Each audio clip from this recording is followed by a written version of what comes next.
Alright, so the Eternity page on the Mabinogi Korea website has been updated. So there's a lot of new posts, and we're going to look at this one first. So, Aaron long-term repair plan. So today I would like to explain the various processes for importing Mabinogi's 3D resources into Unreal Engine. In general, commercial engines, resources created with 3D tools are imported through a format called FBX. The Pleon engine uses its own extension called PMG. Therefore, in order to import already created 3D resources into Unreal Engine, a tool to convert the extension was needed. Thanks to quick development of the tools, porting each region went very smoothly. So it looks like they've already ported like all these regions into the game, but they still have to go over them, edit them, and make them look good. Like add all the movement permissions and stuff. So we were able to quickly port all areas in Erin to Unreal Engine. Of course, it would be nice if it ended here, but it would be difficult to say that the porting was complete simply by importing it. So yeah, they have to like add all the movement permissions and stuff. And here you can see them importing like resources from the logging camp in this picture. This is like Dugald Isle.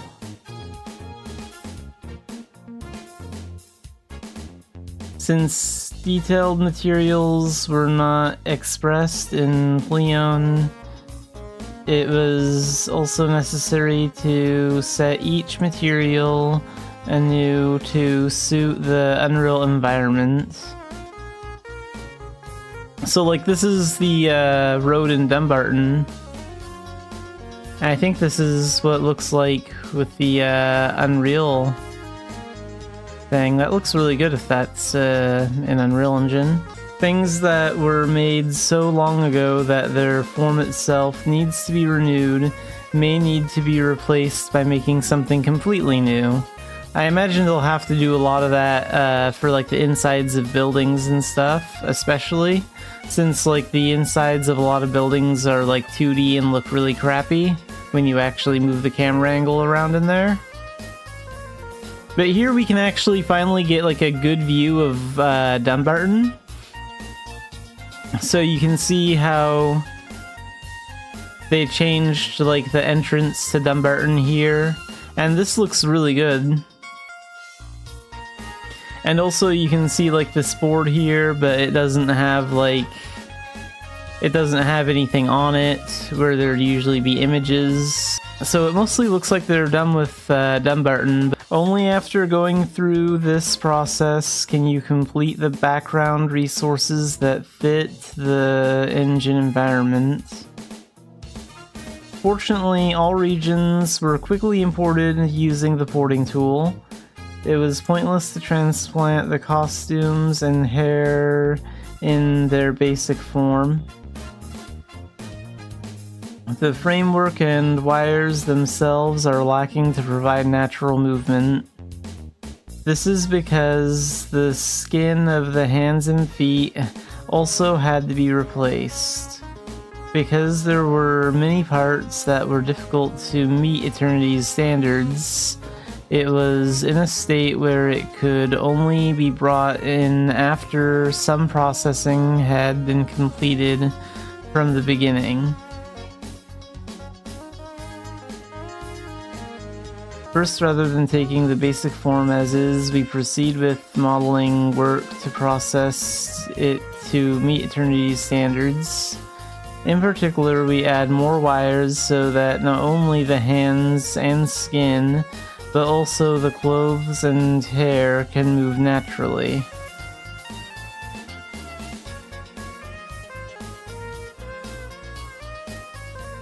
Once the modeling is completed, a framework for natural movement is planted.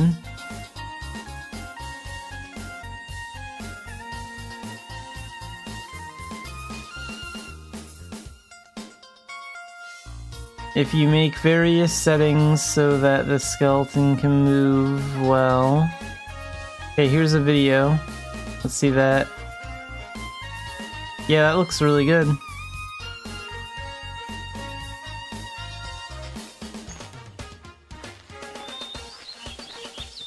Of course, things with simple porting processes can be ported efficiently using automation tools. So here's like some weapons.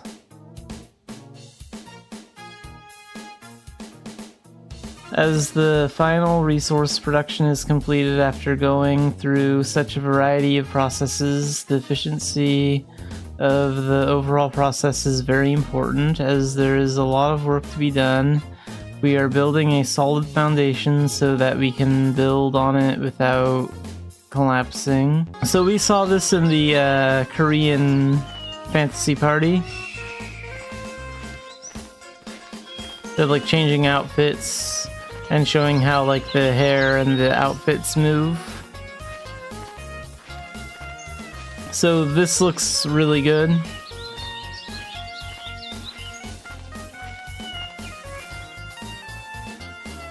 I like the way this turned out, and it kind of shows us that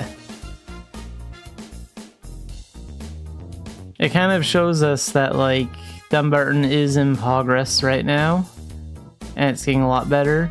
You can kind of see like here how the shingles don't look very good right here, but they look really good like in this image on the right.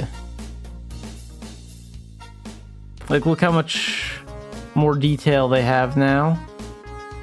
The flow of time. So this is going to explain how time is going to flow in the Unreal Engine update. And this is a very long post, so I'm not going to read all of this information. I'm just going to read like some of the important parts, and we'll look at the pictures in the videos.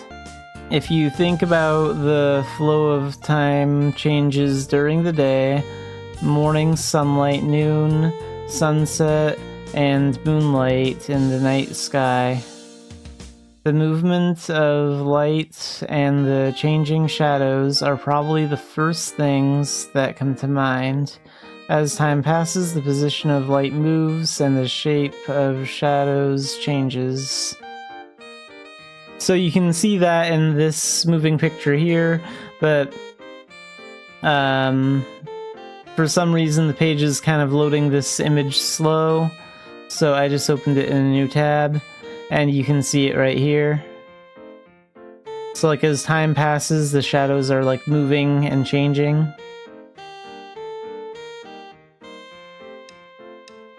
So light movement and shadow movement changes.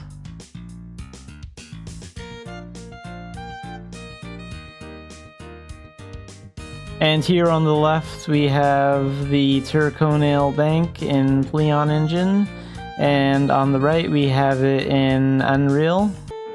So you can see how like the shadows are moving and changing shape, and how like the lighting is changing, and you can see like the clouds moving in the sky there.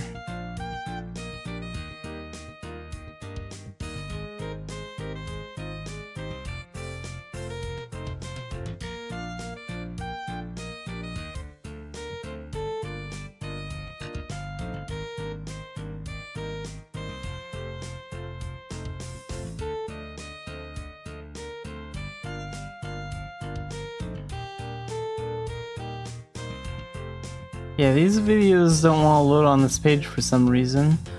Hopefully anyone else that looks at this will have better luck than I'm having. But it seems to be working better if I just open these videos in a new tab. And here we can see like the shadows of like the lights and the windmill and the building like moving as time passes.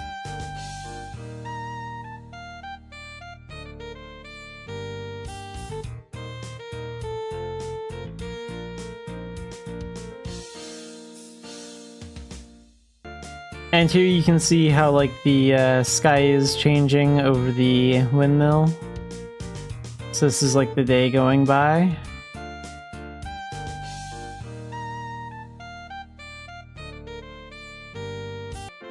And this art looks really good. And again, this isn't final. It says not final right here and right here. So this is really cool. You can see like time passing in the game. You can see the clouds moving.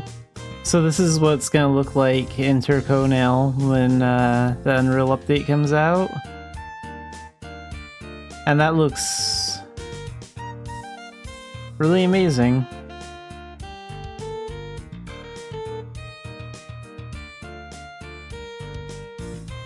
And here we can see like the shadows move, like the shadows of the fence here. So we can see that the shadows are starting to become more visible and show. And then they're slowly moving as time passes, like the sun is moving, the shadows are moving the opposite direction.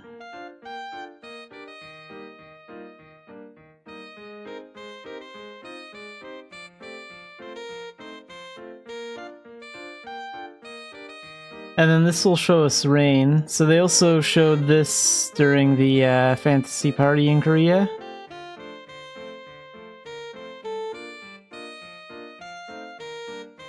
So you can see the rain, and you can see how the wood is darker because it's wet. And you can see the raindrops like soaking into the wood. That looks really good.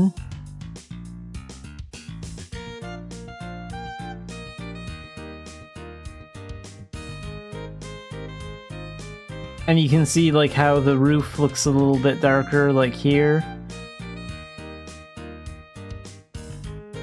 Because it's like wet, and so is the stone to the building.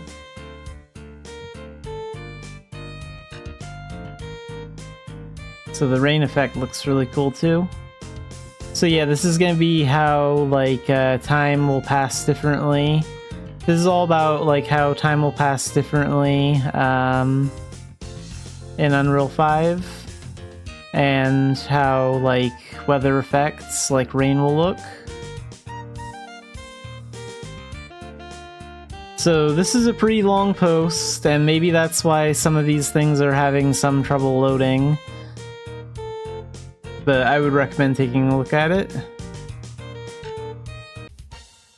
When you think of Mabinogi, isn't it about dying? So this is all about the new dying system that they're working on. So let's start right down here. We'll watch this video real quick. And you can see like all the outfits and the, you know, like the wig, the boots. And you can like see their colors.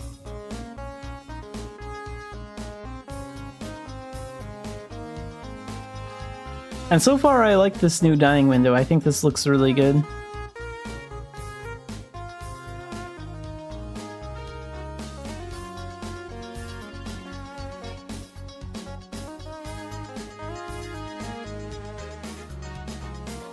This is a screen in development. The UI configuration, operation, design, and details may change when Eternity is updated. The basic menu UI is a temporary version at the time of dying system development. Please look forward to the UI section in the next season's post. So I'm assuming the next season's post will probably be in December, because that's when they posted information last December too. But yeah, I am looking forward to reading their UI changes.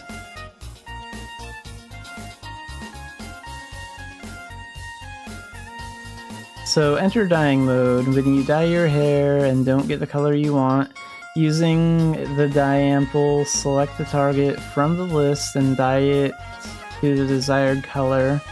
I'm sure you've had the experience of repeating the same process multiple times. At this time, you have to look at the same window several times and repeat the same actions over and over again. I was thinking, wouldn't it be convenient if I could just go straight to the dyeing process? Since we're already at it, we're improving it so that we can go straight into the unique mode where we can dye our hair. Wouldn't it be even better if, while dyeing one item, you could select another item and start dyeing it right away? Yeah, that would be pretty convenient.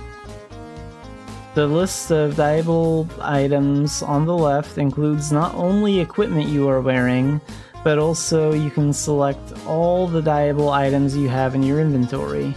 For example, you can sort by selecting only wig items or only shoe items. We are working on further improvements to provide a variety of filtering features. Everyone thought hard about the new clothes and dyed them with care in each dyeing pot. There must have been a moment where you felt something was a little lacking. Once you enter dyeing mode, you don't have to close and reopen the dyeing screen multiple times. Yeah, that would be really nice to not have to do that all the time. Divided the desired color into parts and pour the color in advance. We took great care to ensure that you could see what color combinations would look like. However, just like before, with one dyeing operation, I'm thinking of a direction where one item can only be dyed in one part. It's not that I haven't considered dyeing multiple items or multiple parts at once, but in that case, what is the item consumed and what is the color before and after dyeing? Because it was anticipated that the guidance on how it had changed would become too complicated.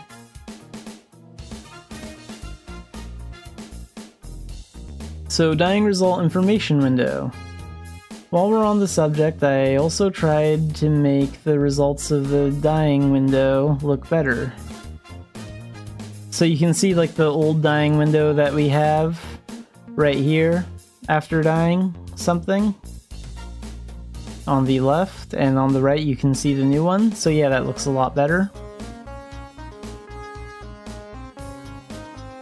I believe I'm not the only one who has always been bothered by the global line breaks in the results window. This is an issue with the results window that is used not only for dyeing but also many other systems. Improvements to this part will be detailed in the next post. First, I thought about how to improve readability in the dyeing results window. Which item part changed from its original color to what color before and after dyeing. I've improved it to show it more clearly with the color code value. At first, of course, only RGB code was shown. Some newcomers to the Eternity project have expressed the opinion that hex code is easier to understand. When I compared it to my previous experience with Mabinogi, I thought that RGB alone would be sufficient. For new militians who are new to Mabinogi after the Eternity update, I thought that the hex code would be easier to recognize and memorize. So, dye color palette. So here's what that looks like right here. First of all, the colors that were unique to Mabinogi that I originally used were distorted. There was some concern about whether the messy, tangled appearance of the palette should be maintained. Like other games, you could have just chosen to present all colors in the form of a smooth, natural color wheel. Our color palette did not include all colors. Some were hesitant to take that path for various reasons, as it was only available in limited quantities in the area. So, by utilizing the 40,000 colors provided in the existing palette, I just wanted a version where those colors were arranged a little better and more naturally. And you can see like some pictures of that right here.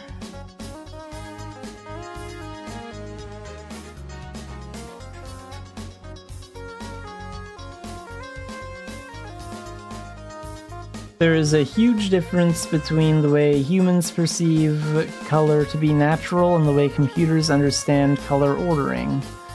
There was a gap between the Torii Canyon and the Sanctuary of Avalon that was so difficult to bridge. No matter what method I used, I couldn't automatically list a pretty color spectrum. Eventually, at some point, someone had to manually tweak the results. I considered splitting the palette into 2 parts, but I wanted to avoid adding extra depth when dyeing. Looking at the dye palette, I kept wondering throughout the development period, where on earth did the satisfaction I felt when dyeing my hair come from? A. Select one or more colors from the color palette. This is the so-called physical area. B. Repeat until the desired color is dyed by breaking the 1 out of 5 probability, realm of fighting the odds. Here's the area of A. It was very difficult to choose the desired color from the confusing color palette. In the area of B, there is still means to successfully dye directly through dyeing, but requires a separate cost. So yeah, this is the first post on the Korean Eternity site about the new dyeing system that they are working on. And there's also a part 2, so we'll go over that as well. So when you think about Mabinogi, isn't it about dyeing part 2? In the second installment of Dye, new additions are made in Eternity. I would like to introduce in more detail the parts that have been improved and supplemented from the existing ones. So material palette. Oh, that's really cool. So you can see like how the palette is changing like with each tab that they click on. Mabinogi had a variety of color palettes including cloth, metal, leather, and silk. Depending on the item, there is a setting that says this part of the costume uses a metal palette. There were often situations where we had no choice but to dye some items with limited colors. In Mabinogi, the charm of dyeing your hair with a variety of colors is revealed. We judged that there would be little need to maintain restrictions in this area.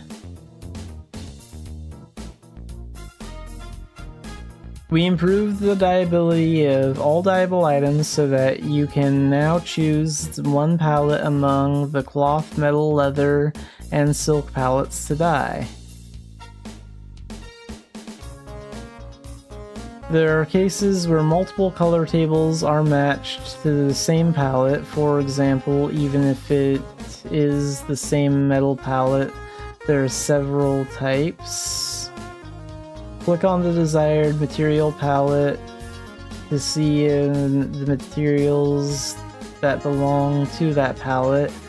I've included one of every existing palette to alternate between. So palette enlargement, this is pretty cool. So you can see how this is the palette zoomed out, like right here.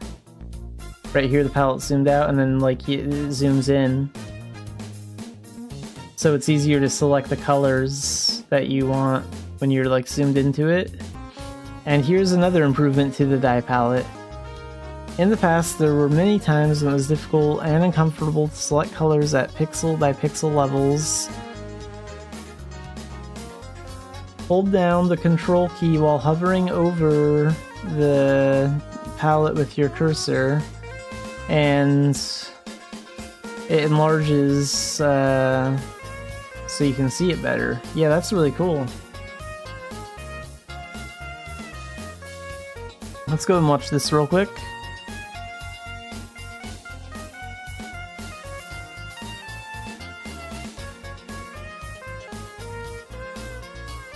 Okay, so they're showing off like all the different dye tabs and the colors. Yeah, nice.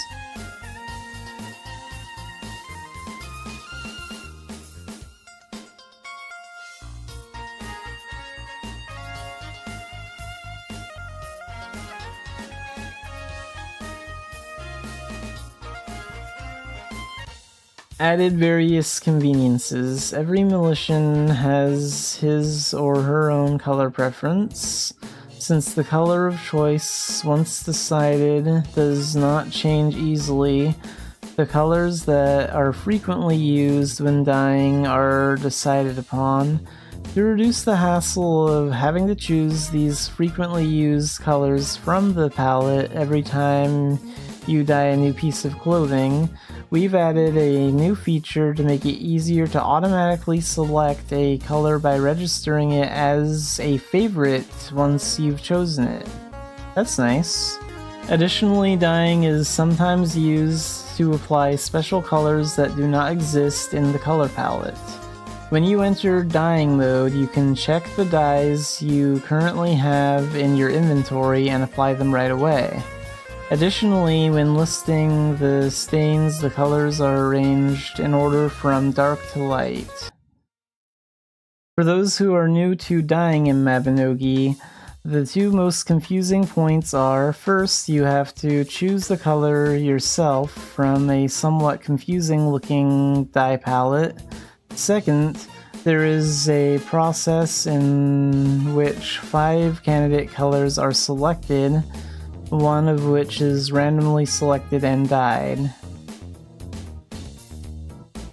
Choosing a color is not easy, and I was very concerned about the current situation where the color I chose with great effort was not confirmed to be dyed. Like other games, it has a natural color wheel. We also considered providing all colors and a process for easily picking and dyeing the colors. However, when reflecting on it, many people said that it was not a dye that was truly Mabinogi-like. As difficult as it is to dye an item, I decided that there is definitely joy in developing my own individuality with more affection. Instead, you can use a regular dye and choose one color of your choice. We decided to provide an additional method to ensure definitive dyeing. Select a color other than the desired color among the 5 colors selected. I tried adding the ability to exclude from the result color and set this process to require a different resource. We are considering the optimal solution to prevent items with the same function, such as existing direct dyeing ampoules, from losing their jobs. Other things to consider. In addition to the general functions I have mentioned so far, we are developing to reflect the following additional elements. Dyeing zone. Setting the light source, such as natural light outside and inside at different times of day. A dedicated dyeing space where you can preset environmental elements such as black, all white backgrounds, chroma key backgrounds, etc. Mannequins of different genders and races. Ability to dye items of different races and genders while freely checking the results using preset mannequin elements. I want to gift an item to a friend in a color that matches their preference, but it was so hard because I couldn't try it on every time I dyed it. Now I'm in the process of setting up an environment where I can dye it by putting it on a mannequin instead. Yeah, I think that'd be a great idea if you could like use a mannequin item to put clothing items on and like try dyeing it using that method instead. Like if you're trying to dye something for a friend but you're not the right gender or the right race to wear the outfit, that'd be a good way to preview it. Eternity offers the experience of playing Mabinogi today. Numerous convenience improvements are being made while maintaining the best possible experience.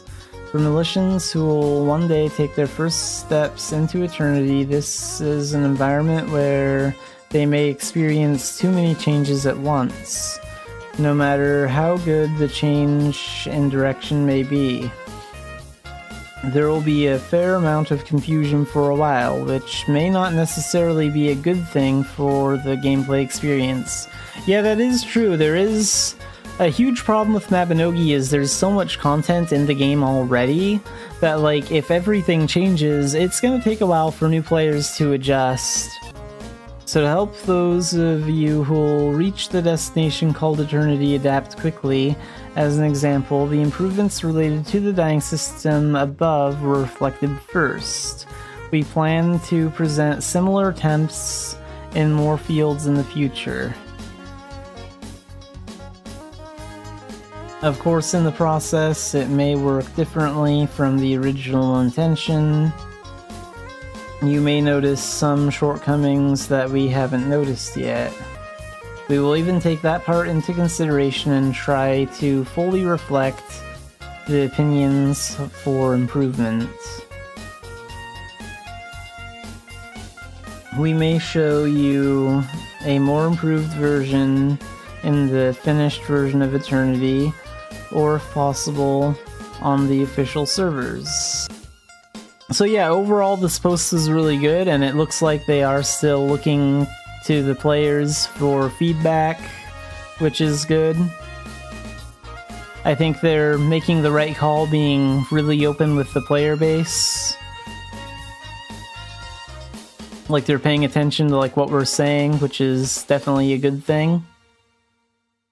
And I do get it, like, this is going to be a drastic change, right? Mabinogi has so many systems that when we change to Eternity, it's going to feel like a completely different game. Like, that's just how it's going to be. So it is going to be a big adjustment for everyone, but overall I think it's going to be for the best. Like, if we want this game to live another 20 years, like, this update needs to happen, and it's not going to be perfect. There are going to be some people that are angry about it, of course. There are going to be a few long-term Mabinogi players that have probably been around for, you know, 15, 20 years. Some of them are probably going to be pissed off. But this still needs to happen. And that's just the reality. Like, with an update on this scale, it's impossible to do everything perfectly. There's always going to be something. But yeah, I'm definitely looking forward to their next post, which will probably be in December, I'm assuming. But that's it for the changes that they're making to the dying system.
Alright, let's play more Mabinogi.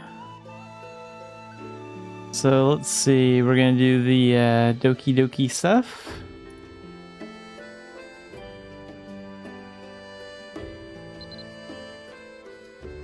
Fishing.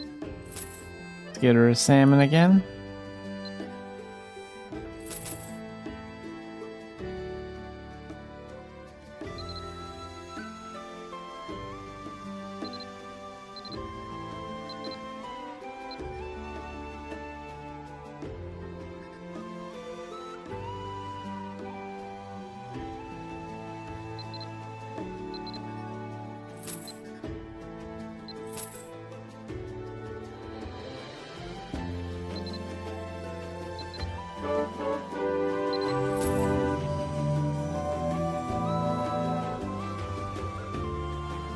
And now for the dancing game.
Alright, so that's done. Don't need to do anything else on Doki Doki Island.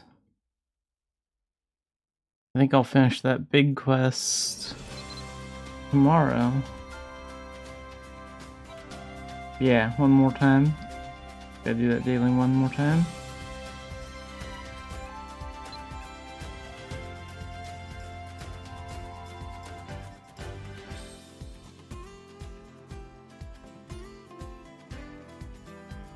I think I'm gonna work on Stardust today. It's time to finally focus on that a little bit.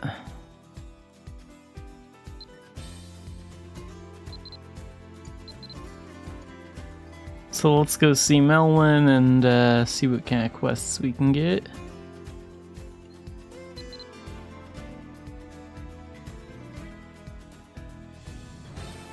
Wait, what about this guy? This raging warrior has been in the middle of Dumbarton forever.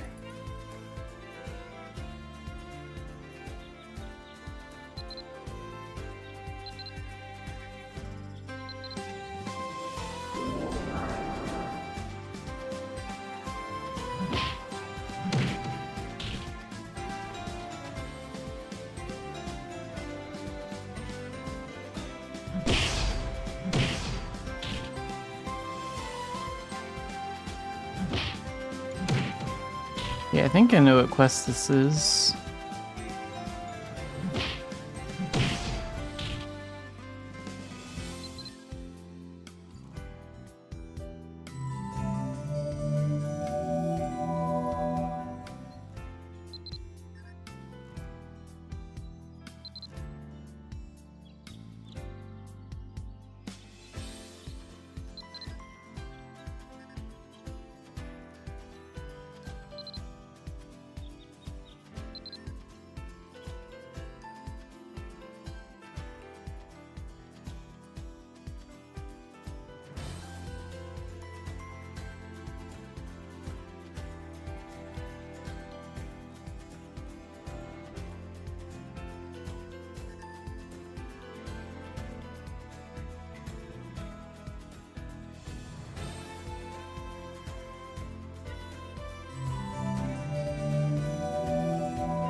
Oh wait, that's it? That's not the...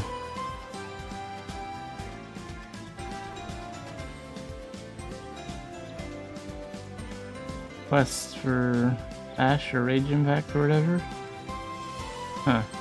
Well, he's gone. That's all that matters.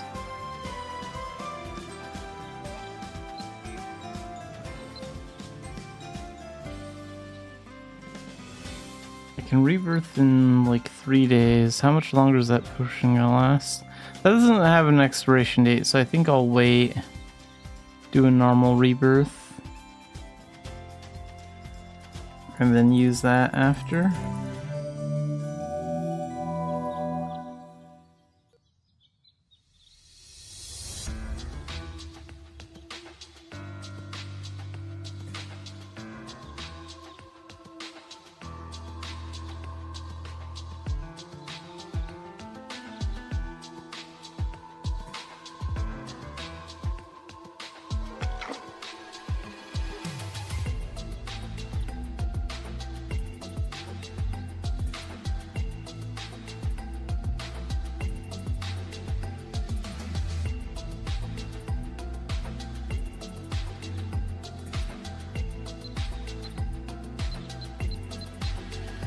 So I don't have any Stardust quests.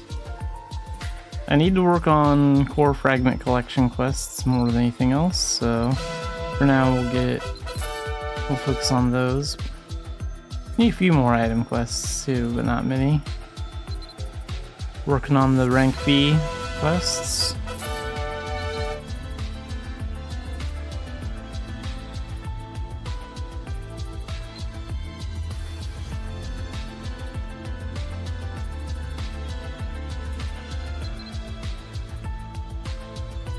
Clear the offering mission. Sure, that's easy enough. Let's equip a shuriken for that.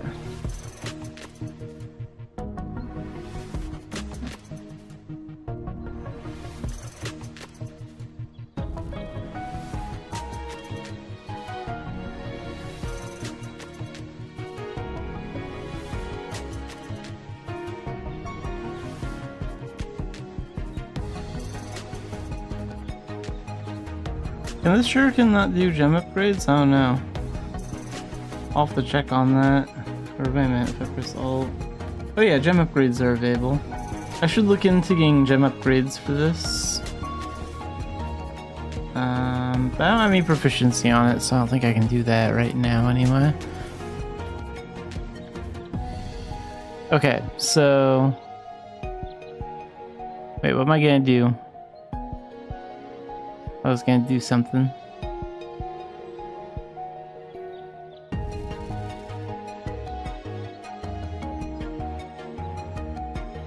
Before the mission.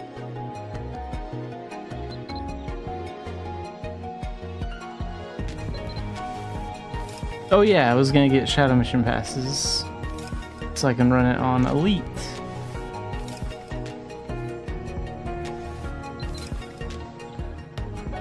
I think 2 will be fine. I might need to get more later if they give me more shadow missions to do. I am gonna have a video coming out talking more about like shadow missions and Avon missions, Baltane missions, and techs, shadow missions like that. I'm probably going to work on the video after stream, so I might have that out before midnight.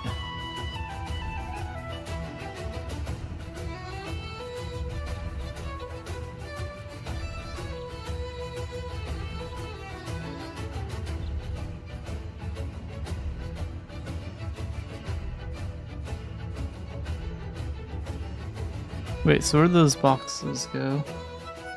Oh, here they are.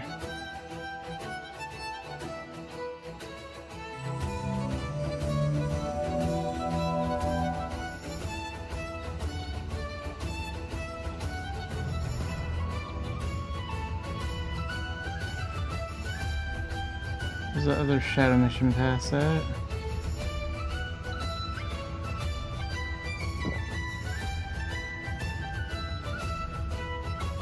Oh, here it is. is over here. Might as well put these checks in the bank. We don't need those out.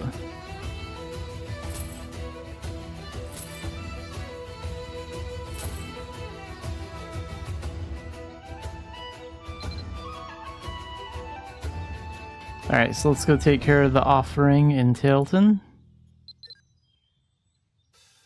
Pretty easy mission.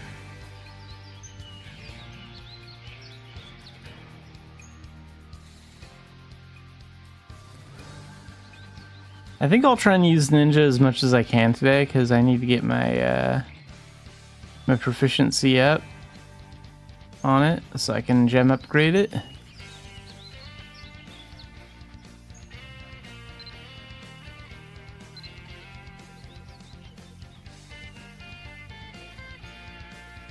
Okay, here's offering.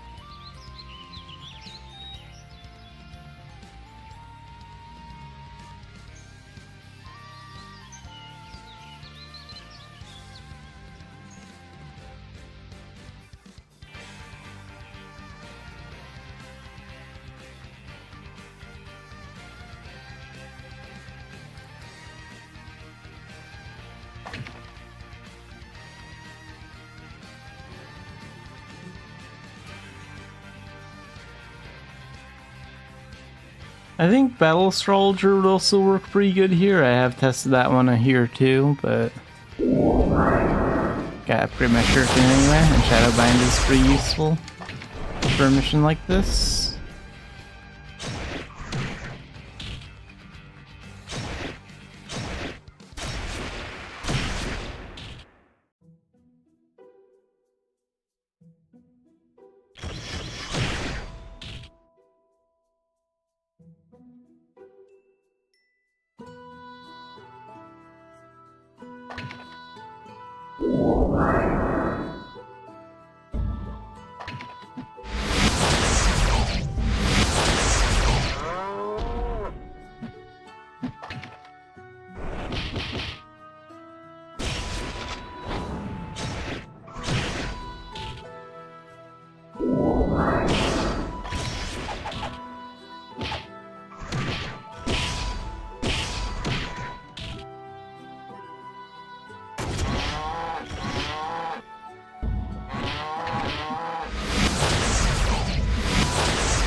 Alright, that one's done, and then deliver a shaman shield piece.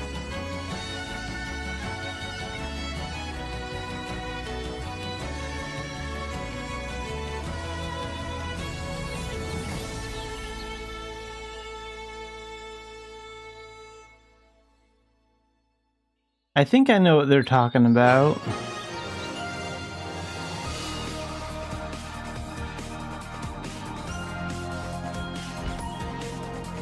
We should be able to find that pretty easily with the Adventure L rods, which I haven't used in so long I have no idea where they are. Oh, here they are. Figured they'd be in one of the equipment bags. Let's go to Core Village.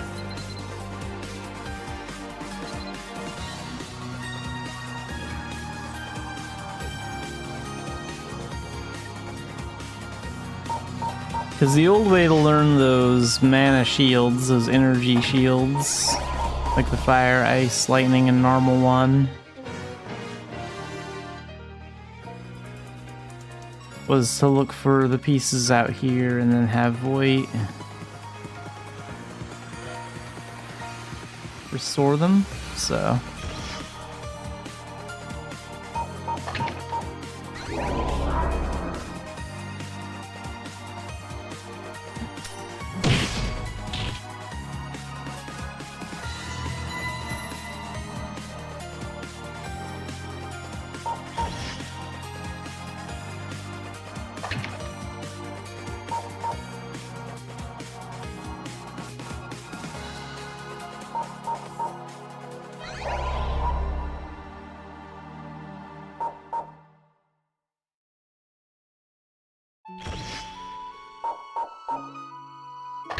Oh, there it is.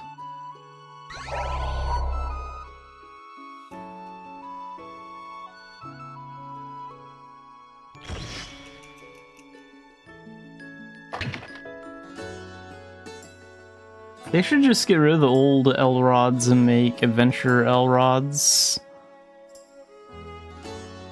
The normal ones, the average ones.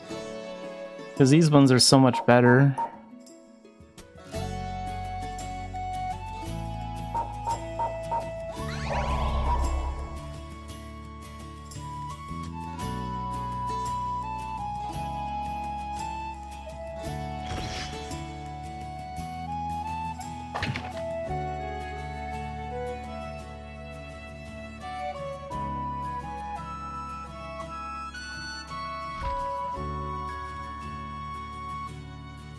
The other speed potion expire or something? Probably. I could get 2 more, but we'll worry about that later. Is there anything else out here?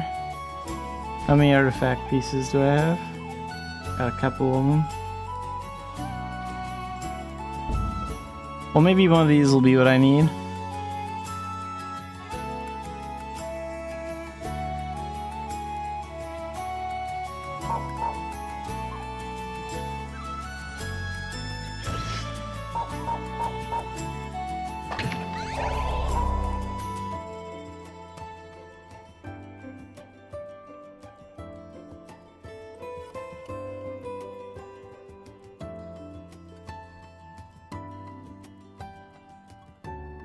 Let's go see Voight.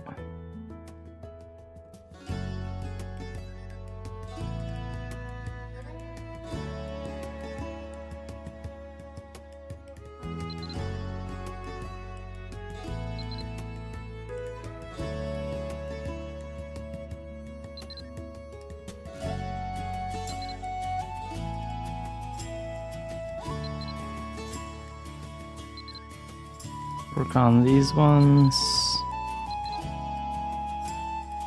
And then restore.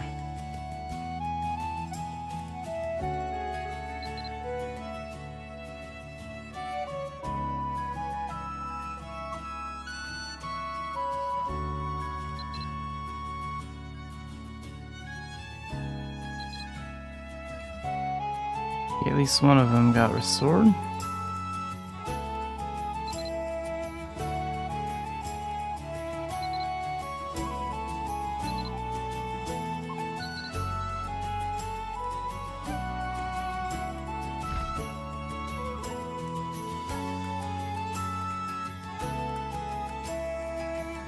Yeah, but these aren't the shaman shields.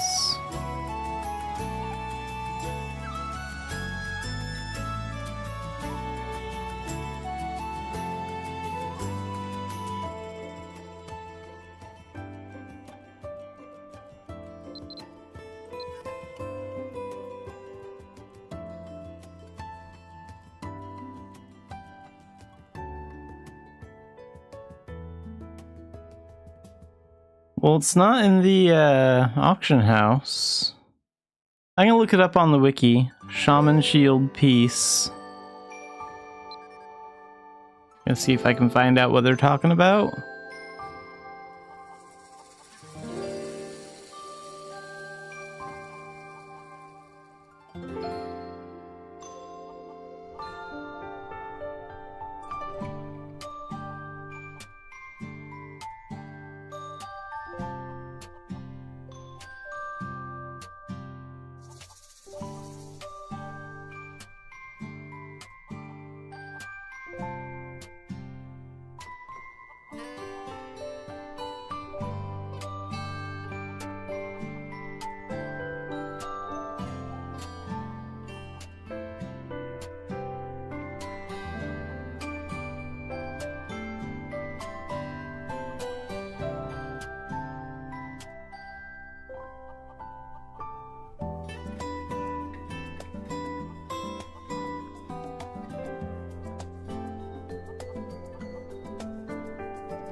Okay, so here's the Shaman Shield piece. I've never used Mabby Base before. I'm surprised the Mabinogi didn't have anything on this. So where can I find it though?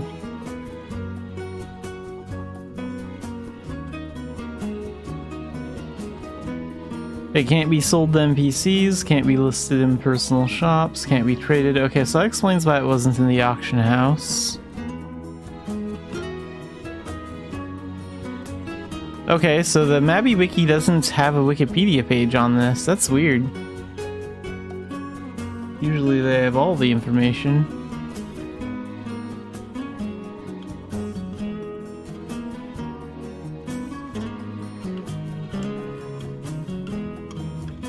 But this still doesn't tell me where I can buy it, or where I can find it, rather.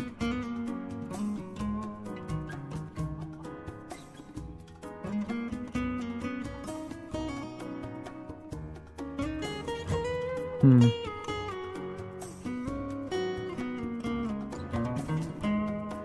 gonna have to check out this place later. I've never really...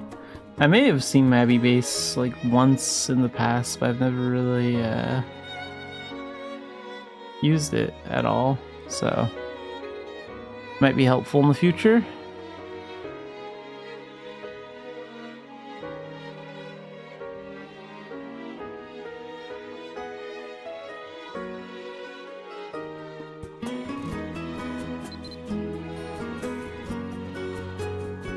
So if that didn't tell me exactly how to get the Shaman Shield piece, I'm guessing I just have to keep finding random artifacts until I get lucky, which means it's a pain in the butt to get, so I'm just gonna exchange this for another quest. Because I don't want to spend 20 minutes to an hour finding random artifacts, hoping that it's the shield piece. I don't know how long it's gonna take. I think they should let you sell it in the auction house. They don't, but I think they should, because not everyone wants to go out hunting for it.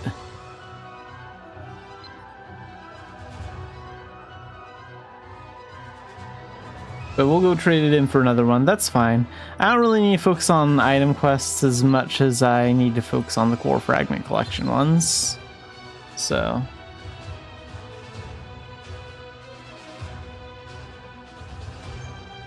we'll see what we get. Oh, and these items I already appraised that I got. I can get rid of these for exploration XP. Okay, we're gonna do that. So... I need a shop. And then let's sell...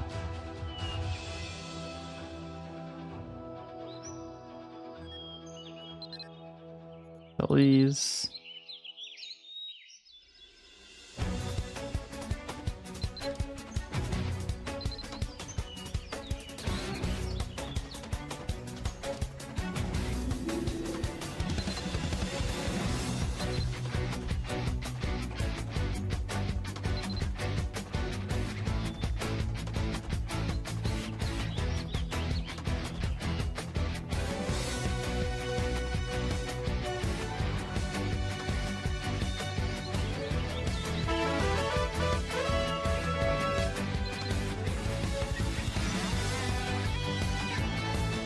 Okay, let's get a new item quest.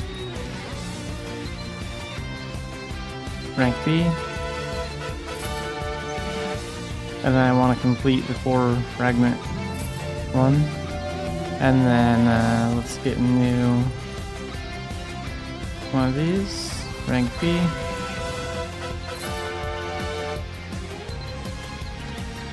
Deliver 5 silver bars. Do I have any?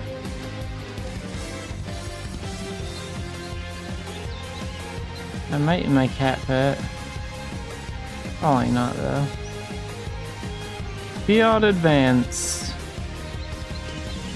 And how much do one of those dungeon passes cost? This is why I'm kind of annoyed, because before combination VIP would just like it's a Friday. Before I could just get some unrestricted passes, or I could even buy an unrestricted pass from the Adventure Seal shop. And then I could have gotten into the advanced dungeon without spending any gold at all. But for some reason, they thought it was a good idea to remove unrestricted dungeon passes. No, I don't care about the vet dungeon today, we're not doing that.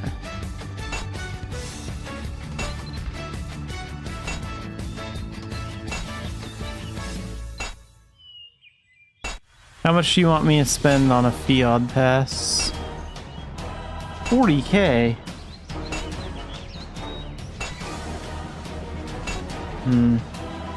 I'm not happy about that. 998,000. I wonder if I'll make a little bit more from the dungeon than I put into the pass. I mean, probably, but still.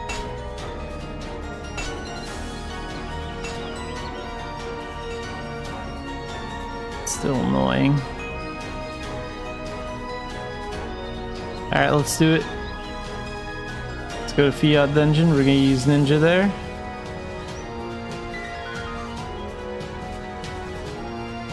Stardust upgrades are already expensive enough. That's another. There are two big reasons I don't like Stardust in general. Is one, because it's a big grind. You have to do a lot of missions over and over again to get materials. And two, because it costs a lot of gold for the Stardust upgrades. And now, because they chose to remove unrestricted dungeon passes, they want me to waste my gold on the dungeon passes.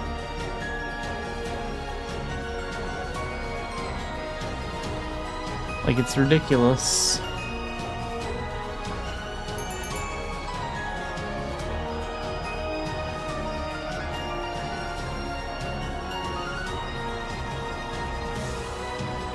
Let's put those L-rods back over here, and shuriken.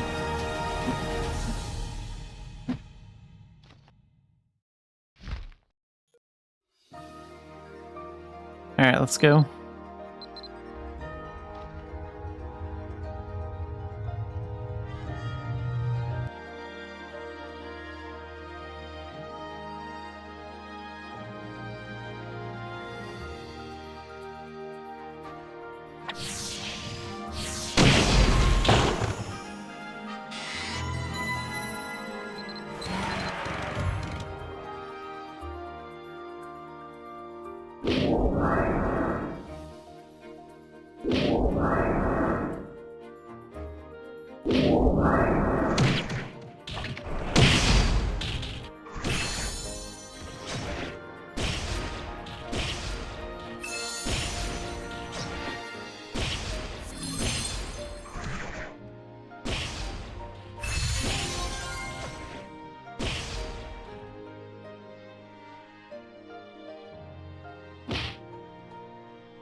The Armored Bear.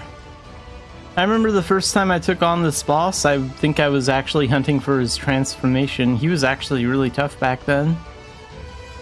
But not anymore.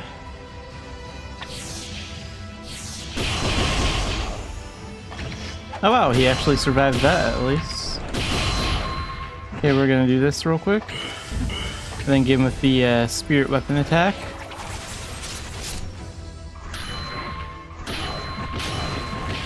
Okay, well at least he can still take a few hits. But overall, way too easy. This is exactly why I think that all dungeons need to go to a veteran level. Like, imagine fighting an armored bear that's at a veteran level, right? Like, that would be awesome. Imagine how tough he'd be.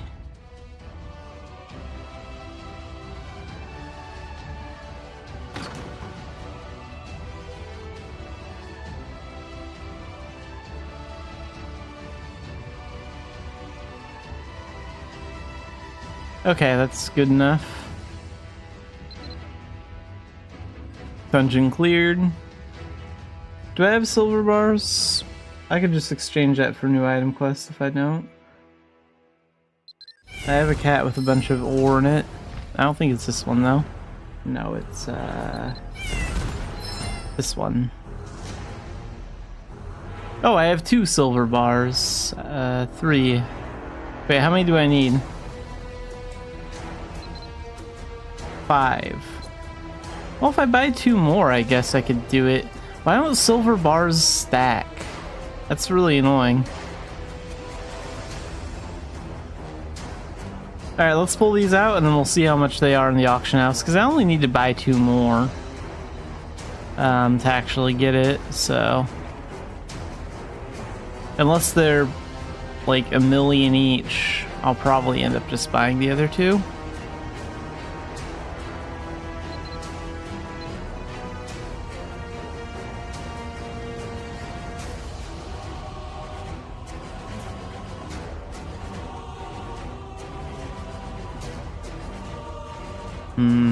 I'd kind of prefer if they were a little bit cheaper than this. But this is okay. This isn't horrible. Like, I'd kind of prefer it to be around 50 to 80k. And if it was like 200 or 300k, I would consider that too much. So this is kind of right in the middle of my price range. I'm still pissed I had to buy an advanced pass to get into Fiod Dungeon, but at least it did...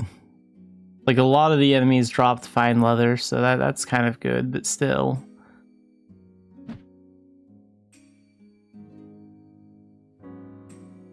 The whole point of having unrestricted dungeon passes was to have an alternative to get into these dungeon modes without having to waste gold on something like that.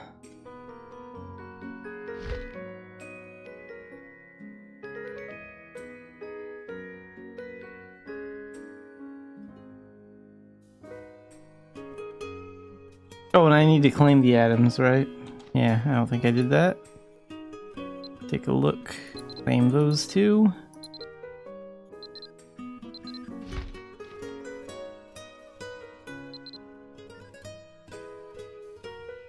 And let's go back to Dumbarton, talk to Melwin.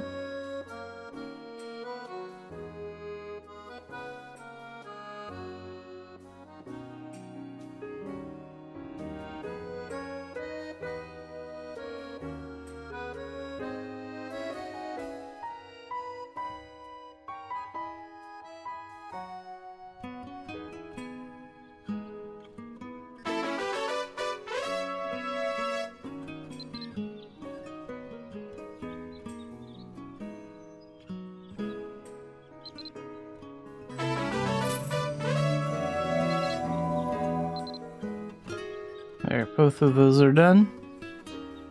Yes, I already have all the rank B item material that I need. And then I get this item material for doing for doing like any of the item quests.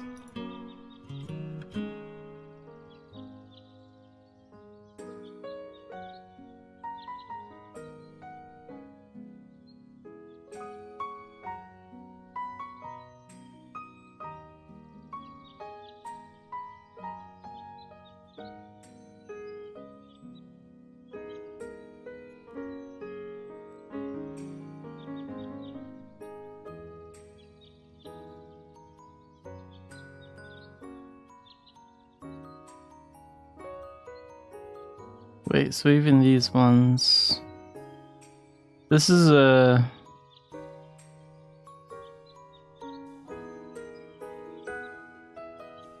rank B item material for this, but these ones require rank E.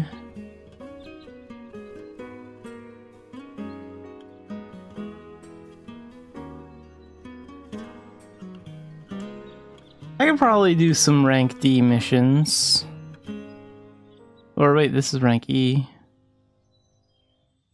I could probably do some E or D missions for a bit for item quests, because it'll all pay out this stuff. That's all I really need.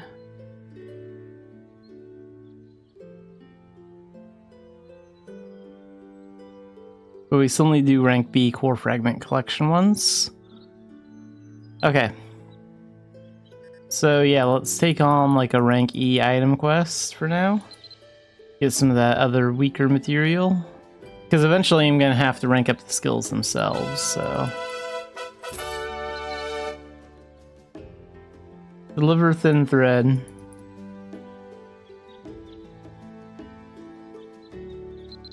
And then there's this one. Need a rank B for that.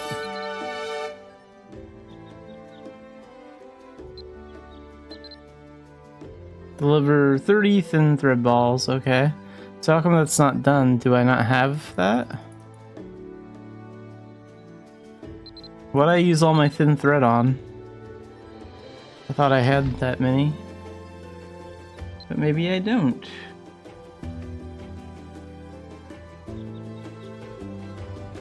Oh, I guess I don't. Wow.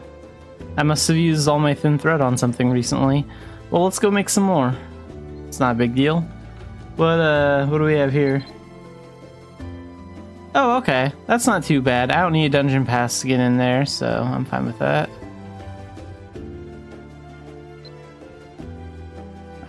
But let's do some weaving. Do I have a lot of cobwebs? I'm gonna need those. Oh yeah, we got 104.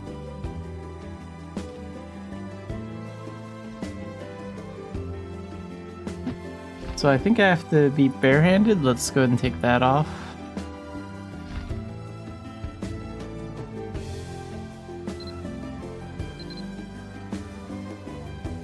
Oh, I can make 20. So I'll have 27 when I'm done. I need 30, so we're gonna have to go get some cobwebs.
So this one will gather tailoring materials, so cobwebs. Gonna summon the bear. And we're gonna go to the Turconale graveyard to get some of those webs. And normally, so we don't aggro a spider, if I was an elf, I would just use the hide skill. Or I guess it's actually an action. It's a very useful elf ability. But since we don't have that on a giant, I am going to use the crystal deer, because that one has a hide skill when you're mounted on it.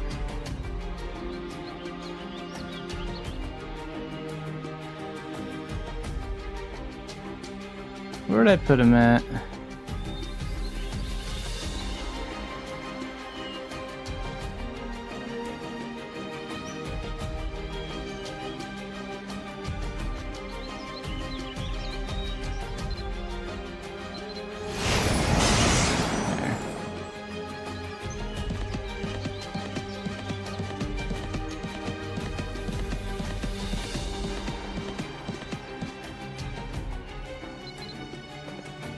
So now this way we won't piss off any of the spiders here. And they'll focus all their time on dropping webs for my doll bag together.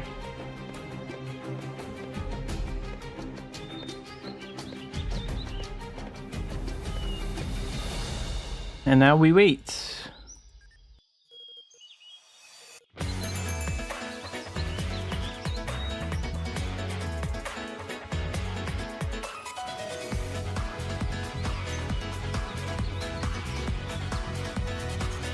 So this eats up MP.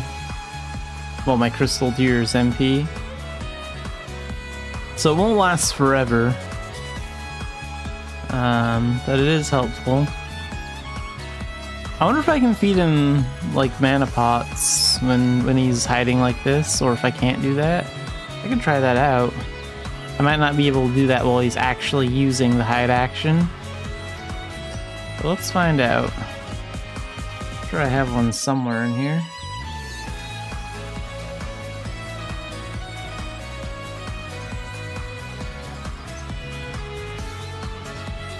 Or if I don't have a mana potion, maybe I should just give him a full recovery one.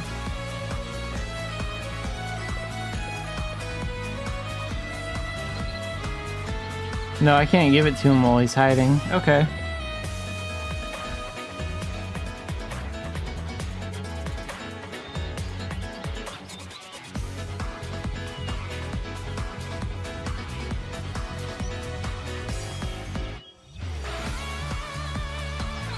But it lasts long enough, I think. I don't know if you can find any spiders super close to a mana gate or a mana tunnel or a moon gate.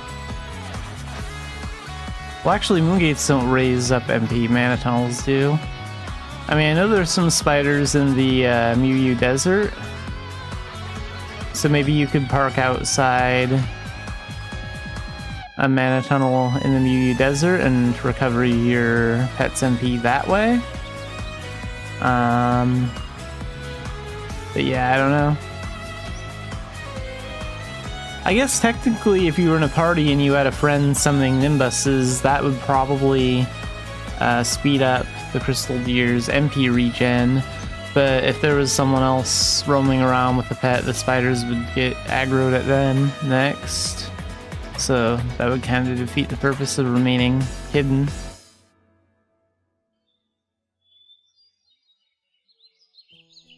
Oh, and there is actually, there are actually totems that can, for pets. I believe they can also, like, some of those totems are for increasing MP stats, so you could increase how much MP he has, for sure.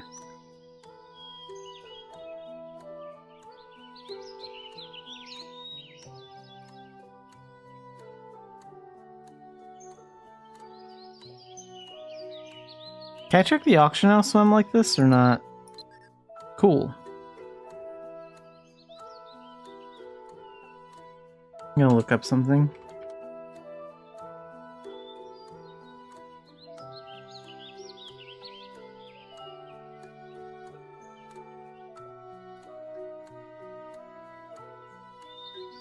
Here we go. Homestead, gummy cat floor. Nope. Darn. I was hoping I could find maybe one or two more of those. I've been looking, but those are hard to find. I wonder where those are originally from. They're pretty old.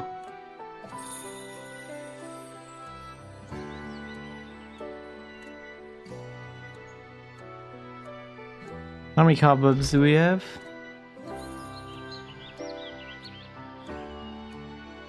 62. We're just gonna wait until he has at least 100 of them, I think.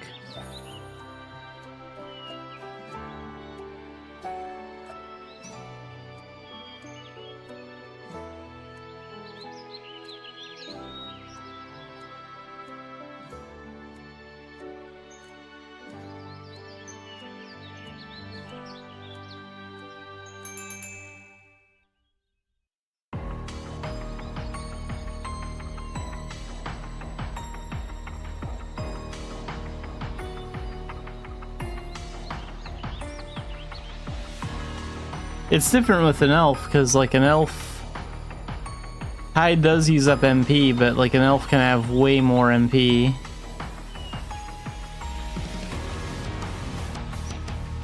So it's not really as big of an issue.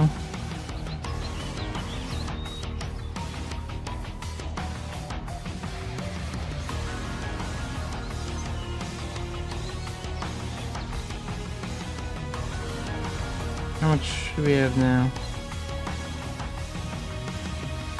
76.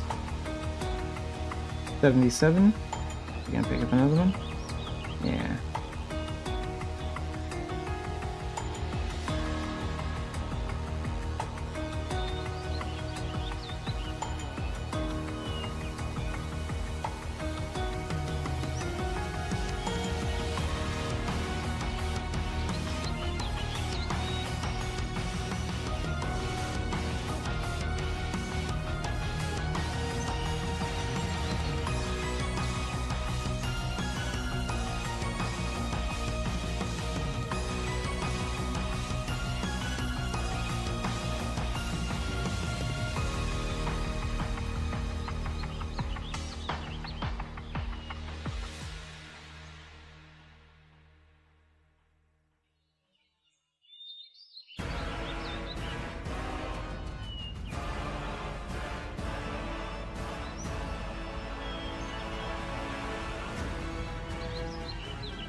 And now we have 100, so we're gonna call that good.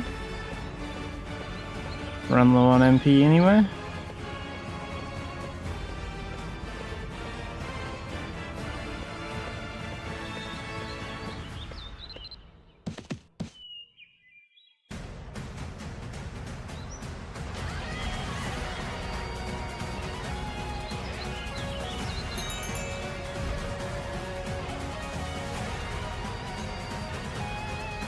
And let's go make some more thin thread balls. I need 3 more.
Alright, that's done.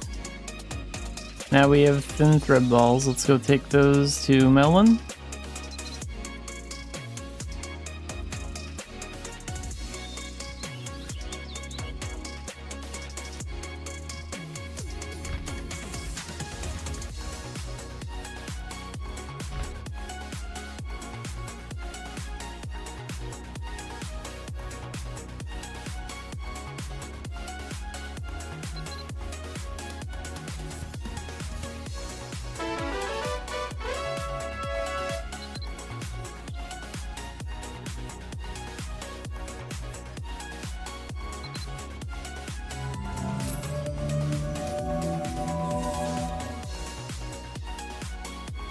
And then we have this one. So clear this dungeon. I think I'm going to use Mage and Dark Diviner for that. That's what I usually use when I run that.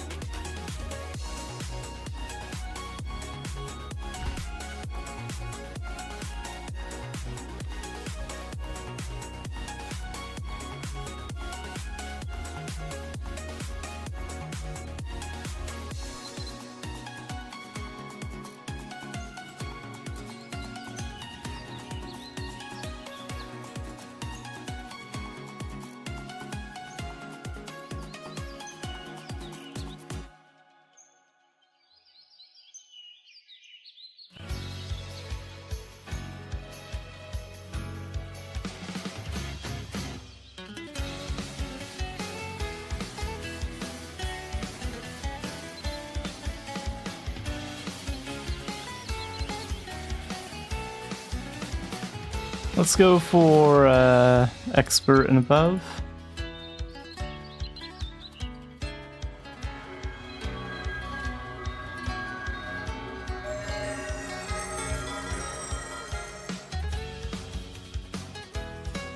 Oh, and we're moving really, really slow, so we're gonna get some speed potions here.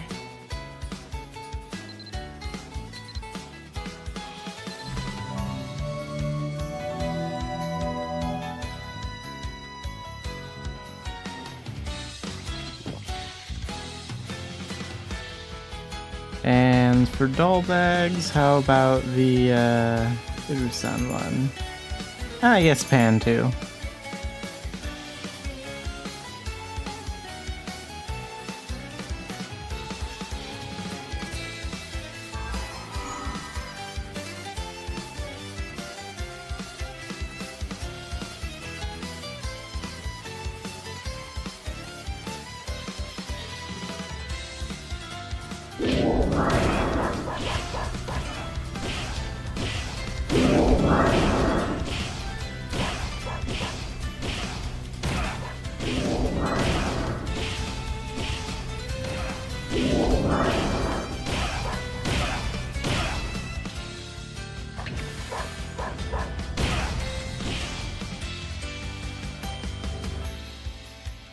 So left or right, how about we go to the right this time?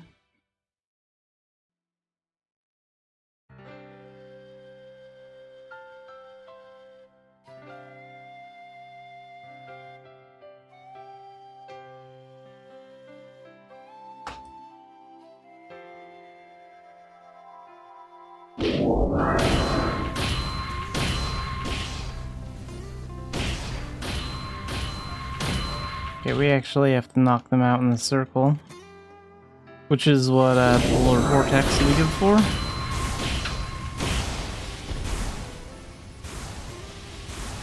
I should have waited until that one skill is over first, though.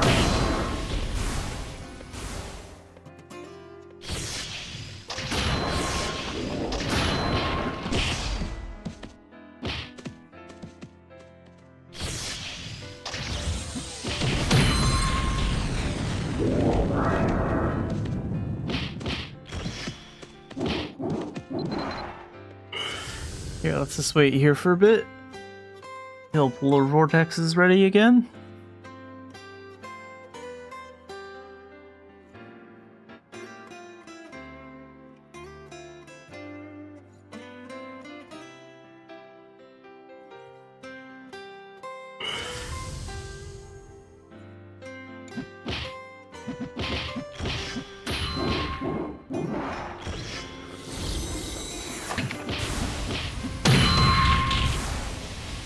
There.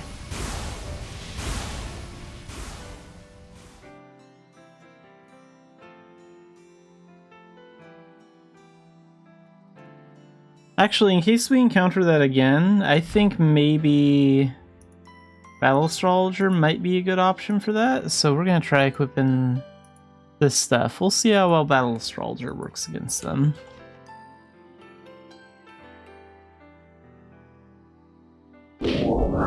Okay, so hang on, let me get things ready here. Where do I have those on? 2.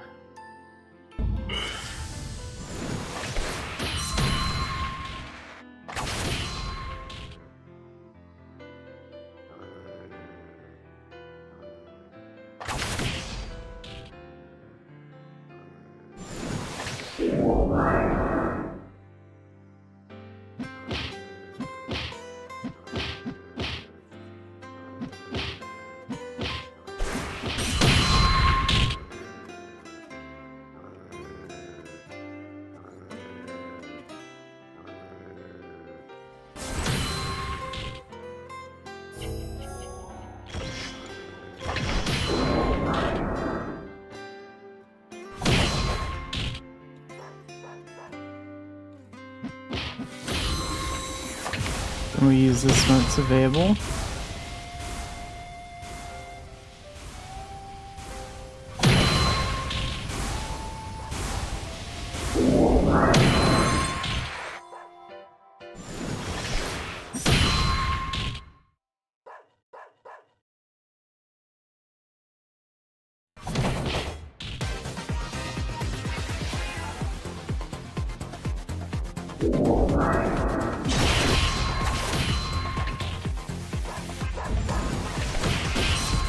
There. Yeah, Battle Astrologer is a good option.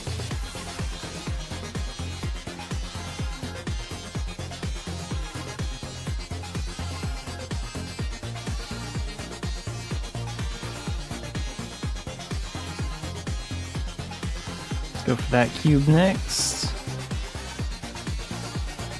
I should try soloing this on the master level and see how challenging it is after at some point.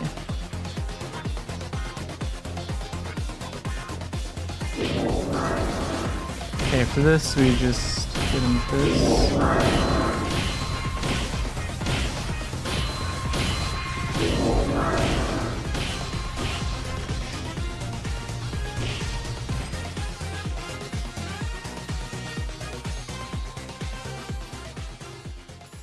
And for the part after, we're about to take on the mini boss, but after that, I'm probably gonna want my chain blade on for the thing right before the actual boss. So for now, we're gonna do that, and I believe chain slasher stuff is on 3.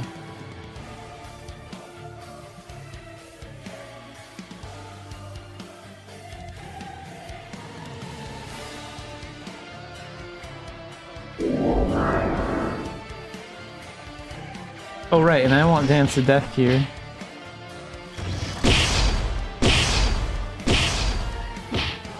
It's the skill you're supposed to use against these guys.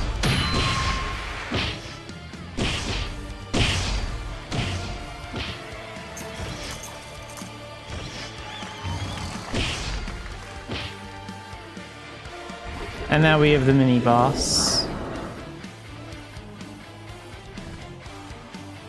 So we have to defeat these two around the same time.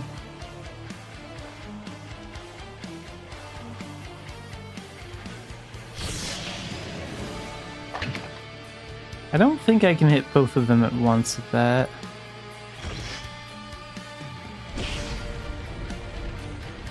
Oh, is he dead? Yeah, he's dead. That's alright. That was easier than I thought it was gonna be.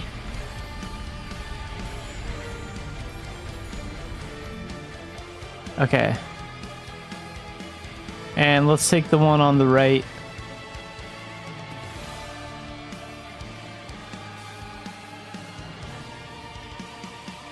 Yeah, intermediate's not a real challenge.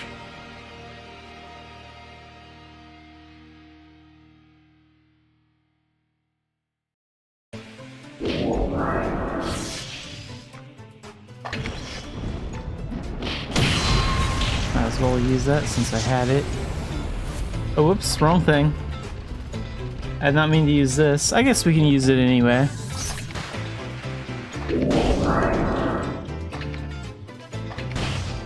Okay, now there's no point. How do I... Yeah, let's change back. And go back to these skills, and this is what we want to use Chain Slasher for. And the reason for that is because of the spinning Chain Slasher, because these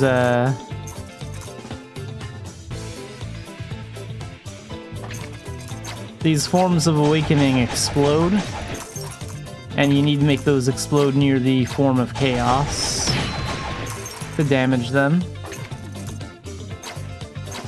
So spinning slasher is a good way to get those forms of awakenings close to the form of chaos.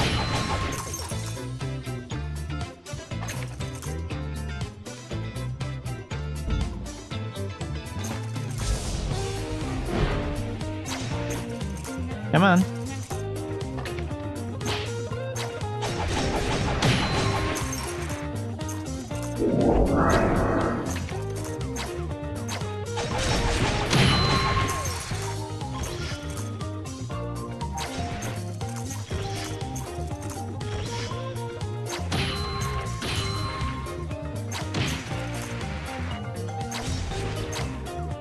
Okay, there we go.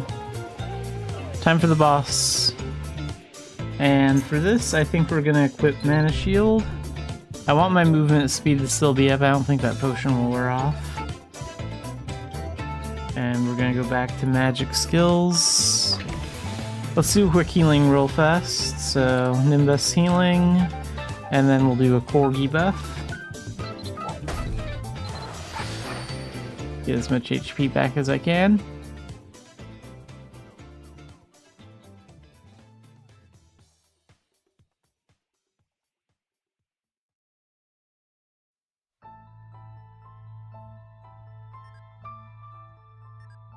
It's nice having good movement speed here because the boss's attacks are kind of fast.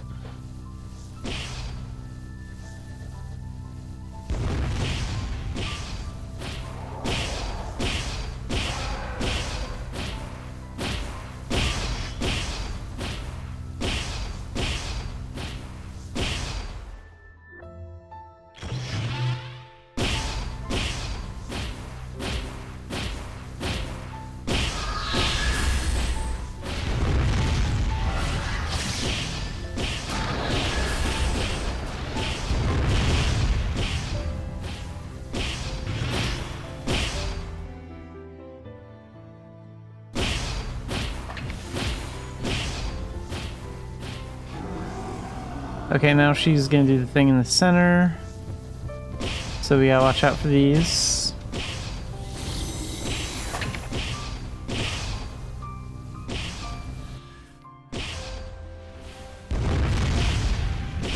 Got it.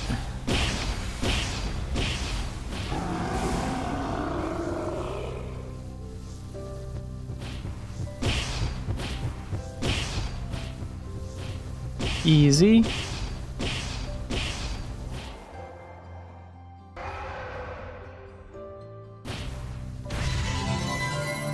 Like, those discs are a lot easier to outrun when you have more movement speed.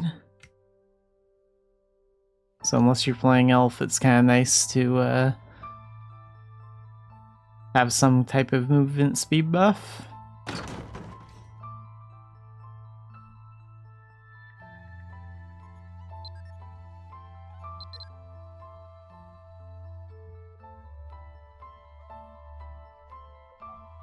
Well, intermediate wasn't too bad. Next time I do this, whether it's for Stardust or something else, I'll try running it on master difficulty solo and see how that goes, just to kind of see. Because I'm already kind of like going over older dungeons and shadow missions and stuff, and noticing how monsters in that need to be scaled up. That dungeon is also one of them that might need some difficulty adjustments.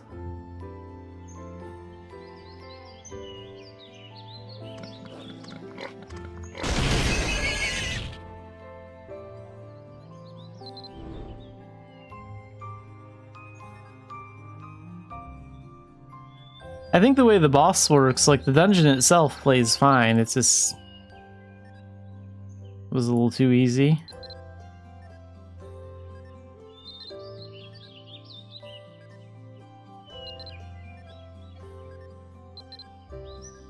Come on, I've been out of combat for a while now. Wish this game could recognize that you're out of combat just a little bit faster.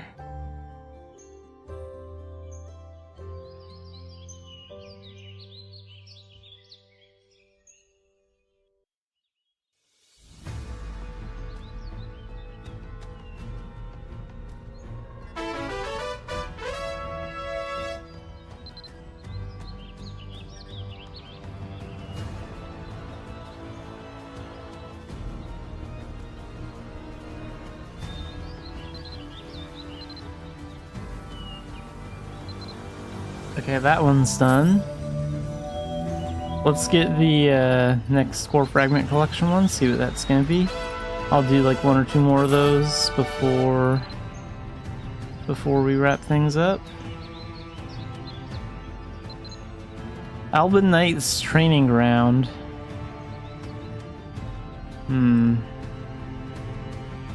Okay.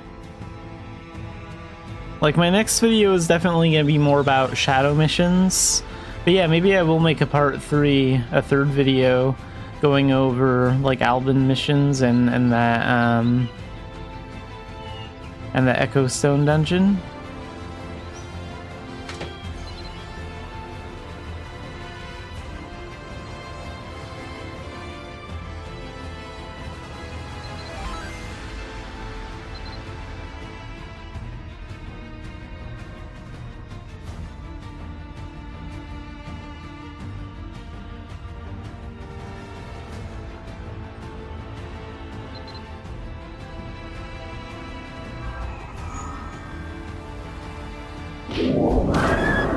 A mammoth? I can't remember the last time I fought one of those.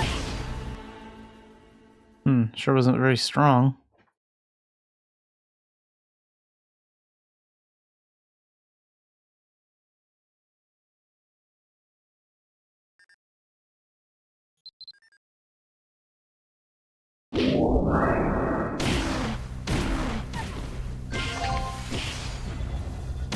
Oh, I do need points on the black leopard, so I guess that's kind of cool. You can get them here. Jeez, this is that level that's in Saga 2. That level is a pain in the ass.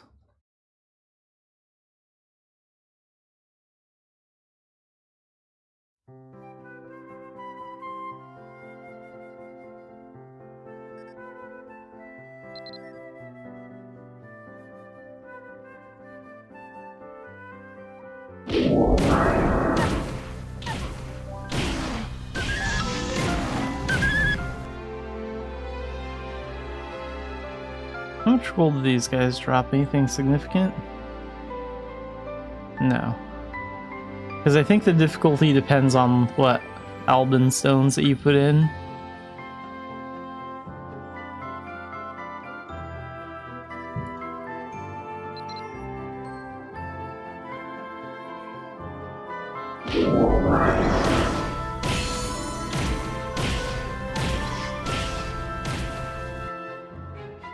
Okay, those guys are down. Where's the thing? Oh, there it is. I think there are 3 floors, so like what, 12 rooms in total? Plus the boss.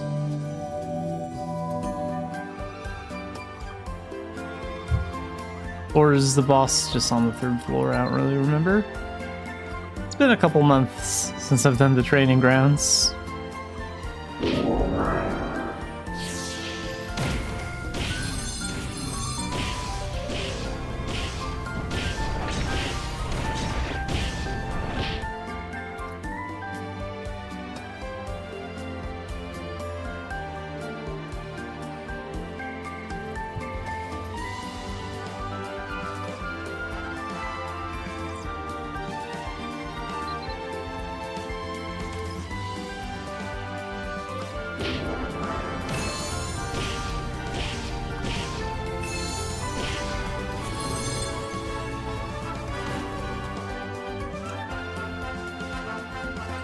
Where's the thing that I step on? Over here?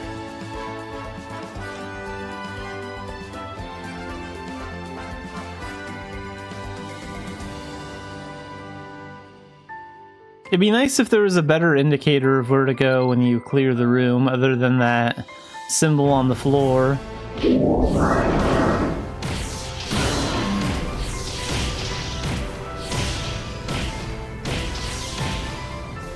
Because sometimes this symbol blends in with the floor fairly well, so sometimes in certain areas it's harder to notice.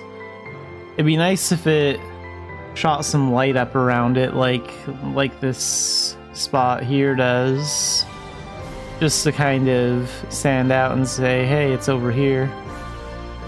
That'd be a little bit more helpful.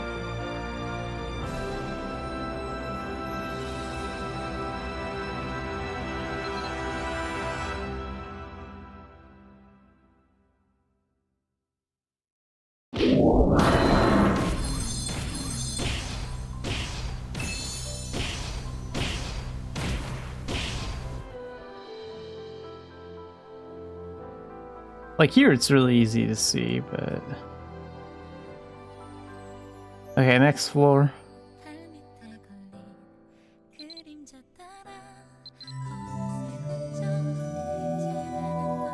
Yeah, so there are at least 3 floors of this stuff.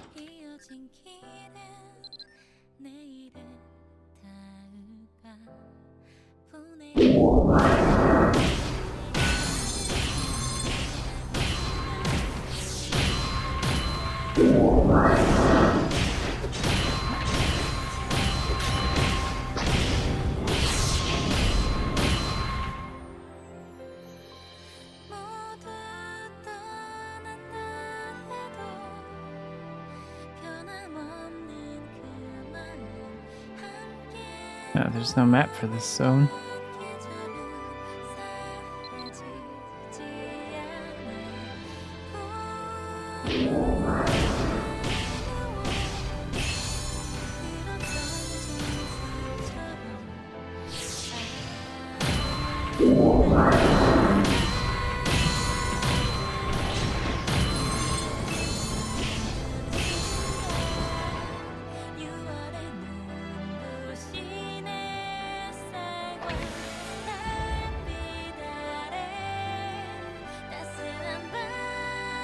How many more doors too?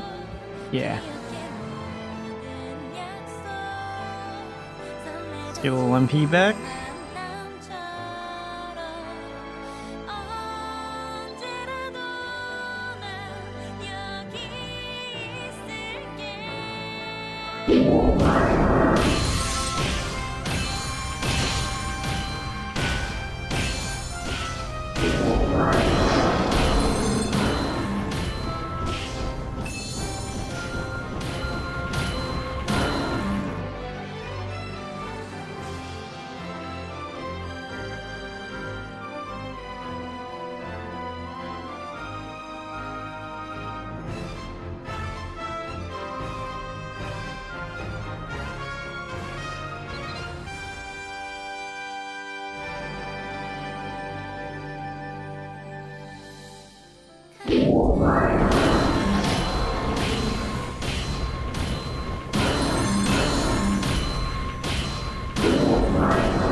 Yefia, welcome to the stream. I think this is the last level, so the next floor should be the boss floor. Oh crap, are there actually 4 floors to this? Maybe the boss is after we do these rooms.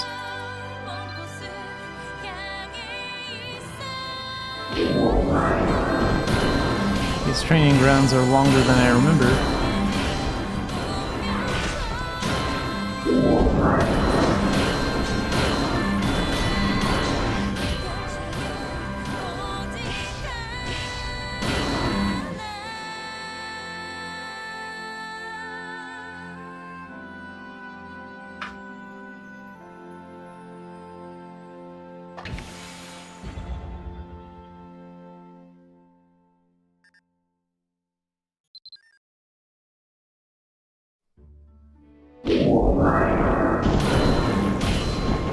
Well, Mabinogi is a pretty old game, but there's still a lot of players here. It has a pretty healthy community still.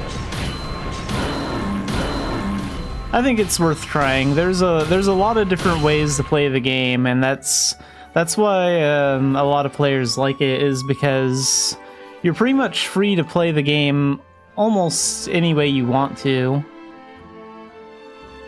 There's lots of options, and you're not restricted to like one talent either. You can do magic stuff, mage stuff, warrior stuff, all that with one character. Classes aren't locked.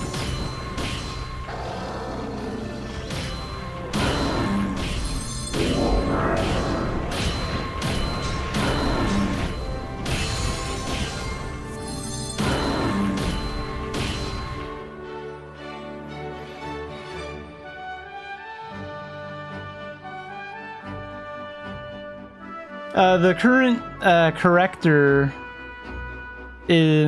current Korean director is making a lot of bad decisions. Choi Dong-min, he's currently in charge of like all the updates for like this Mabinogi, and yeah, a lot of the Korean players over there and a lot of the NA players disagree with his decisions. Most of his bad updates have been related to like dungeon content in general.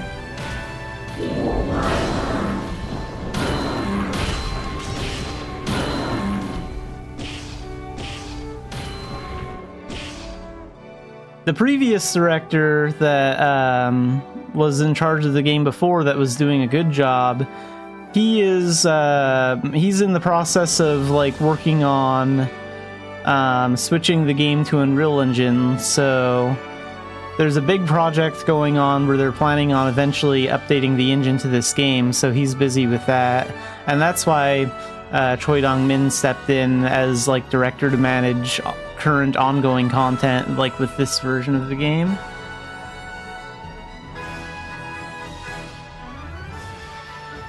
Yeah, the plan is to revamp the graphics.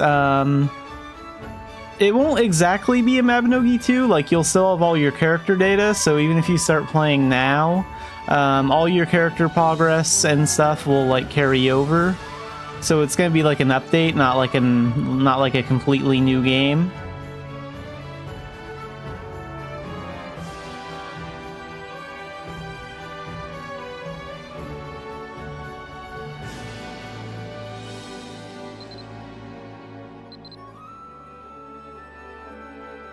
And they do have Mabinogi Mobile in South Korea. I hear that's supposed to get a global release sometime in late 2026. And I've heard nothing but good things about Mabinogi Mobile. I can't think of any major bad points I've heard about that game since it came out, which was like a year ago.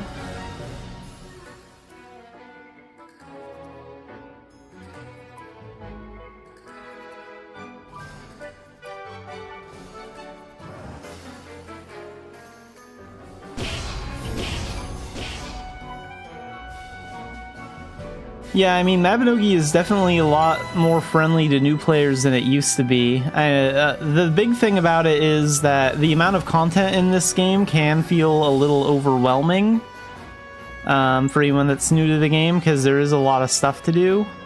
But they got a lot of good guide quests and stuff to help you out with that. It's pretty easy to get into the game these days.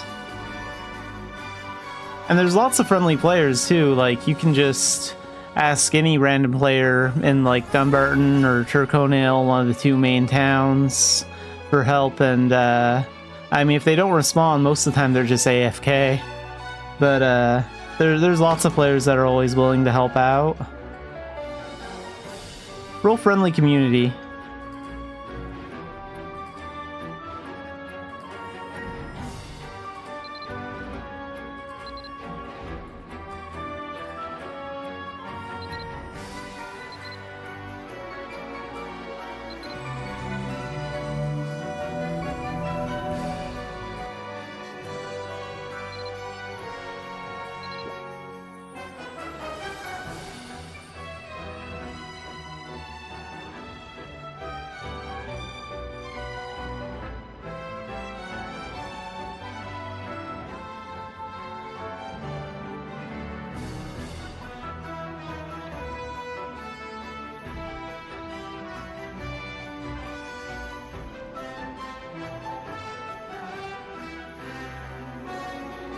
Oh yeah, sometimes they do give out, like, some really good pets.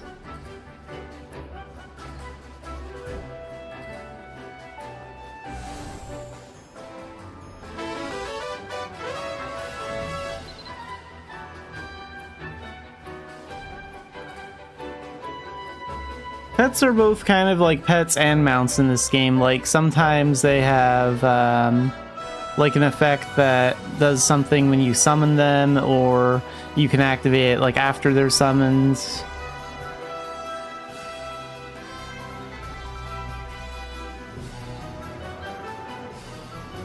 A Fire Phoenix. Yeah, the Fire Phoenix one is pretty cool. I'm not sure if that one's like from some sort of ongoing event, or if they give that out just for free to like all new players in general now.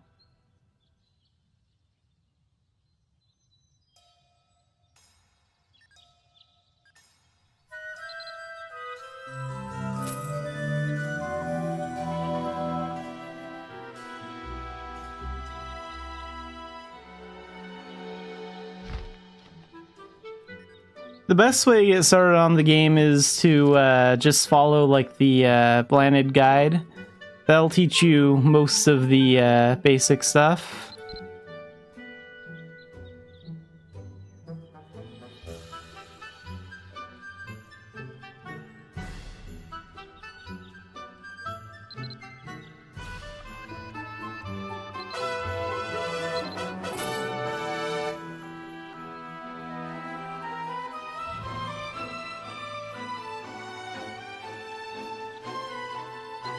The rebirth thing, you can use it to change your appearance, like your height and stuff like that.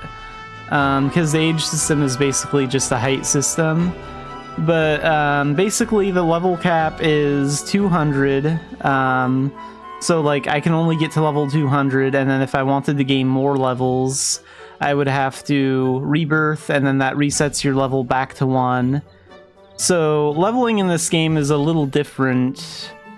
The goal, you'll really level up a lot. The goal really isn't to level up, but more to get AP. You get like AP from leveling up to use on your skills and stuff. So the rank of your skills is actually a lot more relevant than your level. And then under your character info, you can check like what your total level is. Like including rebirths and stuff like that.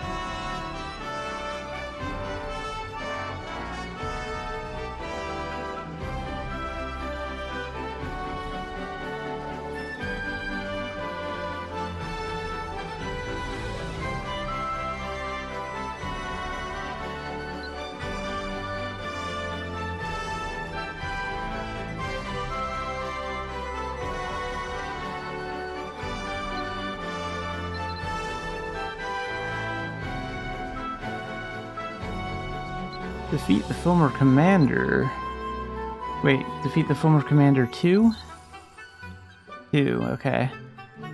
I'm not sure if that's one where I'll need a support puppet for to find the things.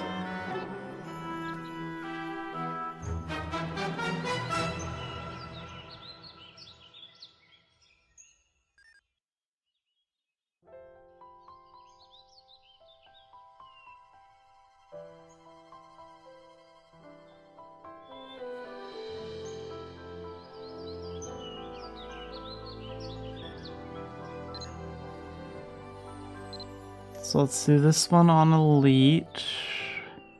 Former Commander 2.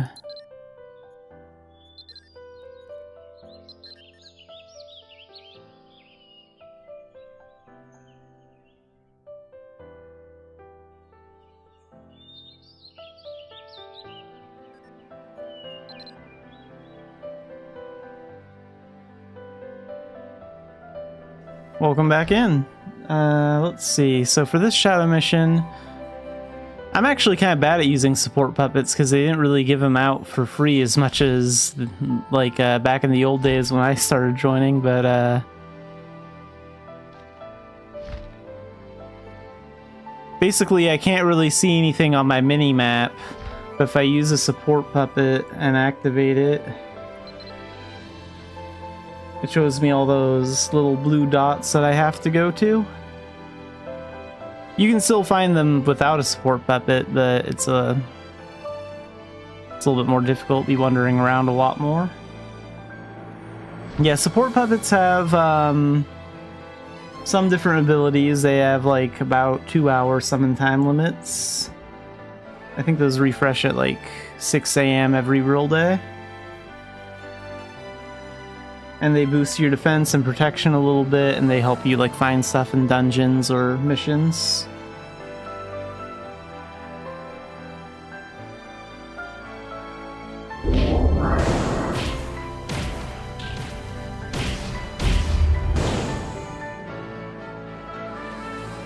They do have guilds in this game, but I mostly play solo.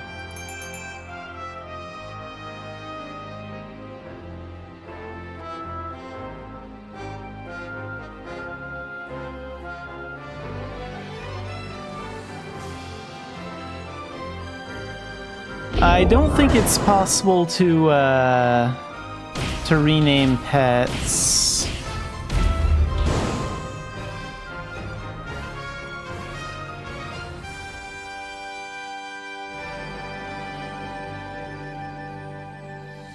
If you really don't like what a pet's name turned out to be, then like later on there's like a pet talent where you can like sacrifice pets that you don't want to make other pets stronger, basically. there is that option.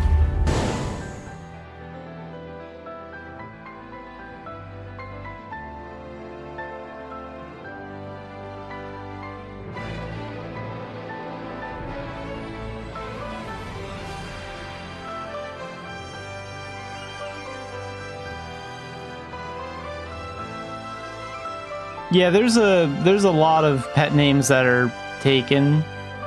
Pet names aren't too important. I give my pets a lot of really stupid names, like stupid references, like shows or other games or things like that.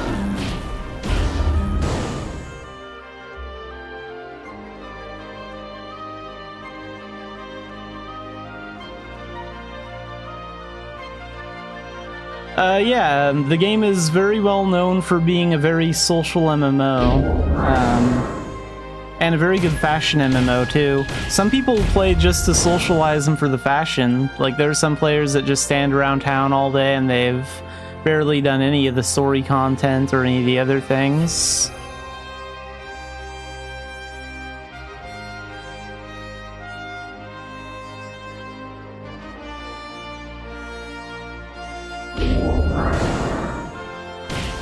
The biggest place to socialize would probably be in Dunbarton. That's sort of the main town where like most of the events take place. So there's always a lot of players like in Town Square there that are doing stuff or are AFK or whatever.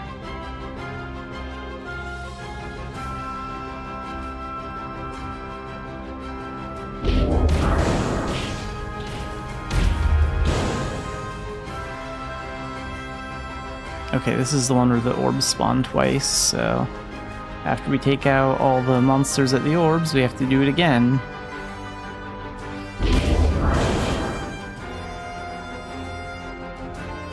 Yeah, I think most of the players speak English for the NA servers.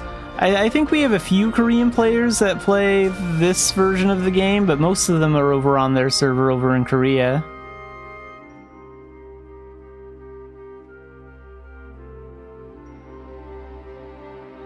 Oh, that is kind of surprising. I think a while back they did like an update where they opened up the game to more regions on Steam, but yeah, some people still play it through the Nexon launcher.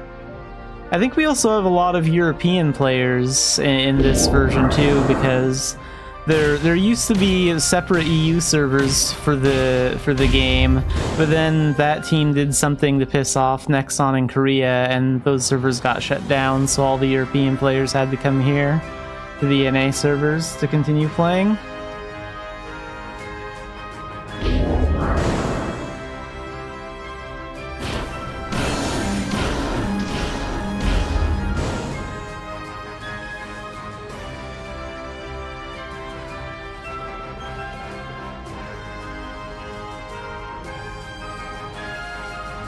So yeah, the NA sort of has like a mixed amount of players. Probably find a couple of different players that speak a few different languages, but it's mostly people that speak English and Korean probably.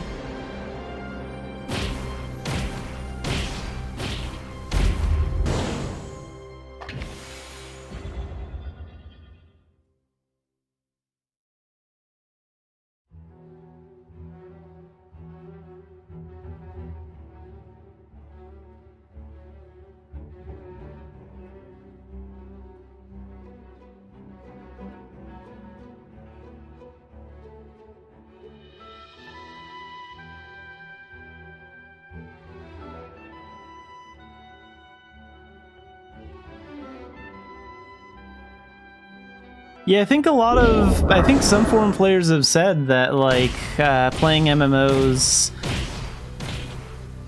in, like, on, like, US servers or, like, the NA Mabi servers have, like, helped improve their English a little bit.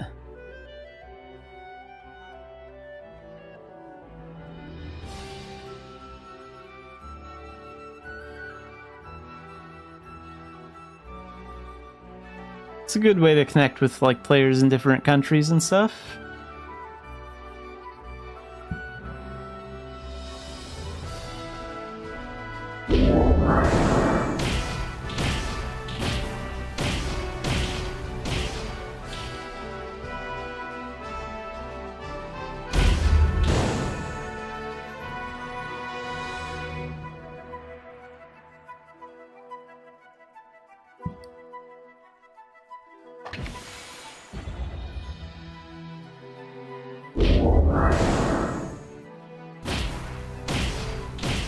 Yeah, you can only talk through text.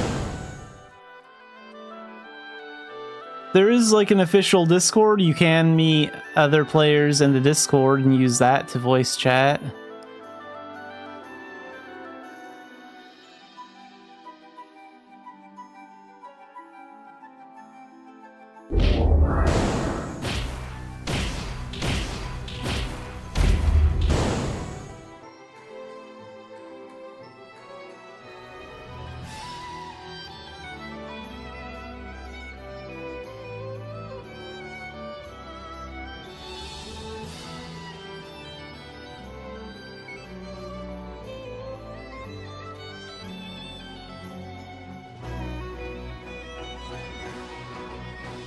And there's also, like, private chat windows too, like, if you go to your friends list, I think if I double click on this player, you can have your own separate little window, and I think you can even do group chats, text chats with this way too.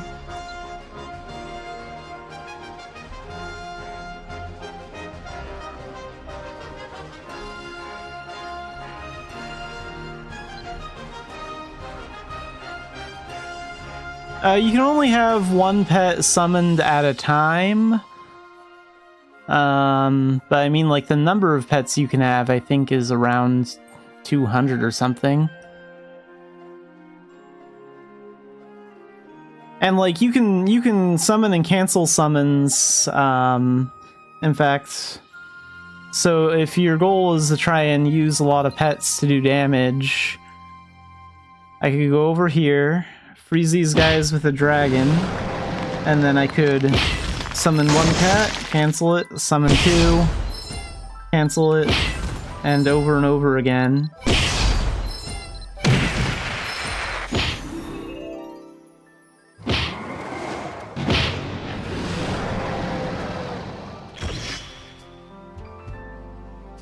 So you can do stuff like that with pets. Because some of them do damage just by being summoned.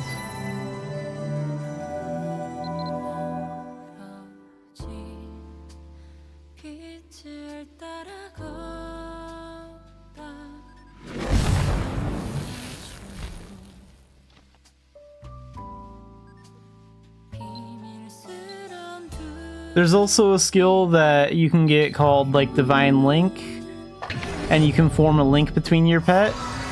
And as long as this skill's active, it'll make both you and your pet stronger because you're, like, linked together.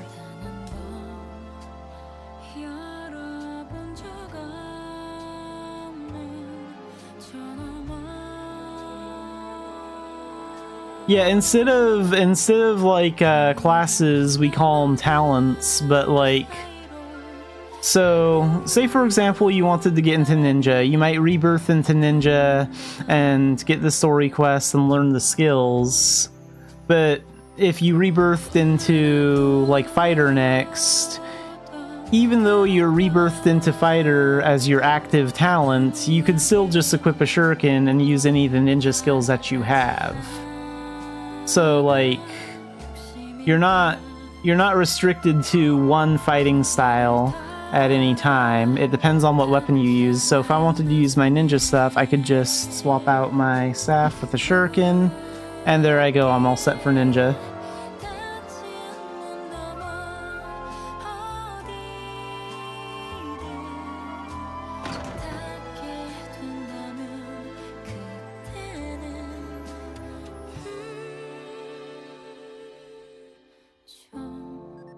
So like right now I'm rebirthed into a life talent, the adventurer talent.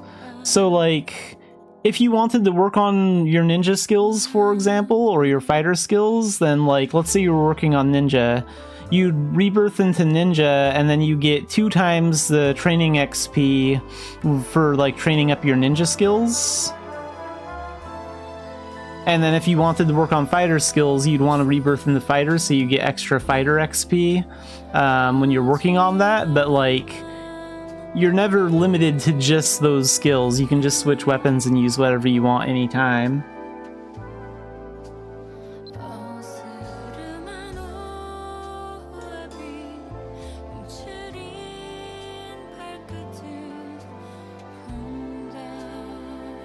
So the housing system is one of the few things that actually really suck about this game, mostly because it's really outdated.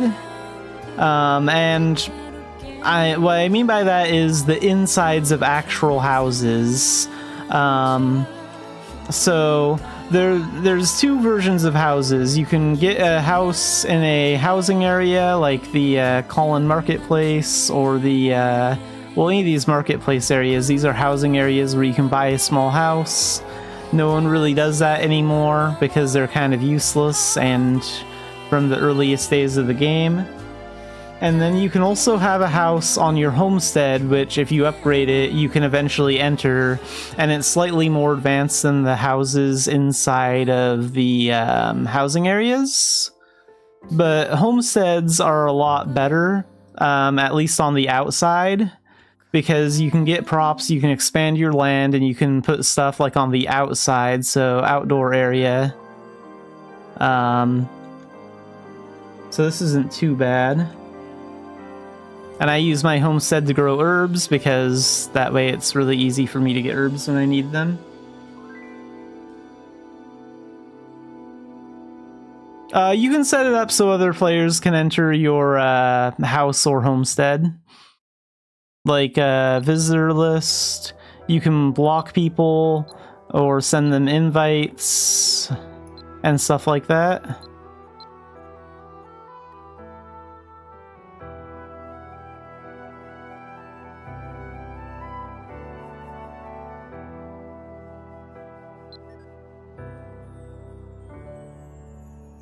Like, this is my house right now, my actual house on the homestead. I don't know if I can even go in this or not.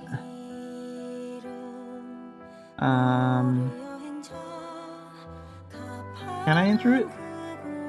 Lease has expired, so you do have to get a lease for it.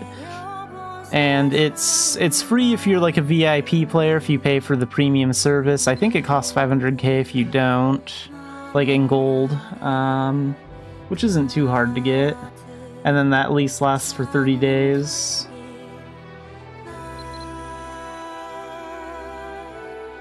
So like, it's pretty basic, it's not very good. A lot of MMOs do houses better.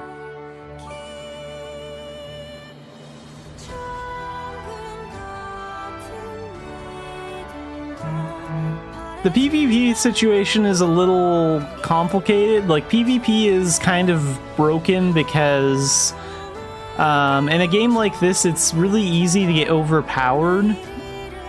So yeah, you can click on anyone. You can right-click on anyone and select Request PvP, and then you can like fight them and stuff. But since there are so many skills, like there are a lot of silent rules about PvP where it's just like, it's just kind of known among the community that you shouldn't use this skill or that skill because it's a little bit too cheap and whatever. So it's kind of a broken system, and that needs a little bit of work. And yeah, you can put furniture in the house. I don't really have... I wonder if I can take a look at... So here's a list of basic furniture that you can install, which costs a very low amount of gold to do. So Get that nice table, for example. And then you can set it up somewhere in here, and you can use page up and down to rotate it around.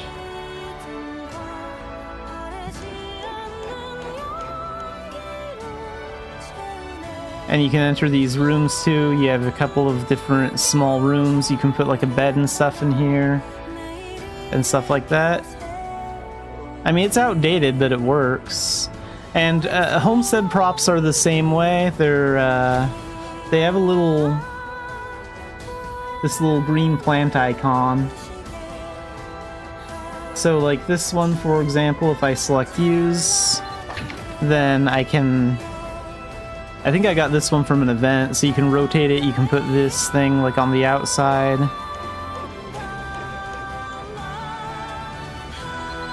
And then there are also things that you can just build,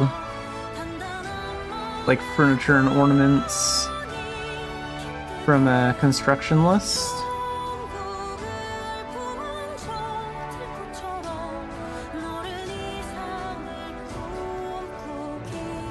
A lot of homestead props you can just get from like doing events though. Like the unique looking ones, like this one's from an event, this one's from some sort of event thing. These portraits are from an event. So are those coffee items.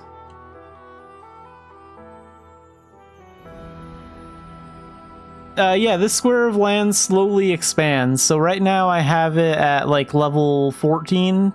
So by that point, this is as big as it gets for free. The square is a lot smaller when you start out with it. There's barely any space at all. And then you just slowly expand it. And then if you want to expand it further, they actually do sell, in the cash shop, they do sell expansion coupons to make it even bigger than this. And actually, players can sell those expansion coupons for gold in the auction house. So if you ever get like a lot of gold, then you can buy those expansion coupons with in-game currency if you want to.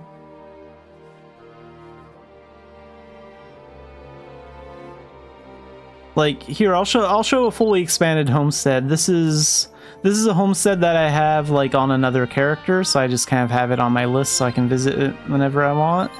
I think I have to exit first before I can enter it. I can exit this one.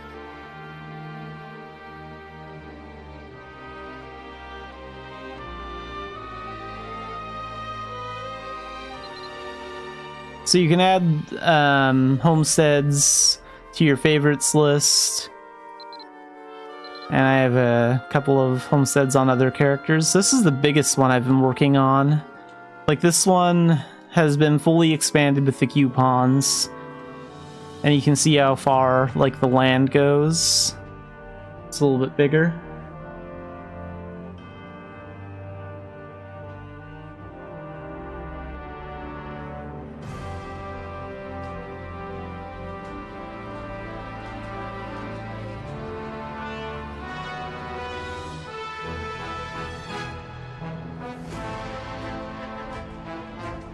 I mean, like 90% of the things that are on here are from events just over the years. Like all this garden stuff, got all that crap from events. Most of this cat stuff too. Some of these are actual pet houses that you can build, and you can like send your pets on missions through that board that you can build. Stuff like that.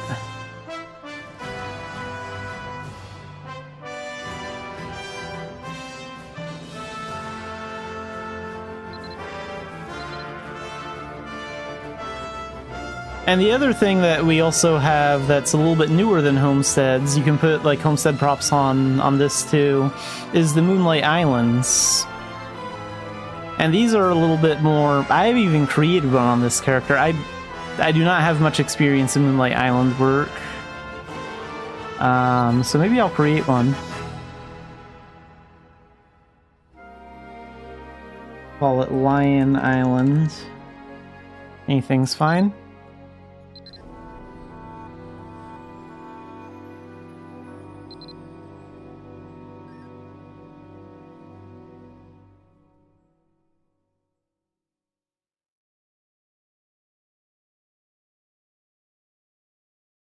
I'm not sure how, like, what the numbers are for, like, how many players are playing at once. It kind of just depends, really. I mean, what time of day it is.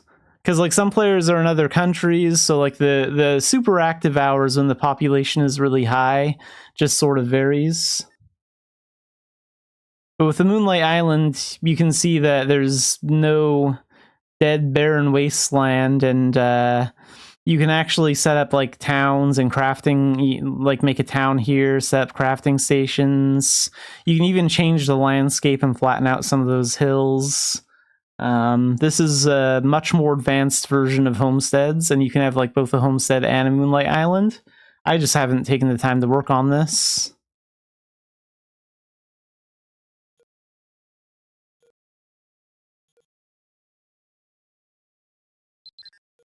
You probably will find European guilds. I'm sure you will, because there has to be a lot of European players in this game. I'm pretty sure there are.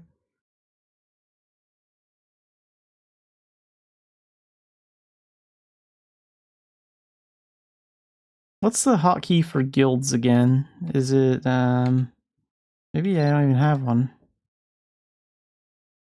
Let's see. Guild. I'll also open it this way.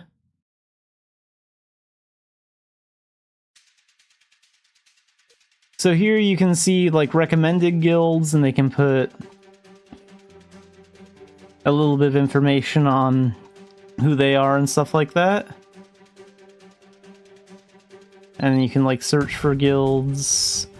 Here, this one has a big list.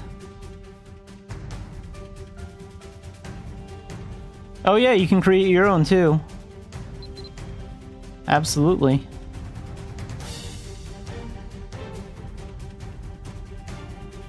I think you have to be in like a party and have like a party of 2, so you and like one other person minimum to create a guild, if I remember right.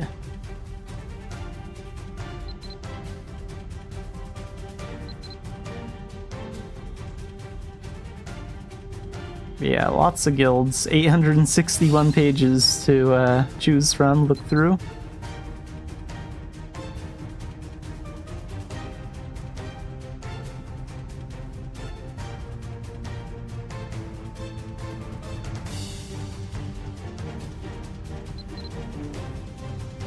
I mean, I'm sure there's probably some demand for that. Like, I don't know how many Russian guilds there are, or if there are any, so there might be other players that might want that kind of thing.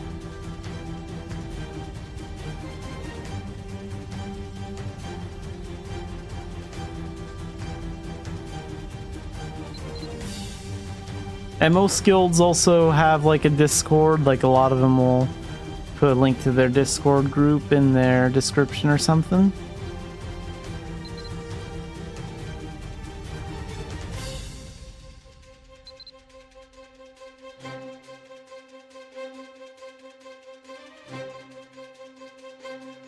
Event stuff. Events go on all the time. We almost always have like 2 or 3 events going on at a single time. Like right now we have... No one really likes this event that much. The Air and Adventure Pass event is going on, which all these normal rewards are free, and then they try and get you to buy like a pass to get special rewards. It does give some pretty cool stuff, even for just the normal rewards, but a lot of players don't like that one. And then we have the Doki Island event going on. So you can register for this one in Dumbarton, and it lets you go to this cool island, which is you can only come here like during the event specifically. And it's basically like a romantic event. You can earn points and buy stuff and all that.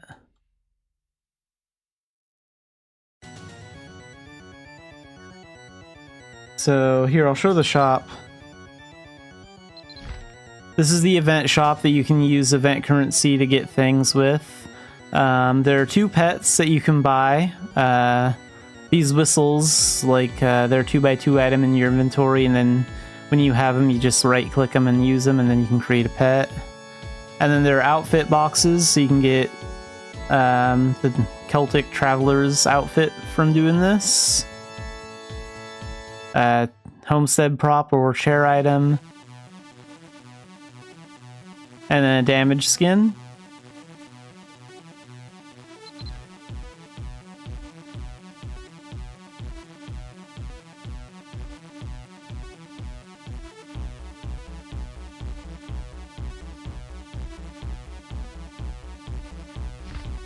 So when you put a new bag in your inventory, like here's a Blanded's bag, you'll get this just from doing Blanded's tutorial. So when it's closed, it looks like that. And then if I right click it and select open, that opens the bag. And if I hover my mouse over it, shows me where it is, so right over here. And yeah, you can only put bags in your basic inventory, and then you can open these bags, and then they open up a bunch of other little inventories. It's a big inventory Tetris kind of mess. And there are also coupons you can get from the auction house or the cash shop to expand your basic inventory by, I think, like 3 rows in total. So you can increase it by 3 rows like this, so you can hold even more bags to expand your crazy inventory needs.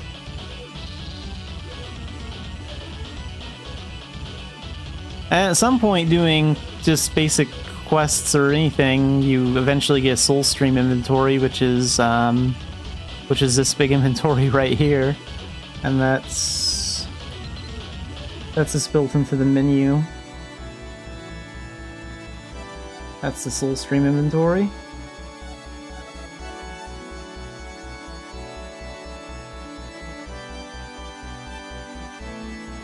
But yeah, once you have all your bags open, then you just press I for inventory, and they just all open up with your main thing here.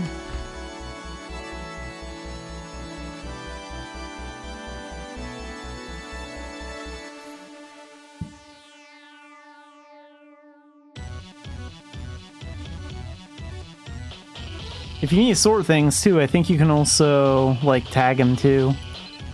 You can select different kind of tags for different kinds of items and stuff. This one, I believe you can even type a note, so you can call it whatever you want, like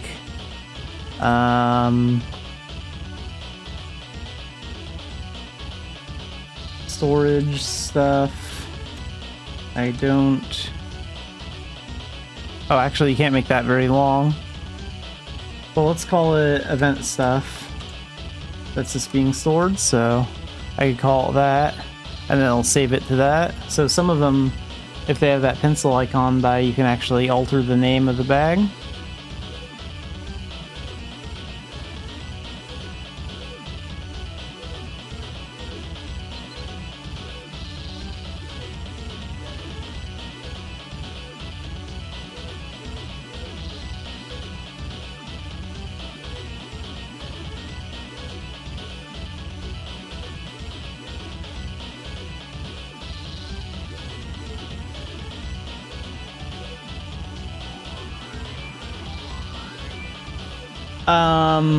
Well, the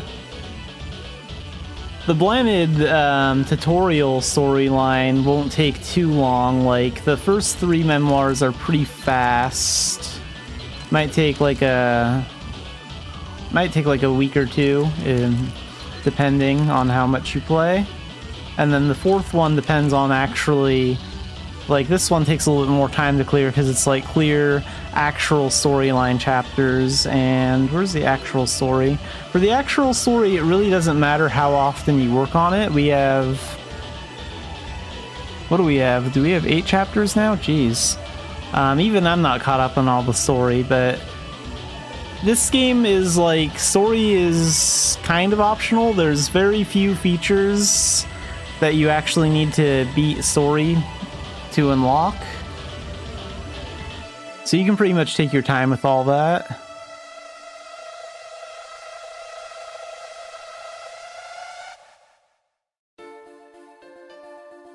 I think just for finishing chapter 1, that would probably be maybe... I don't know. Because, like, Generation 1 is probably the longest. Generation 2 is a little bit shorter, and... So, I mean, it might be, like... 18 to 30 hours, something like that, in total, between, like, all 3 of them.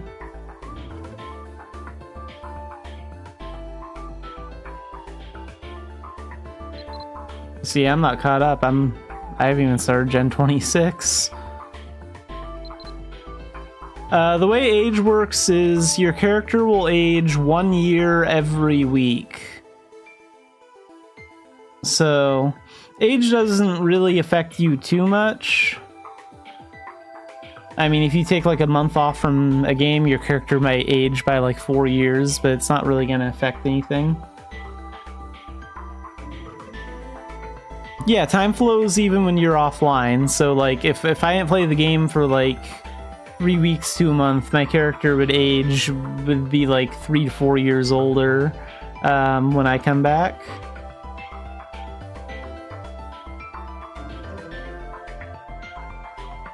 And the girl at the Soul Stream gives you like a small accessory item every week on your character's birthday. So like my character was created on a Monday, so that's like his character birthday.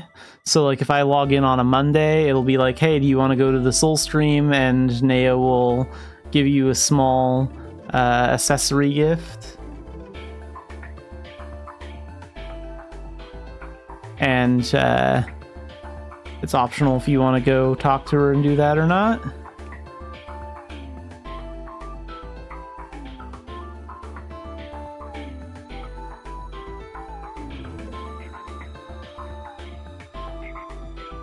I don't think age really has like a negative effect on characters. Maybe if they get like, I don't know, I think maybe in the past, if a character got like up into the 80s or 90s or older, maybe their stats would decrease a little bit because they were older, but I'm not sure if that even applies now. There's been so many changes to that kind of thing.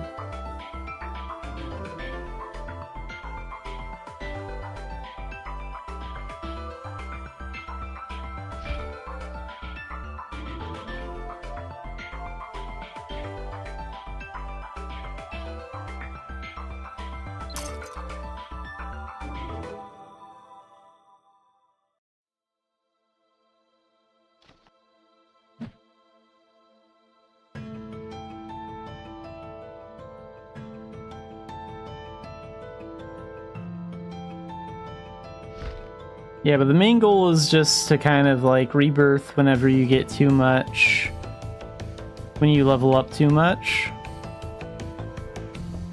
And sometimes like doing a rebirth is kind of handy because every time you level up, then it fully heals you, like your HP goes back to full and so does your mana and stamina. So like, if I was going to run a really difficult dungeon where the enemies do a lot of damage, I would purposely rebirth back to level 1, and then every time I defeat like 2 or 3 monsters, I level up, so that instantly heals me back to full health. Whereas if I was in there at like 80 or level 100 or something like that, it would take a lot longer to level up and get that, and have my like health and MP be restored because of that.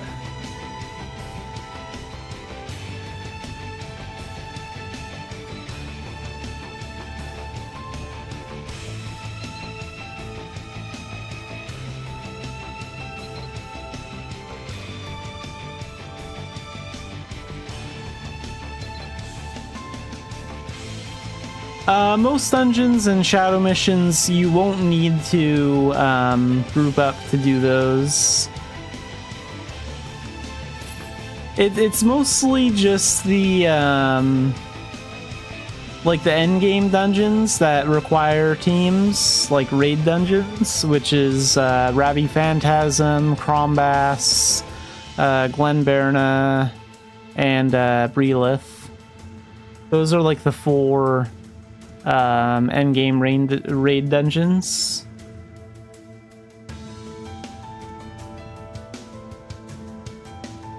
That's kind of the problem with the game right now, like with the current director, Choi Dong-min specifically, is he's basically releasing bad updates that are pushing everyone really quickly into doing the 4 raid dungeons, and like all the older dungeons are really out of date. Like the enemies are too easy and they need to be scaled up a little bit, and yeah, those dungeons aren't really getting updates.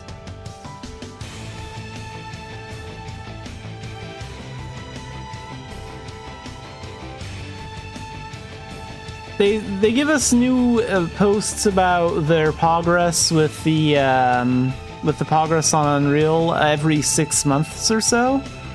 Korea has this thing where they do like a fantasy party live stream. It's a big event over there, and they live stream it at like a live location, and if players, like the players in South Korea, can buy tickets to it like a month ahead of time. Huge event. They stream it on YouTube on their official channel, and usually they talk about Eternity news then. And the next fantasy party, the date hasn't really been announced yet, but usually they do it kind of...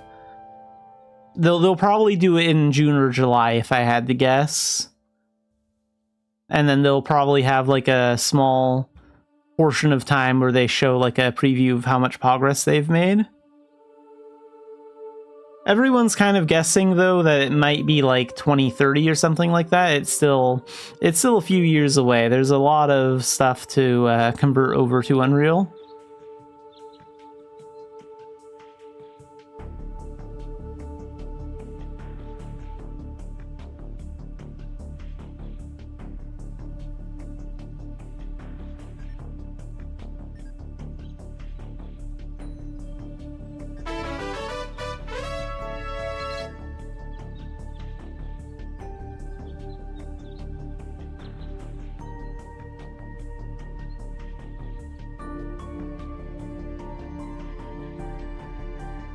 Yeah, if you want to see like some of the progress on the NA site, if you go to the main Mabinogi website in the NA, there's a little Eternity tab that you can click on, and that'll take you to a bunch of posts where they talk about like some of the things that they're doing with Eternity, like how they're redoing some of the characters and making some of the outfit animations move and stuff like that.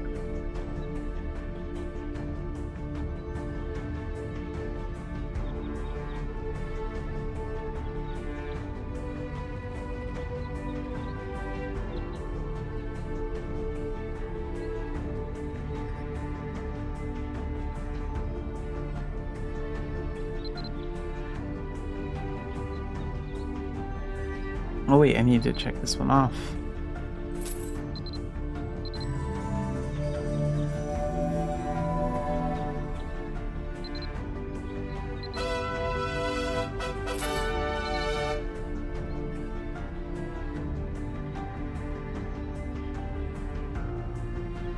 So if your goal is to be like a healer, then you'll want to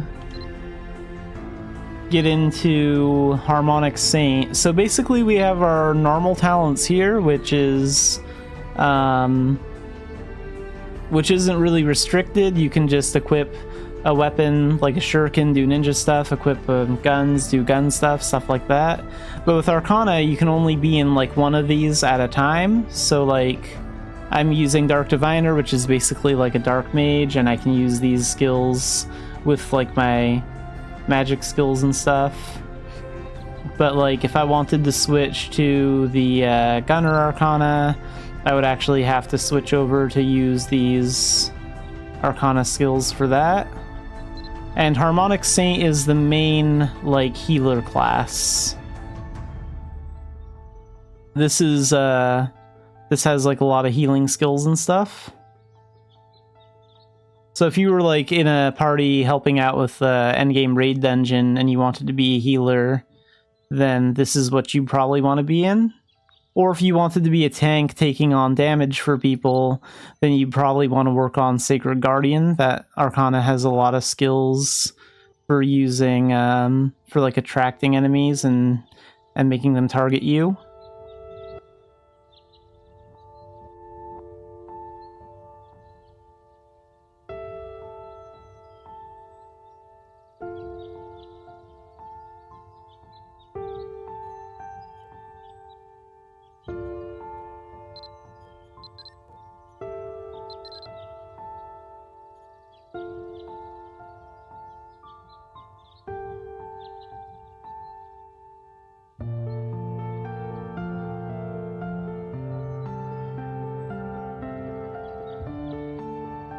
Yeah, mage is a combat talent. I guess it kind of depends on... It depends on, like, how you view mage, because it's like, yeah, mage itself is a combat talent with, like, lightning bolt, ice bolt, and firebolt and stuff like that. But, like, party healing and healing, these magic skills and stuff like that are technically magic skills, part of like the whole mage thing, but they're in the holy arts talent, so it's more like the healing side to mage. And then the Arcana Harmonic Saint has these skills that are even better at healing and doing things.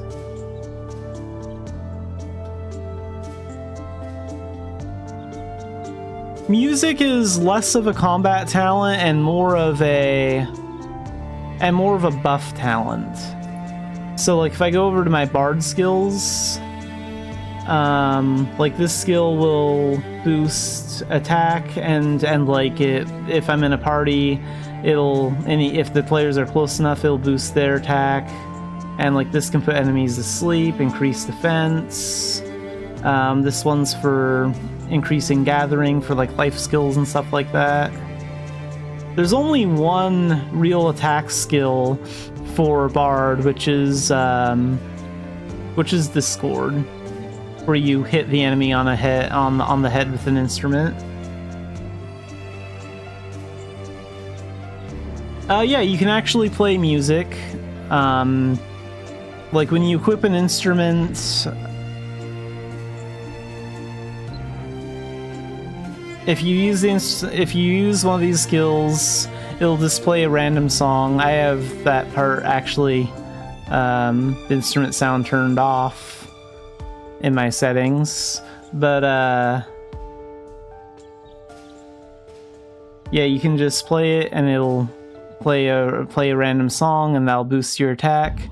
And if you have a score scroll, which I don't know if I even have one on this character, I might somewhere, but you can use like a music score scroll that'll look kind of similar to one of these. It'll have like a musical note, and you can equip that in your other hand, and that'll have like other songs on it.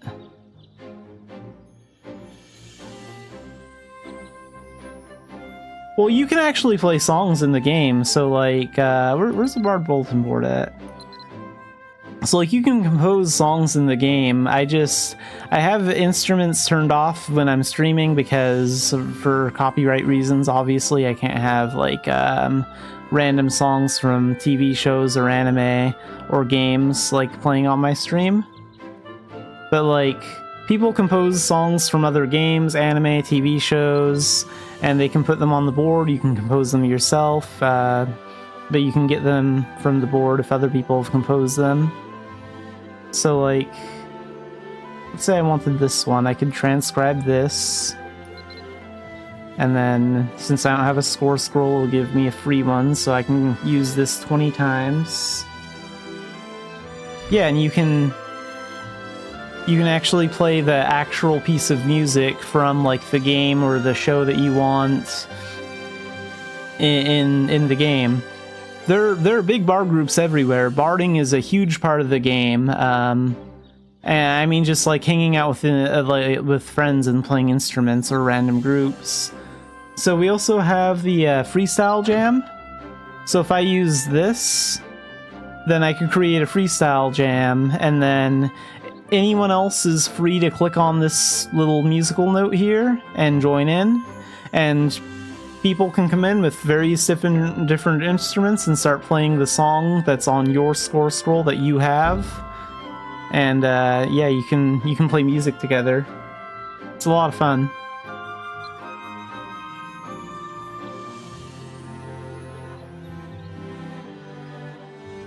There's lots of different instruments too, like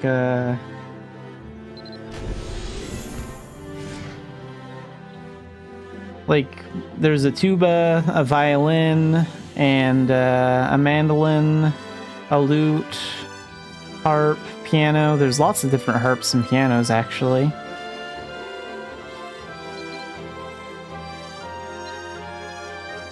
Like, where's... Are they under other equips? Instruments, here we go.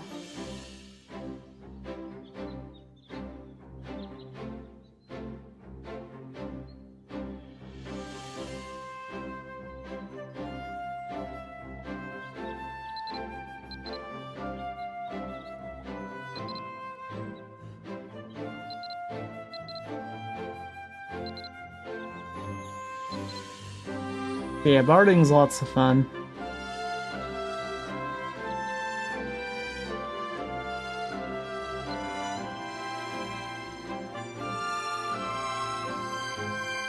I mean, if you want magic that helps you out with, like, growing plants and stuff like that, and, like, gathering, then Bard is actually more realistic for that, because, like, you can use Harvest Song to gather things faster, and then, with Alchemist, you can learn a skill called Rain Casting, and you can make it rain over, like, a field of potatoes or whatever, and then that'll make them come back faster, so you can harvest from this spot more.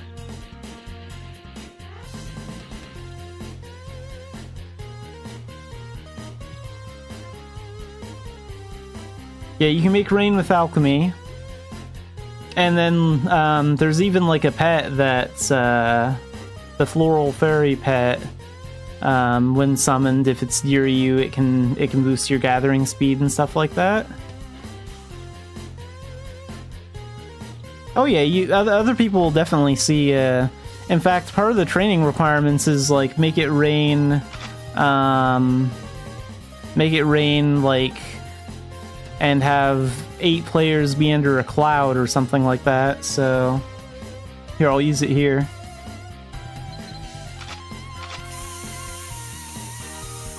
Just gonna create a little rainstorm above them, just for fun.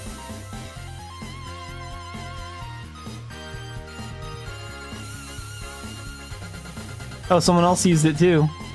And that circle on the ground there, that's how wide it is, so you can see it. There it is. Oh, whoops, a little too far from it.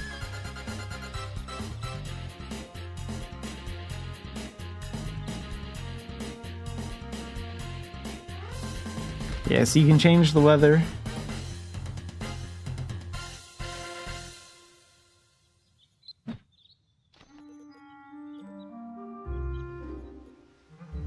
Alchemist is all about like there are crystals, like water crystals, fire crystals, earth and air that you can like buy from shops, and then you use them in a cylinder to do different things like creating barrier spikes or shooting water cannons at the enemies, stuff like that.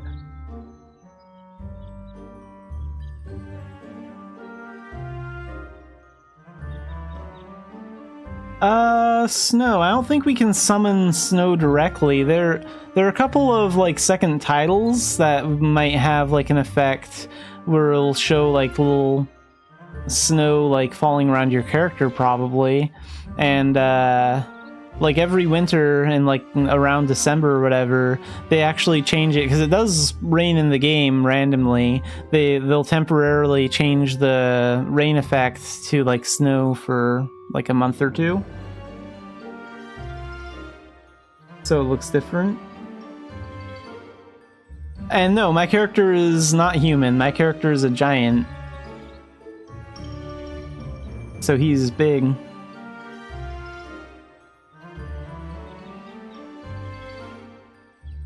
I've played on elf and human the most in the past, so when I created this character almost a year ago, I realized, hey, I haven't done much work on a giant yet. I kind of want to reach endgame with a giant, so I decided to create one. So there are 3 races to play as: human, elf, and giant. And each one is slightly different. Like, giants are a little bit bigger. They have a lot of physical strength and stuff like that. The ears and tail are add-ons. Like, if I go to my fashion, my style tab, I am using the wiggling tiger ear headband for my character, which are those moving ears up there. And then the tail is also like you have a tail slot. It's actually, you can see the little tail there. That's where the tail goes. So you can buy tails for your characters too. The problem with playing an elf, if you want to like have cat ears, bunny ears, fox ears, and a tail or whatever, is elves have very pointy ears. So it's very, very hard to hide your elf ears. And use like cat ears. Like, you can do it, but you'll still see the elf ears poking out. They're very, very difficult to hide compared to like a human and a giant that just have normal ears.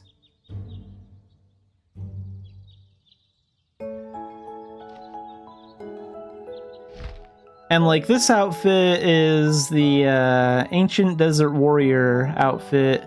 The Ancient one has a cool action effect for... It's this one here, Outfit Action 2. Some outfits have actions, and this one is right here. It'll turn me into this small Egyptian-looking cat.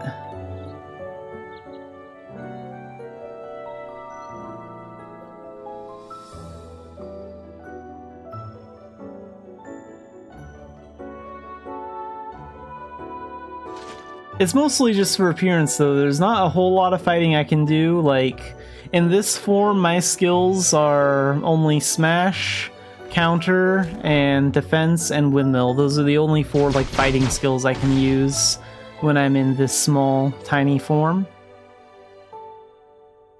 And if I use the rest skill, I do that.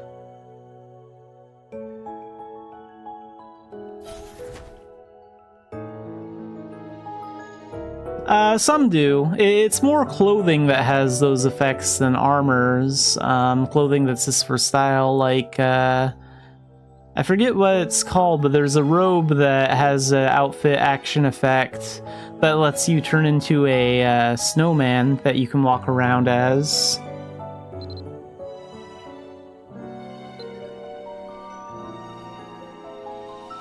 And there's like a witch outfit from an old Halloween thing that lets you turn into a black cat with like a witch hat on with this action.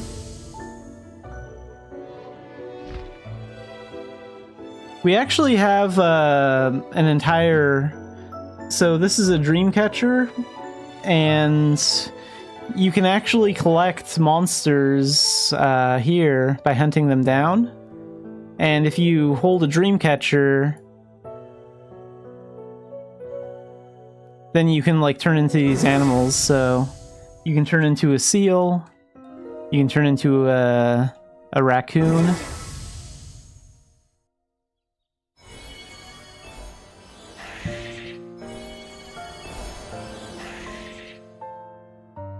And like, you can collect points on these. So like the mimic, these 5 golden dots here, like if you don't have any transformations, then you'll have to collect like 5 points on the fox, 5 points on the raccoon, finish your rank F, level up the skill, work on your rank E's, and you can go all around the game and collect certain monsters.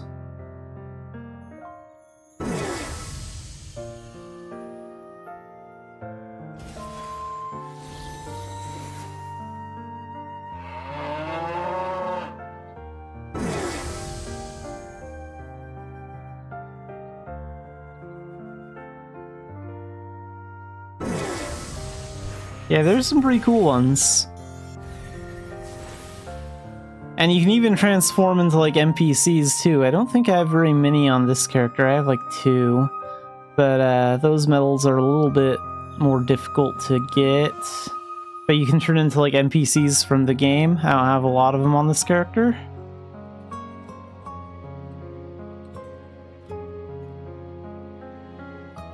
Okay, let's transform into something that's kind of human-shaped. How about Goblin? That'll work. So, not all transformations, but some of the human-shaped monsters and most of the NPCs can also use gestures. So, you can also make them do stuff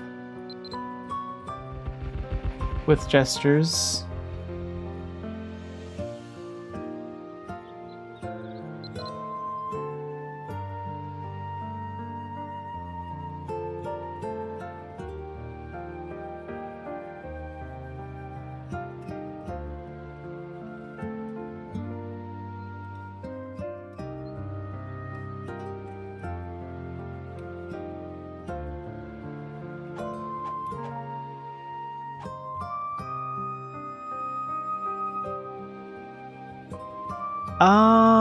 I don't think there are...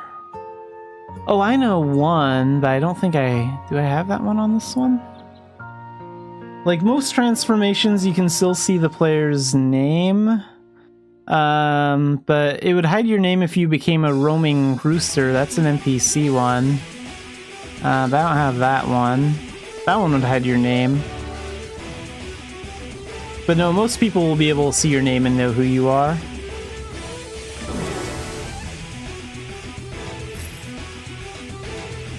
Yeah, but collecting monsters is lots of fun because you have to go to like different areas of the game, into different dungeons, fields, and stuff to actually find these monsters and collect points on them. So it kind of teaches you where everything is by like going to those locations.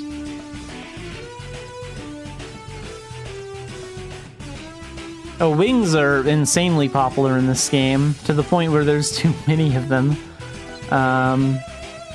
Let's see. I don't have a lot of wings on this character, I don't think. But, clothing... No, defensive gear? Robe, other equips? How about accessories? Accessories, okay.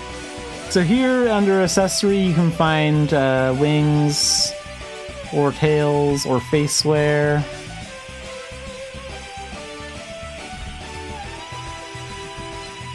This is the face wear slot right here, the glasses icon, just a spot for like face items. But yeah, there are tons of wings to pick from. Some of them even do special things, like, what if I can find a special pair of wings? Like this one has a set item effect.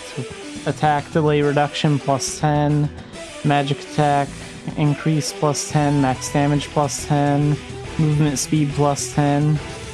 That's why those are so expensive. But 99% of wings are just for show.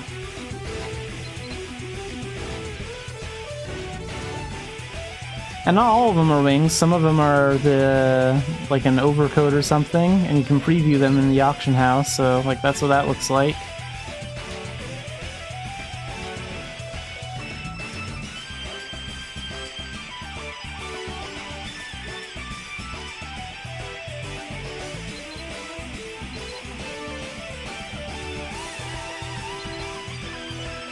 These ones don't look too bad.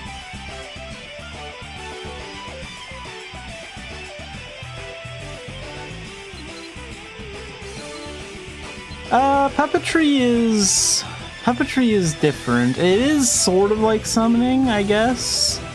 I've never played an MMO that has a thing quite like puppetry. Do I have control bars? I don't know if I have control bars. Let's see. I'm gonna... No, I don't think I do. I'm gonna buy some then.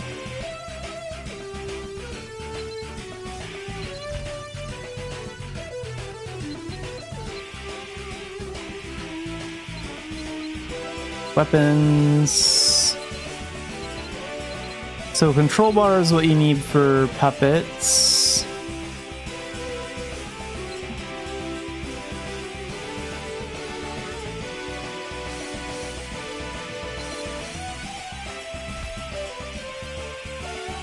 And you can actually equip like a marionette like this.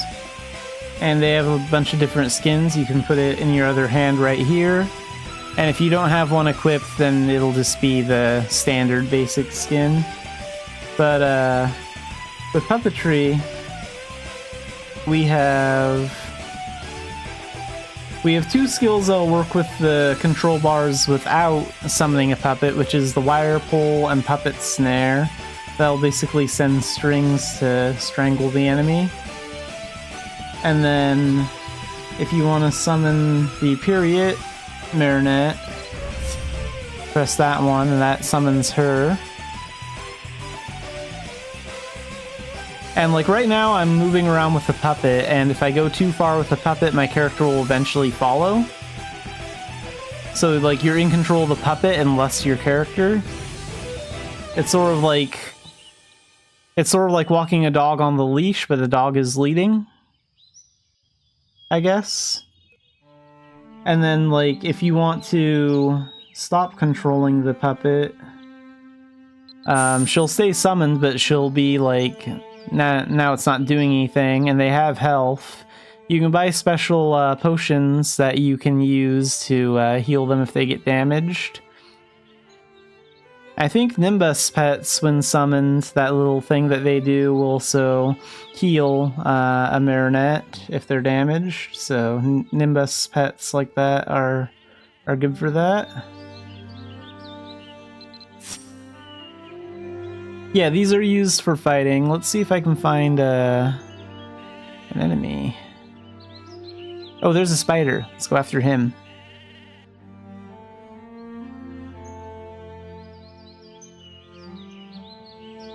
Let's use Rising Action. Oh wait, I'm a little too far away for that. How about this one? So there, she did a little spin and had a cleaver out.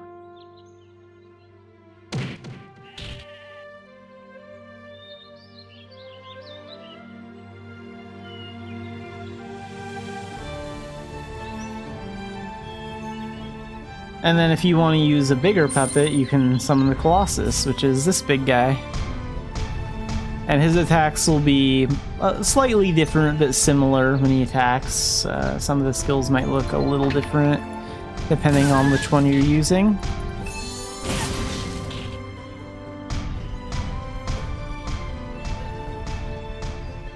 We're actually getting an Arcana for puppetry in... probably in August. Korea already has it, but it's going to be called Melodic Puppeteer, which is, it's going to be a combination of the bard talent and the puppetry talent, and it's basically going to be like controlling a puppet with like with vocals, like with sound. I hear you can even dress up those puppets in like outfits too. So that'll be coming out soon. If you do have arachnophobia, you'll get this pretty early in the game, the Portable Diffuser. This is a totem item, so if you activate it, then spiders will change appearance. Let's go find a spot with a lot of spiders. Like now they're gonna look completely different. When active, the Portable Diffuser basically turns spiders into stuffed bears wearing cute little spider hats. I like the way spiders look, so I don't really use it, but like, yeah, if you can't stand spiders, when the Portable Diffuser is active, this is what they will look like. Which is completely different. I mean, I guess they still have a little spider on their head, but it's a lot less scary.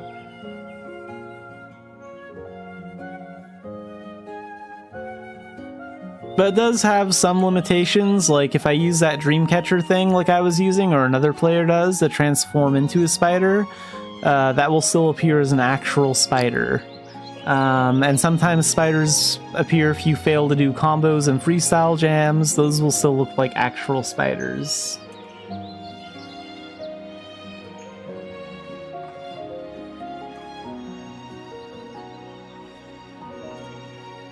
But it solves most of the arachnophobia problem.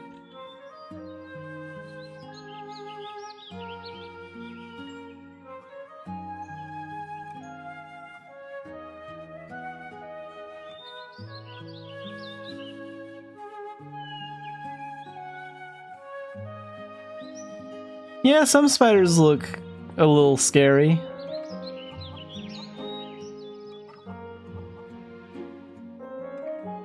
I'm not like super afraid of spiders IRL, but like yeah, some of them look a little freaky.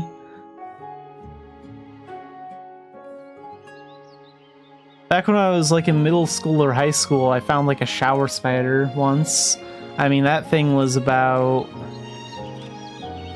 I don't know, that thing was probably bigger than my hand.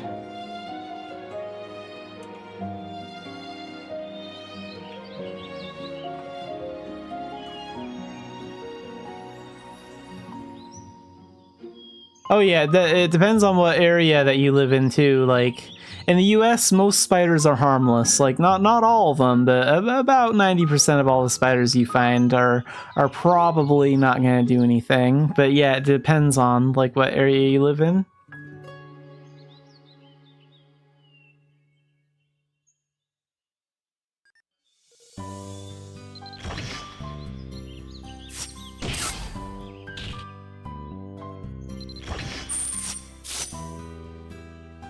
Strangle them with wires.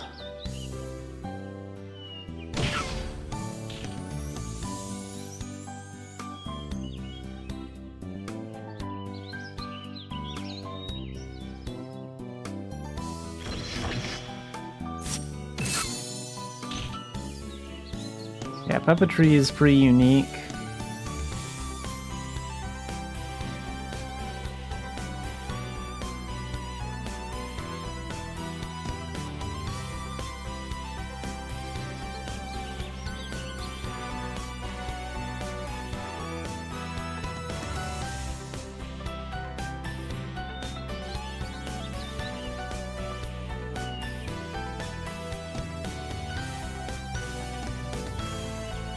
Yeah, I mean, some of them are scary. Some of them look scary, and you definitely don't want to encounter like a poisonous one or an aggressive one that bites real hard.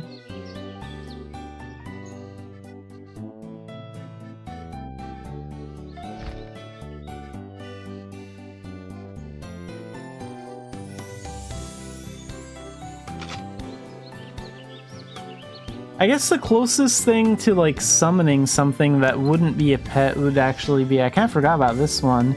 You can actually summon a golem.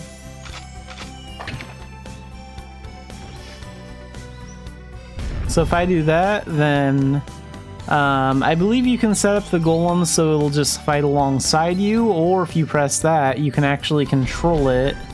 But the problem with that is, when you're controlling a golem this way, WASD movement doesn't work while you're in control of them. You actually have to like click somewhere on the map to move around. So it's a little outdated. And that green bar right there is my time limit. If I go too far away from him, then like I'll switch back to me. Or I can just let AI control him, you know? Let him do whatever he wants. This is a snow golem, I believe, or, well, I don't know, it might be, the stone on him might just be, like, really pale, but there are a couple different kinds of golems out there. We have magic stone golems, and, like, snow golems, forest golems, all sorts of different golem enemies, amethyst ones.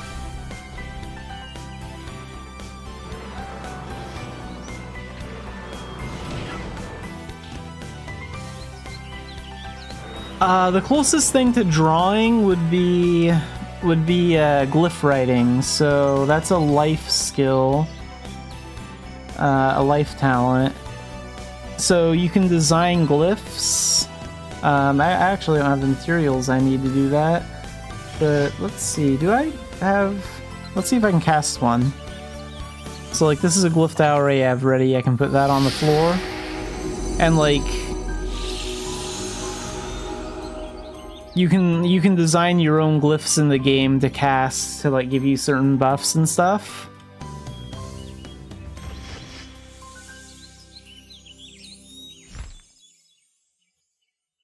This game does have a huge art community, though. Like, there are a lot of Mabinogi artists, and sometimes the team hosts like they'll make posts for like community drawing competitions and stuff like that. If you're into like drawing and stuff.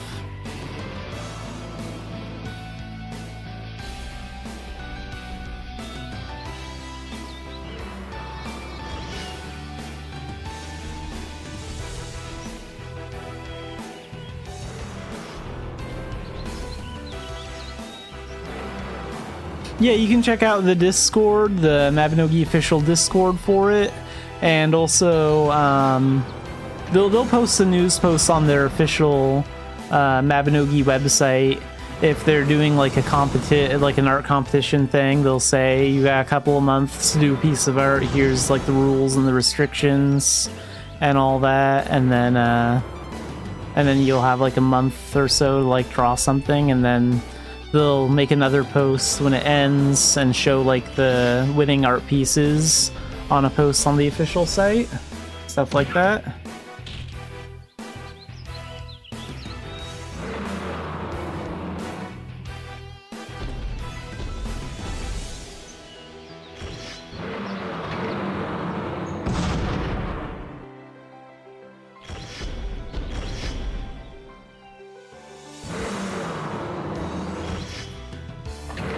Well, if you ever want to get back into that sort of thing for fun, like Mabinogi is a good place to do it. It has a great art community.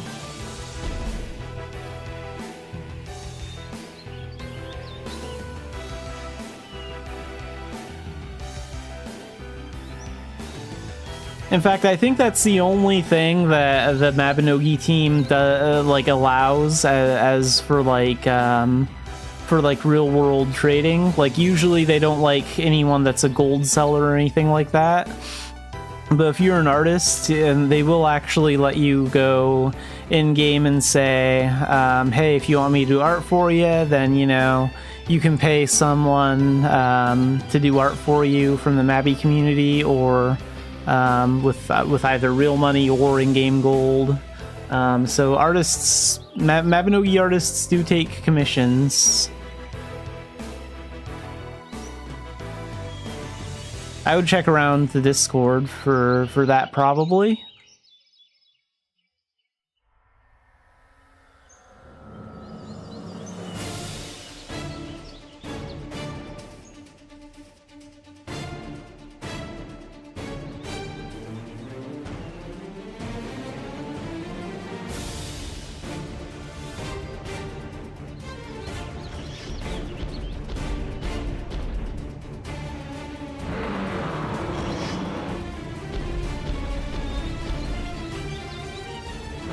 Yeah, if you want to meet some new players like in game that might be like that are like musicians or artists, like players that are just doing freestyle jams, or maybe talk to players that might potentially be doing art, you can on Saturdays, so at like 7 p.m. so actually around this time tomorrow, at Tara Castle, there's a banquet event that goes on. It lasts for an hour. Players can meet up there and hang out inside like the lobby of the castle.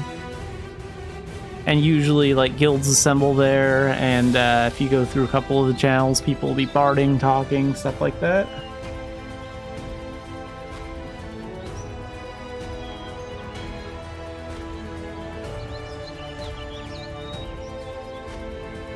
Yeah, there are lots of different outfits. Fashion I mean, this is a game that's kind of based off like Celtic mythology, but I mean, like, fashion has no limits in this game. There are outfits for just about everything.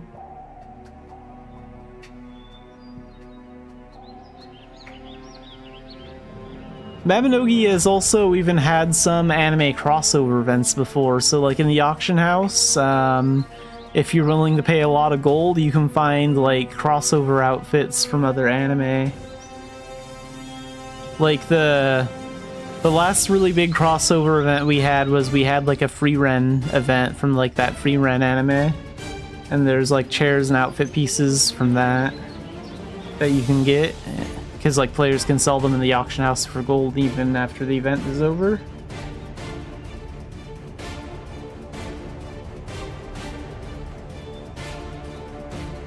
Well, if you like a character in Free Ren, like Fern or Free Ren or some of the other characters, you might be able to find their outfits in the auction house.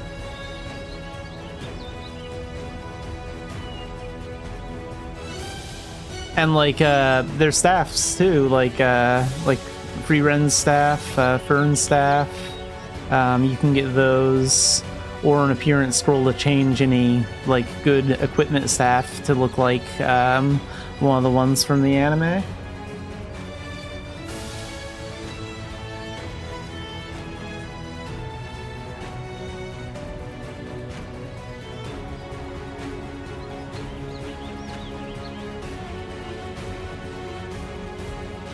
I'm sure that won't be the last anime crossover event we do. Like we've had a couple in the past. Like this game has had a Sword Art Online crossover event once, an Unlimited Blade Works crossover event, a Kimono Friends one. So just quite a few over the years. They only happen like every maybe 3 or 4 years or so. Maybe even a little bit longer than that sometimes, but when they happen, they're a pretty big deal.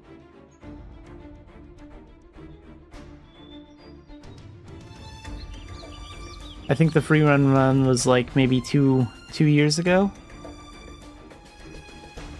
1 or 2 years ago.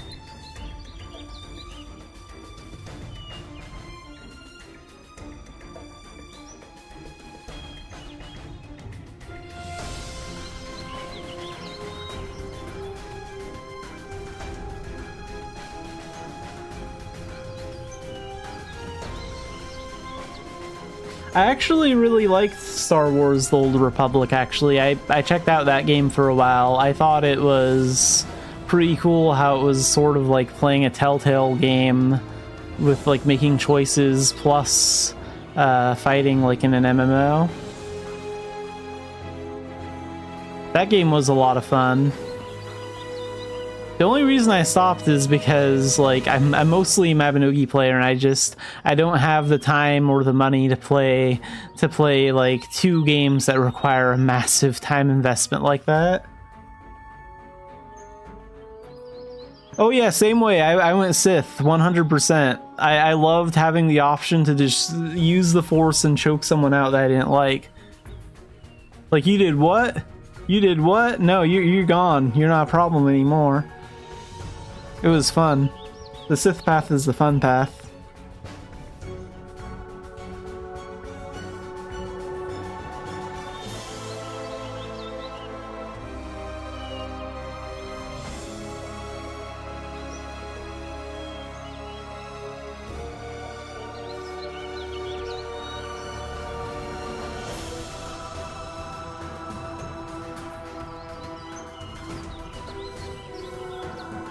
Honestly, the biggest problem I have with Star Wars The Old Republic is the combat. That's the only weak part about it. Like, it really does feel like you're kind of playing through like a giant old Star Wars movie, which is really, really cool.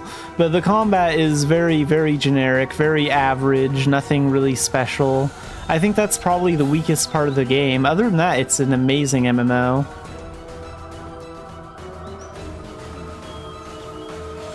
Like, if they were to update that game and give it, like, some sort of action-based combat, like something that they have in, like, Genshin or Tower Fantasy or whatever, that game would be insane.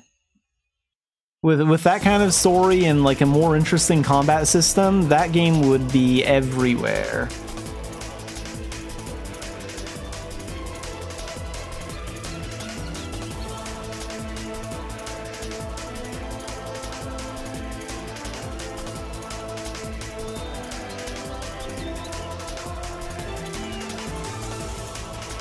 I also have to give them a lot of credit. Now that I think about it, most of the story things in that were actually fully voiced too, which is, I mean, that's not cheap to do. So like, that was also a big draw that really lures you in.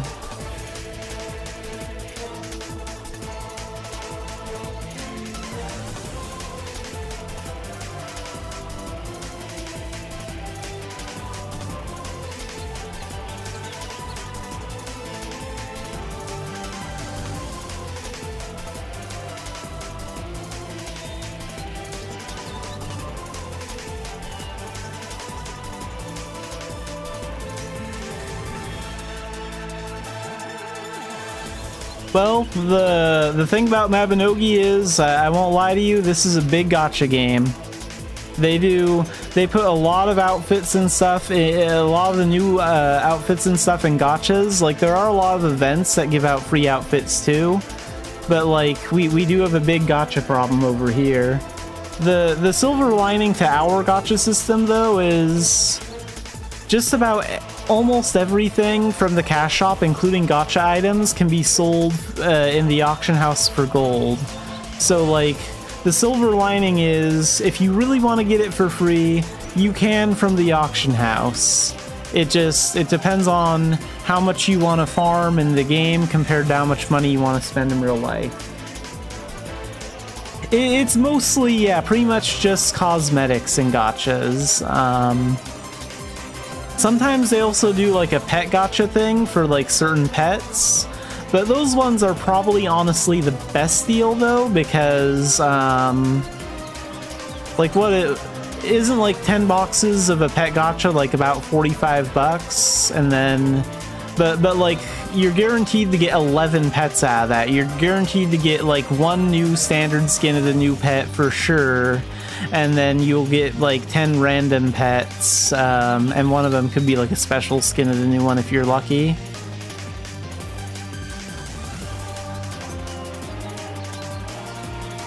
And you can even sell pets for gold too. There's like an item that you can use to store pets into an item, and then you can sell them on the auction house, like Misk, adoption medals. These are all pets on sale. If you ever hover over them, they'll tell you what pet is in here, and you can sell pets for gold here.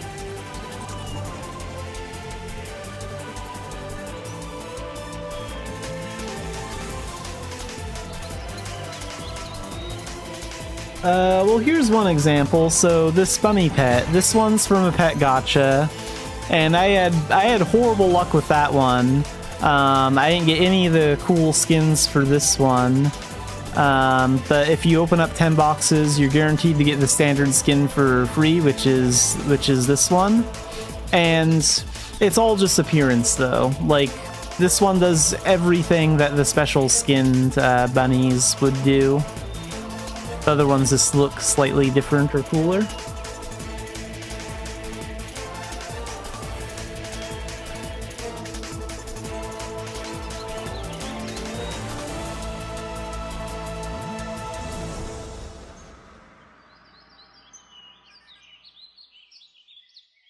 And like these cat pets were in like a pet gacha too, like the skins for these.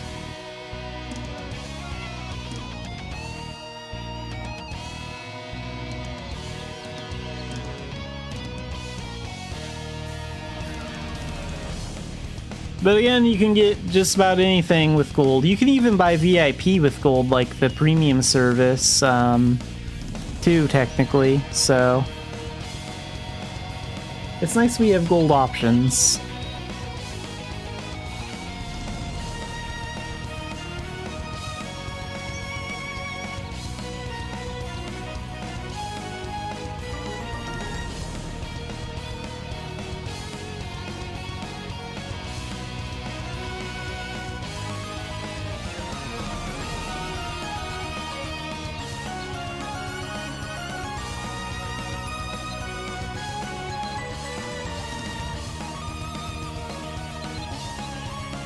I'm not doing all out war, not that shadow mission.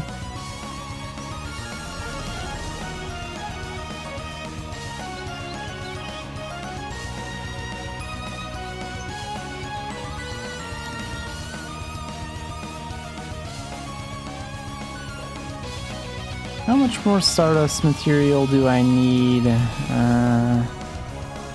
Ooh, I'm actually really close to having the rank B material that I need.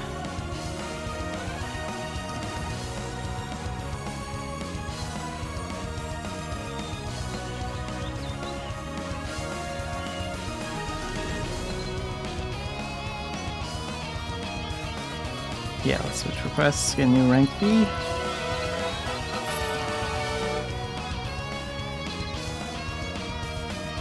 Defeat the Shadow Warrior. Alright.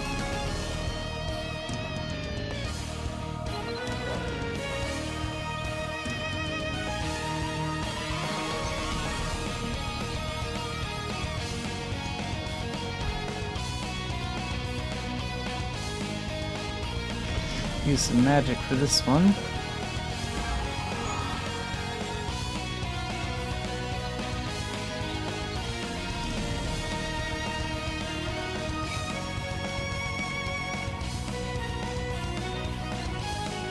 Welcome back in. Gonna run a shadow mission.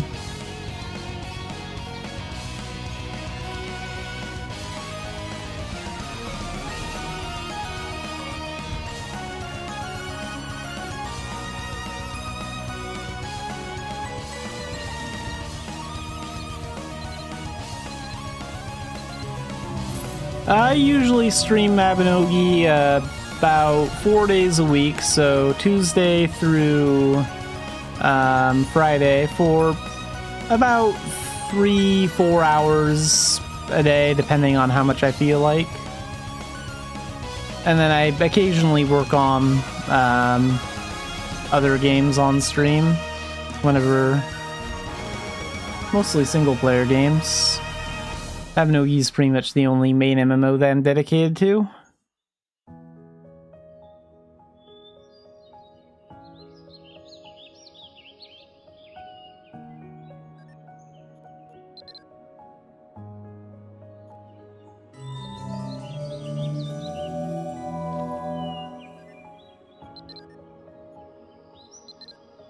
Oh wait, then pick up the mission.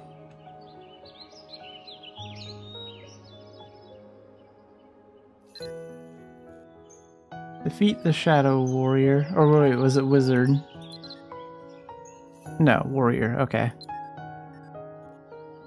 Where's the Warrior one? There you are. Do that on Elite.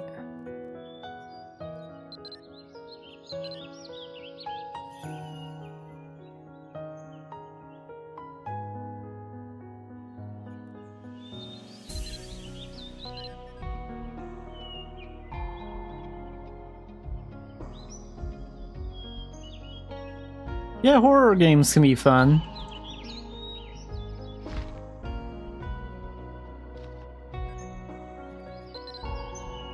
Like, I think I've streamed playing Dying Light a few times. I've played, like, the Walking Dead Telltale games and stuff like that.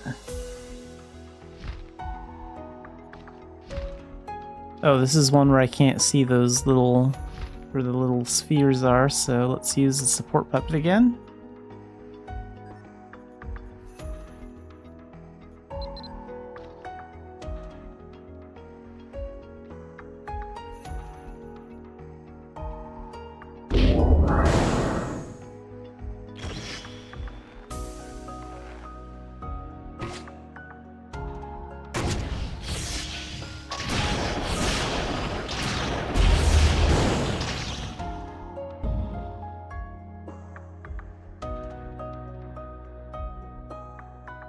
Yeah, sometimes when you're young, you think it might be a good idea to watch like this scary movie or do this scary game, and then it turns out to be a little bit more terrifying than you thought it would be.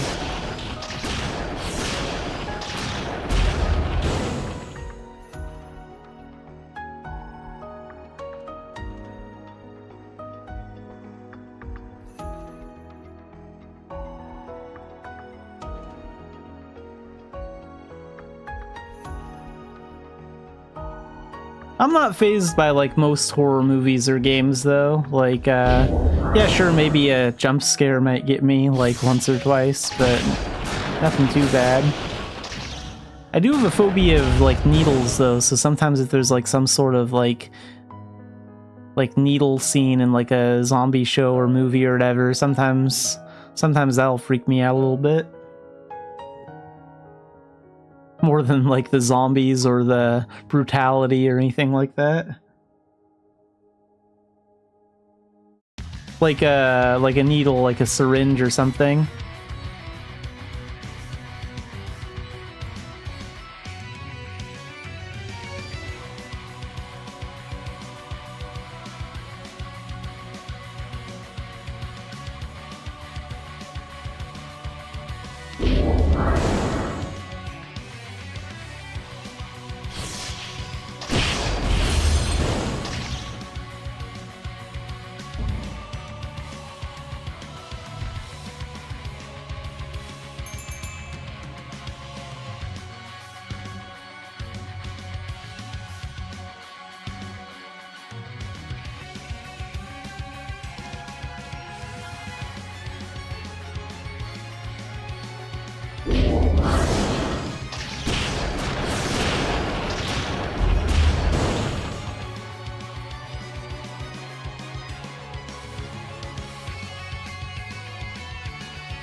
Oops, I attacked that tree.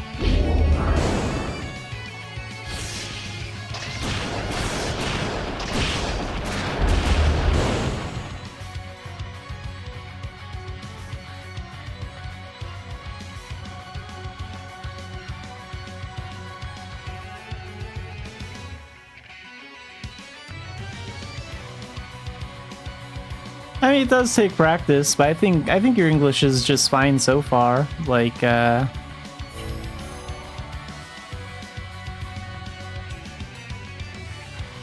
can read everything just fine.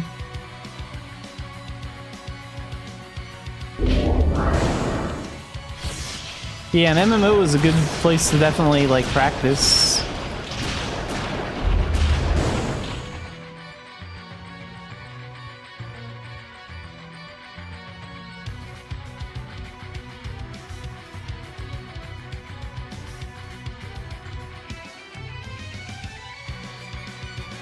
I think the thing about English is that it's not necessarily like a super hard language to learn, but it's just sort of like a really open language. Like there's a number of different ways to say like the same thing in English. Like we have so many terms and variations and like slang and different kinds of talk that all mean the same or similar things.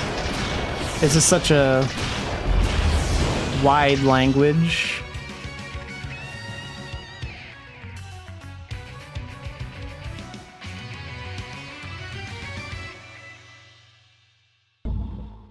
Yeah, most of the time if you just try and have like a random conversation with a random group, they'll probably talk to you unless they're literally away from their computer.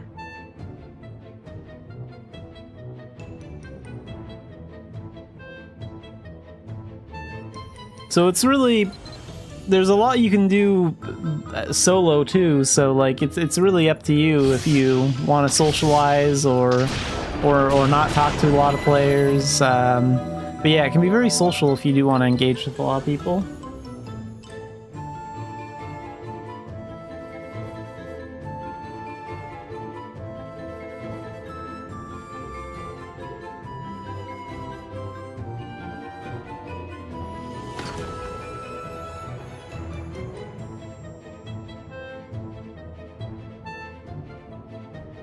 Yeah, in the English language, you just have too many phrases and stuff, and there's too many different styles of it. The words aren't really so much the problem as there's just more the problem is that there's just too many words to learn, too many phrases to learn.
Yeah, it is kind of interesting to like learn the origins of like how each language like starts out, like where it comes from and stuff, and like what it's based on.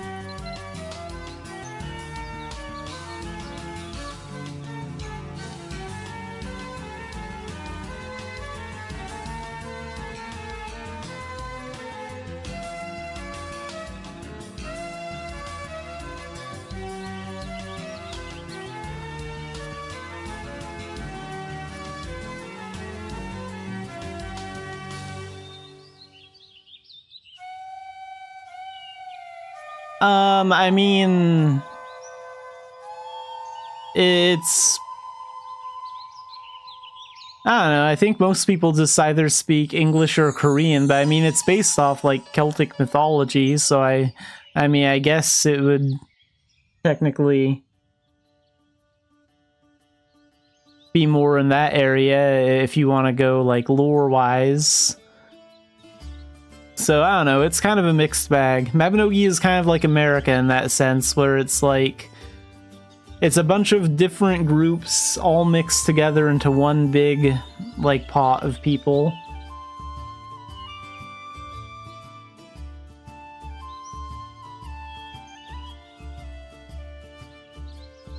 But yeah, just come on into Dumbarton and find a random group. I mean, we got a lot of channels. I think Shopping One is the...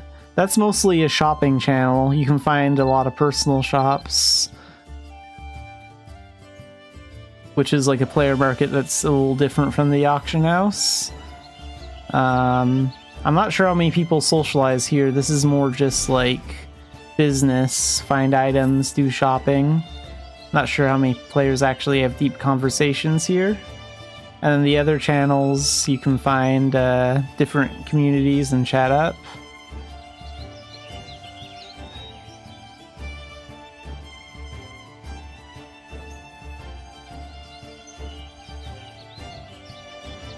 I don't think there's any, like, invented in-game language, but, you can find art that kind of tells a story, like some dungeons have special designs on the walls, that kind of show, like, a story, like, there's a dungeon in... There's a dungeon at the end of G1, of Generation 1, that kind of has, like, a lot of wall art of, like, Dark Knights, or rather, it shows, like, the process of, like, how humans become Dark Knights and stuff, and if you look at, like, closely enough, you can kind of see, that in, like, the wall art. And then, like, in the Longa dungeon, near the elf village, you can kind of see, like, some of the history of the elves on the walls.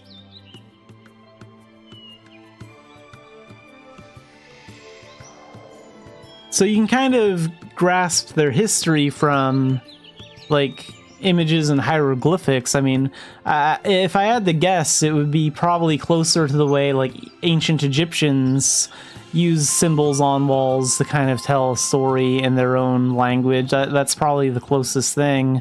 You can find some, like, art that kind of tells a story.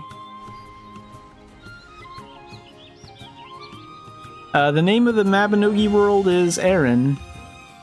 E-R-I-N-N.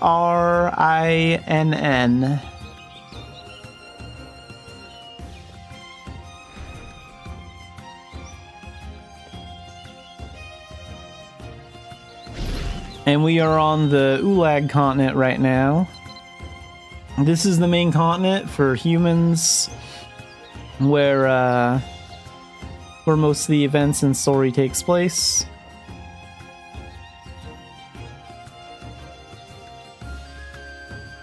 There are 3, and then Belvast is a separate continent too.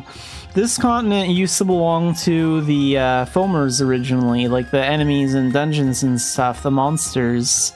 And then humans came in and now the humans live alongside some of the monsters or foamers peacefully, because not all of them are violent. And that's sort of a mixed continent. And then Idia, there's a bunch of lore about a goddess called Nimhain who created the entire land of Idia, and she also created the elves and the giants. The giants are originally from Vales, elves are originally from Vilia, and then Port Quilla Base Camp, that's where the humans have set up a small camp for themselves. So it's kind of like humans, elves, and giants all over there.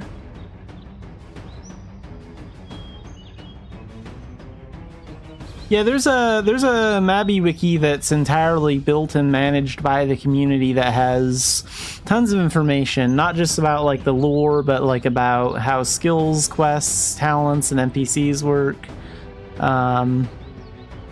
So yeah, if you Google search Mabby wiki, you can find that and research a lot of stuff there if you ever get lost on anything.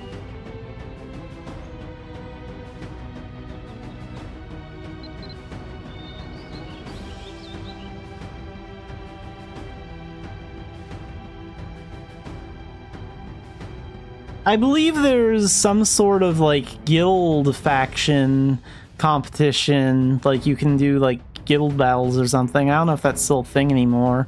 But as for like the lore, the main kingdom is set up at Tara Castle, and there's like a queen there, and that's all kind of in control of Ulad, except Turconail. Turconail is so far on the outskirts that they're technically like part of it, but they act independently. They don't have to follow like the kingdom's rules if they don't want to. Unfortunately, we don't really have big guild bases. We got like a small room in the castle that you can use as like a guild meetup hall, but it's not that impressive. And originally, the big capital of Ulad used to be Emain. Like, there's a big castle in Emain. They used to be the ones in charge. They used to be in power, and then stuff happened, and then now like Tara's in control of the land.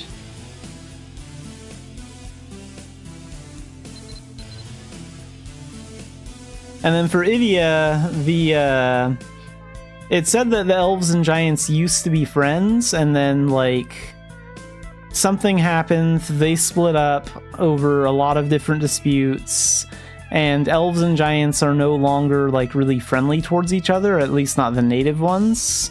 So, like, there's a king in Vales, and then there's, like, a chief or a leader of Philia, of the elves.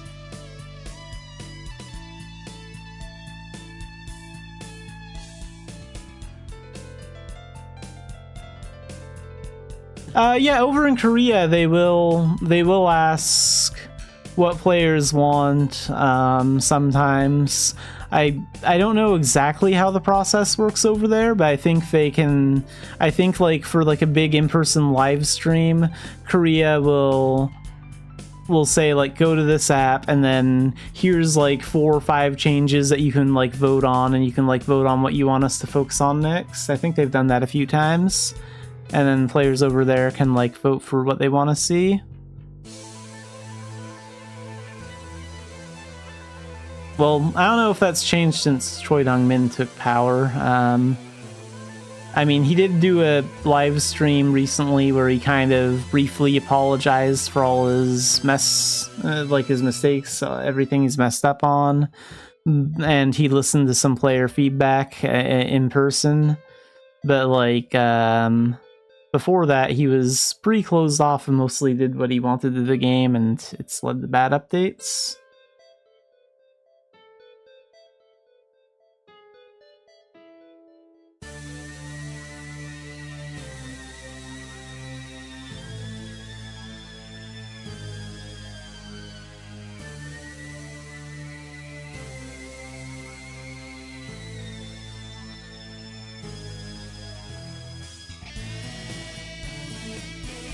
Yeah, it certainly works out a lot better when the developers and the players are on the same page. Oh, all this stuff in chat? That's because I'm on channel 1, actually. This is because you can like advertise stuff in the main chat for your shops and stuff to try and get people to buy your stuff.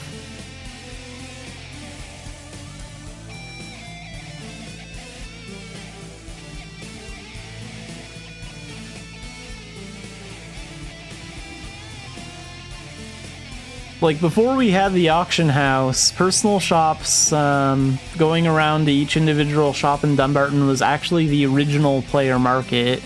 So some people still use personal shops just because they've, like, been around longer.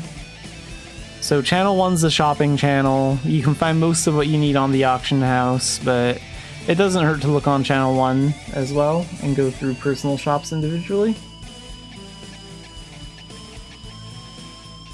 Oh, the global chat is still here, but it's more like anything I say in this chat would only be on this channel. If I wanted to talk to a friend that was on a different channel, I could, you know, privately through clicking on their name or something. And you can also get annoying bugles that will display messages on a little banner at the top of the screen here across all channels. So there are ways to get like big global messages out.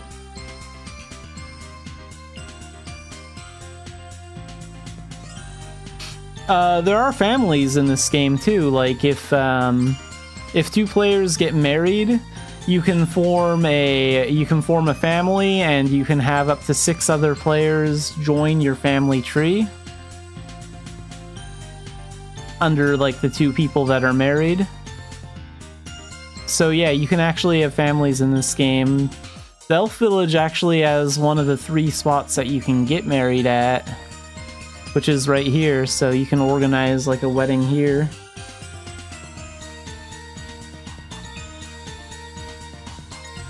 Oh yeah, you can marry whoever you want in this game pretty much.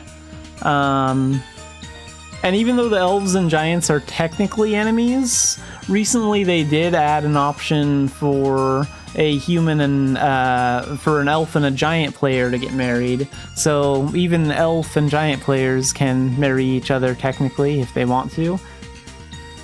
They used to be forbidden to, actually, up until a couple years ago.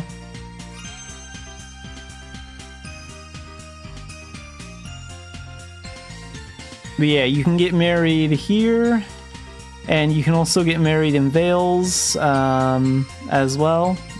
There's a spot to do that, and also in Ulad at Emain, there's like a cathedral there where you can also get married. So 3 spots you can have weddings.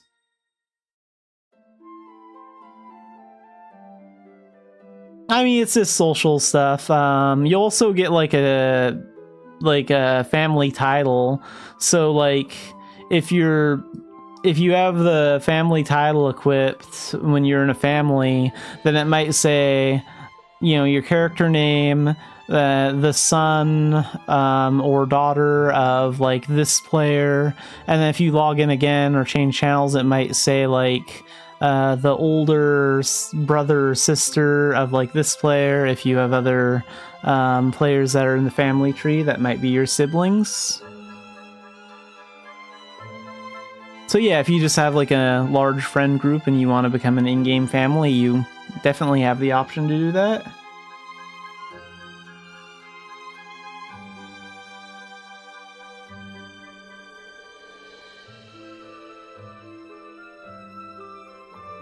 I think you can even set like a family motto, like you can type out like a small family motto if you want like a saying for your family or whatever. Casnia here is the leader of the elves. She's the current chief.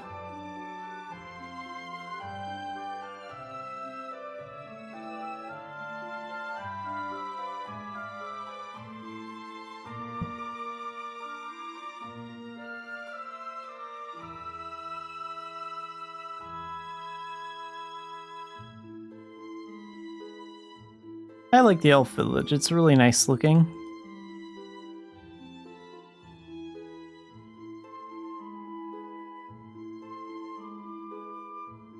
I think there might be some sort of like guild battle system where they fight over like a flag in Dumbarton or something like that, but honestly I don't really remember much about that at all or how much it's changed. But like if you are in a guild, there are like guild missions that you can do with other guild members and stuff, and you can like work together, and you can earn guild points or coins or whatever that you can use at a guild shop to get certain items. So there are benefits to being in a guild, definitely.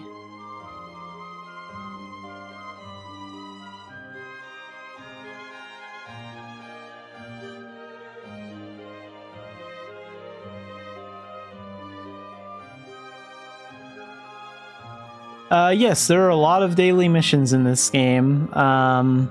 You'll have daily... So repeat is one of the daily ones. Like, I haven't done these two yet. There's a daily Tailton mission every day at 7 a.m. and Tara mission, so shadow mission in each area. And there are certain NPCs that you can go to and get dailies from to get adventure seals, which is this currency. And there's like a shop there's an adventure seal shop in Ulad and Dumbarton, and one in Belfast as well, where you can use your seals to buy stuff.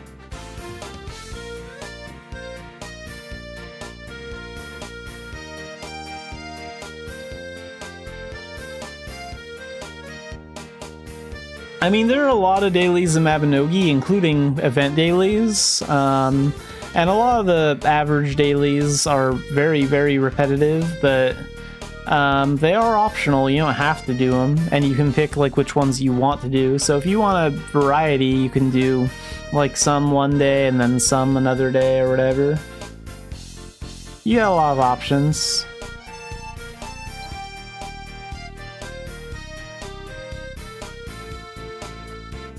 Also in Philia, if you look close enough, some of these houses are cat-shaped. Like this is a cat laying down, you can see the little ears here, and then like this part's the main body.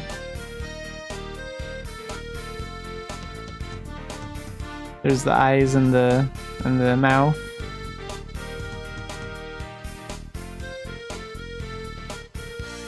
I love that about the houses here.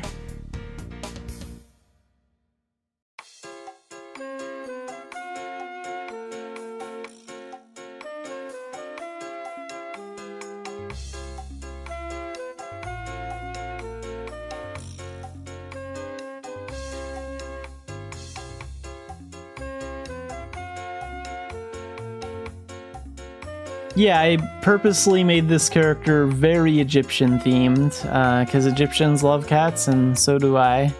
So I made this character very Egyptian themed.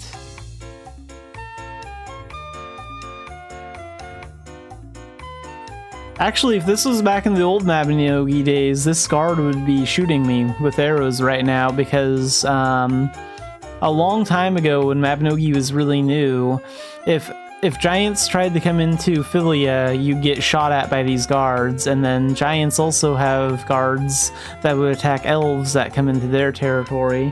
So you used to not be able to like even come to these towns if you were like an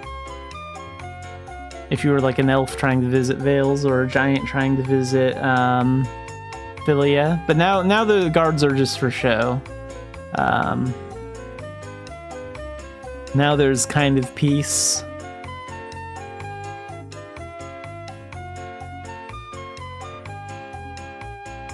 Like, the elves and giants have a lot of disputes.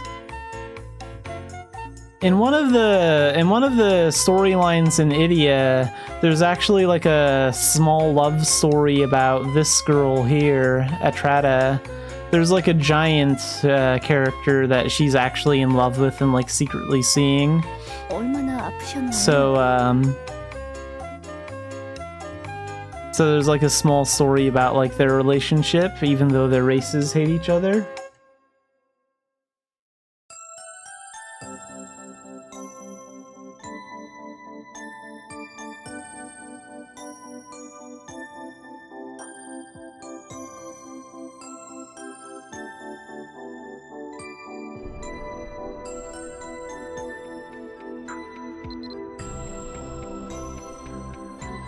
Like, this is the Vales area, which is pretty cool. It's snowy, they have big stone buildings.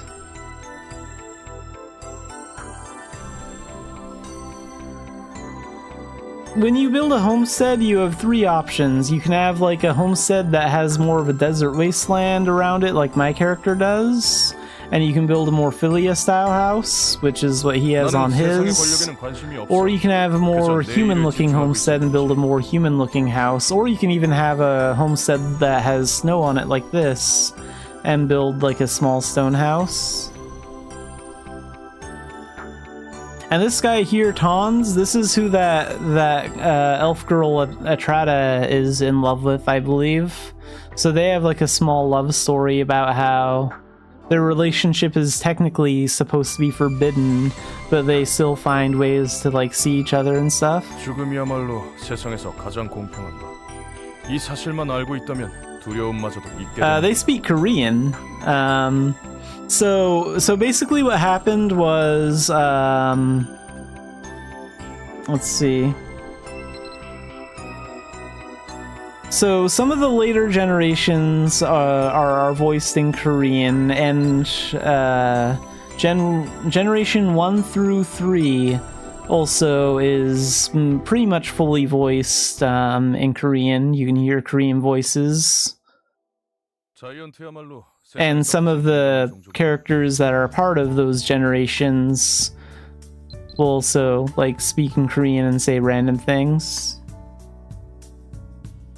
Yeah, the giants live in the snow area. This is where they're from. It's also not by choice, too. Like, since the elves and giants started fighting, Nimhain, the goddess that created the elves and giants in Idia, got pissed off that they were fighting. So she actually, like, cursed them. So she put a curse on them to make the elves live in a barren wasteland that became a desert, and made it so they have like issues remembering stuff. They have like a bunch of memory loss issues. And then she cursed the giants to live in a frozen land where everything is covered in snow. So she made both races go through like some hard changes because she was pissed that they went against her and didn't choose peace.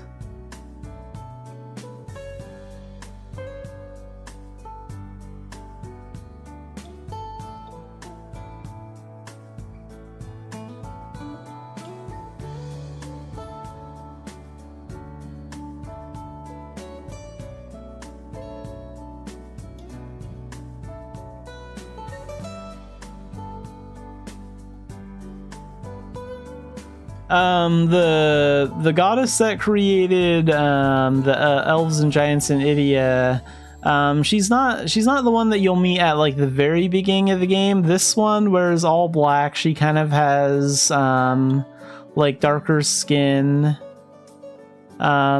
She's a really pretty goddess, Nimhain. She's not really an elf. She kind of has like a human appearance. And then Krug is the king of Vales, though, and he has his wife, Kirin. His wife is honestly the crazy one. Like, she says some pretty messed up stuff. Krug is kind of just like a chill guy who kind of leads his people and tries to make the right decisions, and if you get into long conversations with her, she'll say some pretty crazy ideas. Yeah, all the goddesses have wings, like Morrigan, and she's the one that always has her eyes closed and dresses in white. She has black wings and black hair, and then Nimhain has like darker skin, all black outfit, long black hair, and she has black wings too.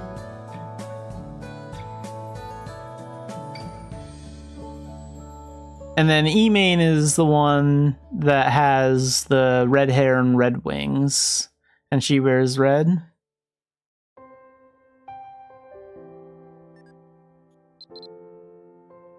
So, like, Ime Matcha, I'm probably saying that name completely wrong, but that goddess, basically she went kind of crazy and like went on like a massive attack and made like the land suffer, and the suffering only ended when they built this town in her honor. They eventually built Ime Matcha as like a tribute to her, and that's when her curse upon the land of Emain ended. Oh yeah, there are churches in the game. Not so much in like Idia. Idia's kind of religion free, surprisingly, but Emain has a church. Tara has a cathedral type of church thing too, and then a couple other towns have churches that you can go inside of. So like the one in Emain and Dumbarton look exactly the same, the churches. The outside of the building looks the same, and so does the inside. So the ones in Emain and Dumbarton look like this. Can actually see how outdated it looks, like the graphics. It's pretty bad. 지금은 좀 쉬어도 되지 않을까?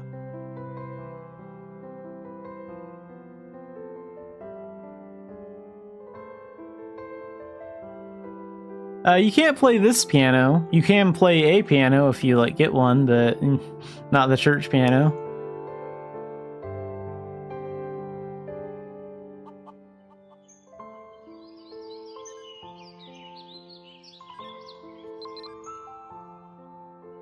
And then at the Emain church, you can actually get married there, because this is one of the 3 locations that you can marry. So that's... Emain is basically the home of the paladins. The White Knights. Very beautiful place, like the buildings look really nice and unique. And then this is the church. So this one's a bit different, the cathedral.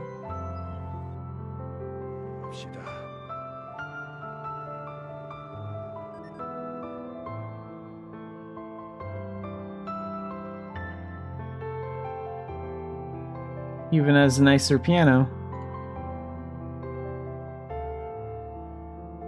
I wonder if I can sit on that bench, I don't remember. Nope, I can't. I'm pretty sure I can sit on these benches though if I... Oh really? I thought I could. Okay.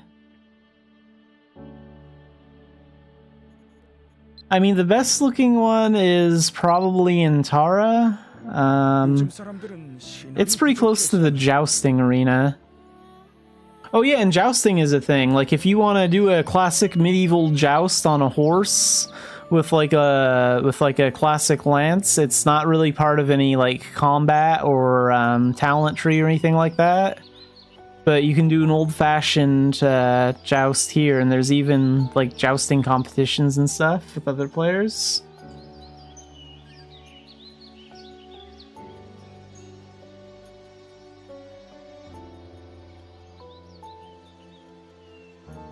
And over here we have the big church. So this is the big spot.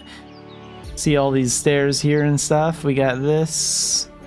This one has 2 entrances. This is Pontiff's Court is what they call it. You can go in through this door here or this door over here. And this door has pen cast by it. Get quests and stuff from him. Oh, I didn't want to talk to Pencast, but...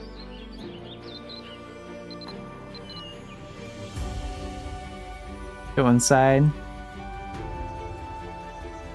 They even have a confessional in here, which you can actually go inside too. In fact, for certain parts of the story, you actually have to go in it.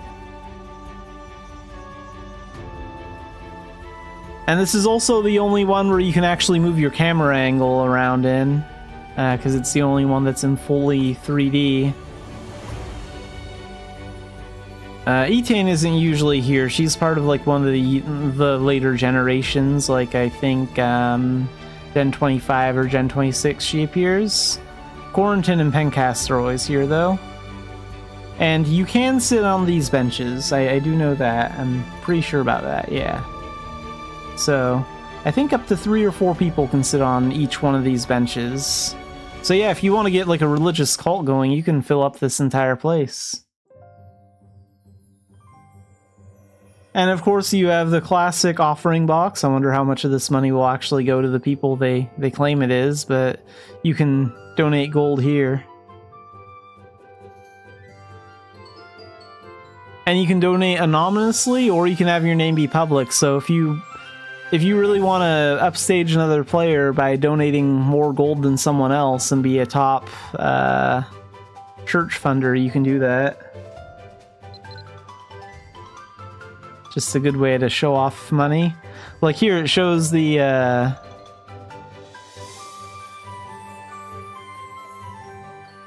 top funders. So 4,842,595 gold. That's the top player.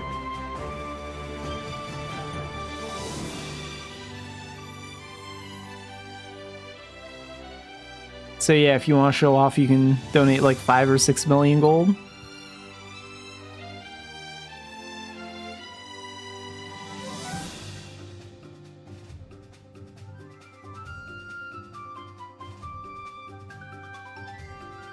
And you can see this building is really nice. Like you can see the chandeliers, you can see the ceiling, the glass up there. Like this building's fully done on the inside.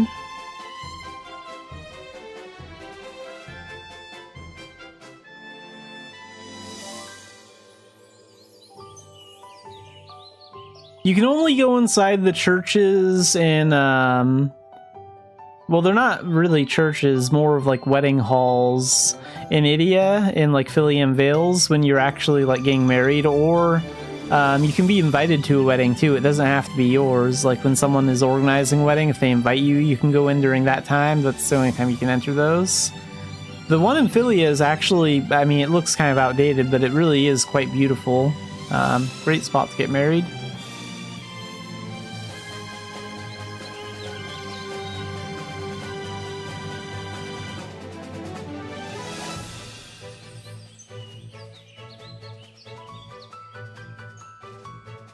I mean, usually players devote their time to one character, but if you want to have multiple characters, you can certainly do that. And one thing that's nice about having multiple characters is it increases the maximum number of gold you can store in your bank. So the more characters you have, the more gold you can store in your bank. And also, like, these are all my other characters. I can access their bank inventories if I want to. So for every new character you have, you'll have a new tab where you can store a bunch of items. I haven't cleaned this bank out in a long time. Like, this was the elf characters, and if I had Neko that I was working on. This one's a side character that I never really worked on. And you can go through all that. So extra characters mostly just expand your bank space, more or less.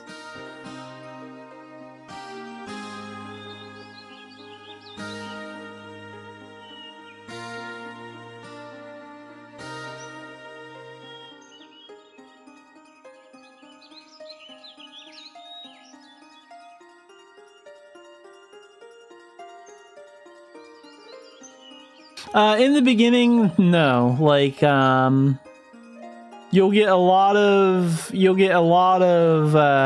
like rebirth pots from doing the blanded stuff to rebirth for free as often as you like. Once you get up there in the levels a little bit more, like the total levels, like me, I can only rebirth like once a week, so which is like 1 year in game time. So every real week I can do a rebirth. If I check right now, I can rebirth in 1 day, 20 hours, and 47 minutes. The new players can rebirth a lot more than that.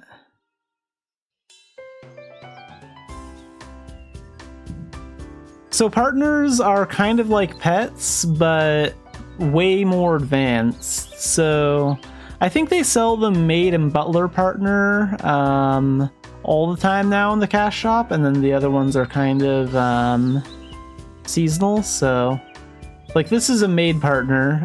This isn't the original outfit that she comes in. I dressed her up, but let's summon her. So she's like a pet, but she's actually acts like a person, and I can talk to her.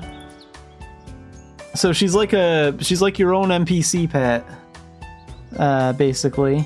You can start a conversation with her, you can give her gifts, you can trade with her.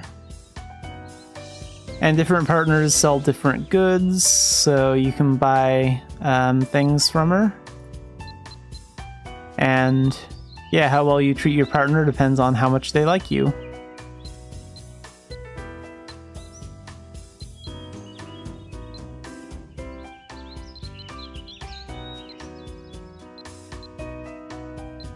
I believe they age, but they won't like actually get taller or anything like that.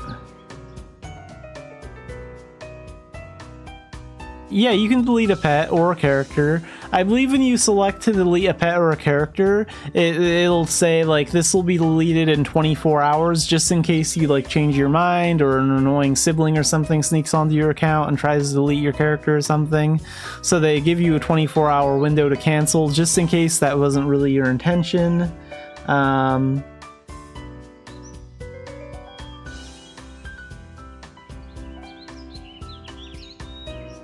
Yeah, you could. I believe the horse one. That's the free one that they give all new players. You can delete that one if you want to.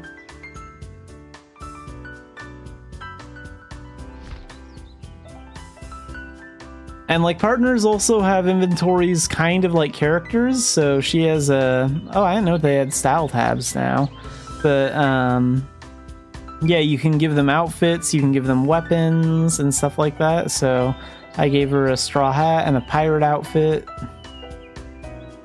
And she has an axe.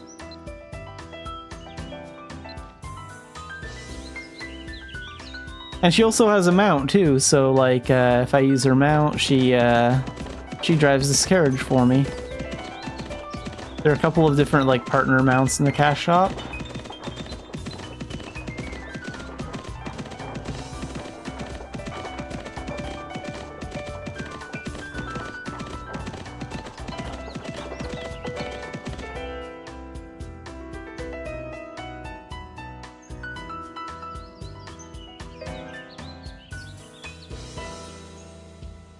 And like these two partners are related to commerce, so if I summon them when I'm like doing trading from like trading posts, they have certain benefits that can help me out with like trading items from one location to another. And this one is a music partner, which I believe is seasonal. This one isn't sold all the time, but they sell them a few times a year. So like this one can actually play instruments and sell you this one's actually the only one that's voice acted too. Ahoy there. Need anything special? So this one will sell me like instruments and music scores and stuff like that. So I could buy a tuba from her, a bunch of these flutes and other instruments and string instruments. Yeah, now we'll usually give you like a like an accessory item that can be equipped. She'll give you that kind of a gift.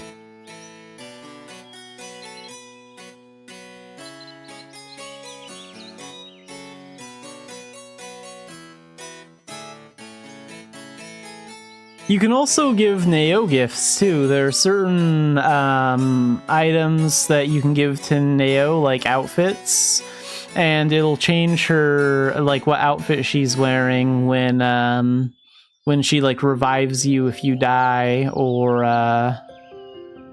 her appearance in the Soul Stream sometimes.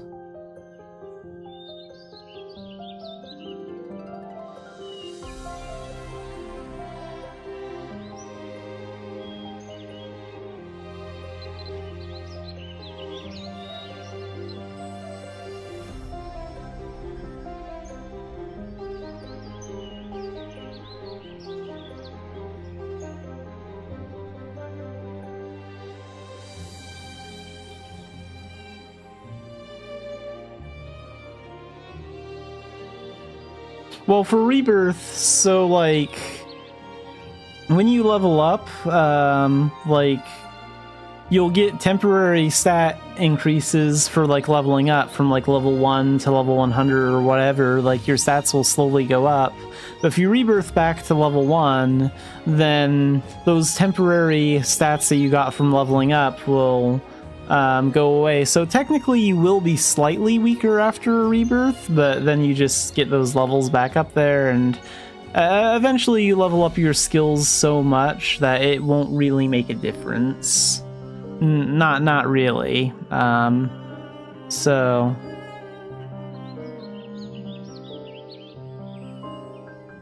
most of your, like, finalized stats are determined by what gear you use and what level your skills are.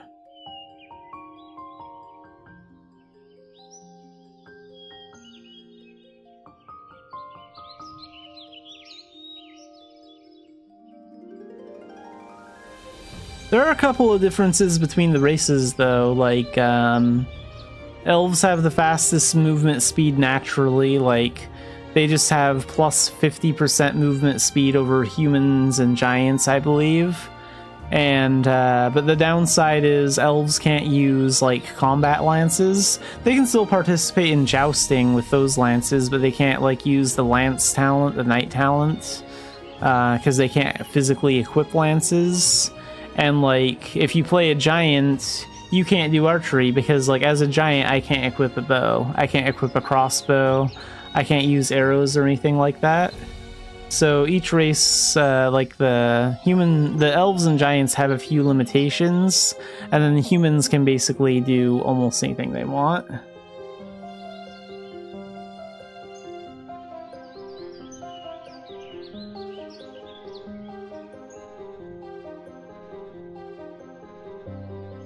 In your character info, you can check, like, how many times that you've rebirthed and stuff like that. Like, if you hover over this in your character info, this tells me what my total level is, and then if I go to additional info, so additional info has all of the info.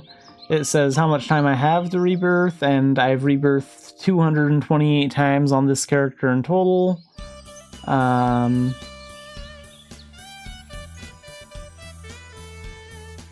then it says my total combat skill level, total life skill level, and total equipment level. And it'll tell you your win-loss race in PvP, and then who you're married to, and jousting information. I don't think you can tell how many guilds someone's been in or left, but you can check, like, a lot of your information here.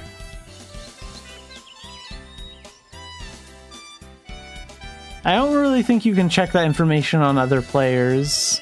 Like, if you inspect another player, you might be able to view, like, what they're wearing, like what equipment they have on, and what, like, they're wearing on their style tab.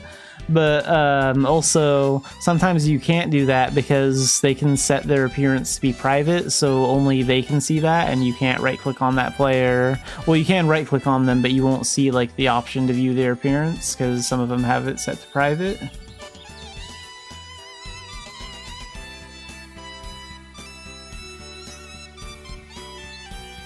And then this has all your information on, like, commerce, and then we have information on, like what monsters we've hunted, transformations, what fish we've caught, cooking and taming and production, all that stuff.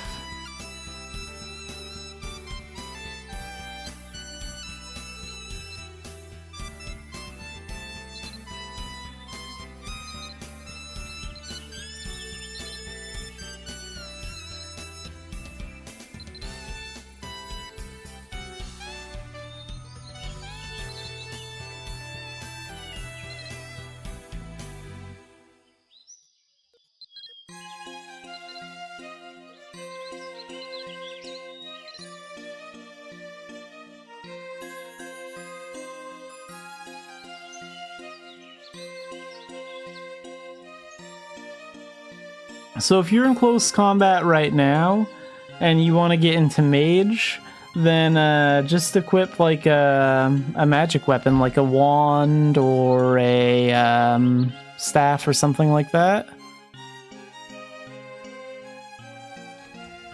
And like if you press the J button, you can go to your talent window and view talents. So like let's say I go to mage. You can look at the skills, and I believe if you don't have the skills, they'll tell you like how you can obtain them. Like lightning bolt and stuff like that.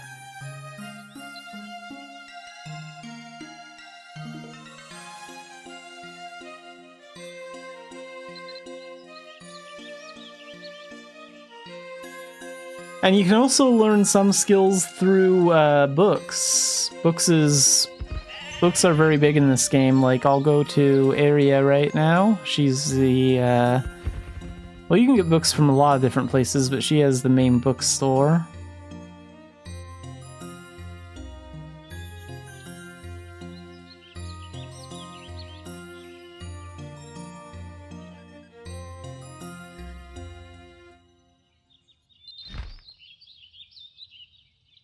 So some skills can be learned through books, like the basics of magic.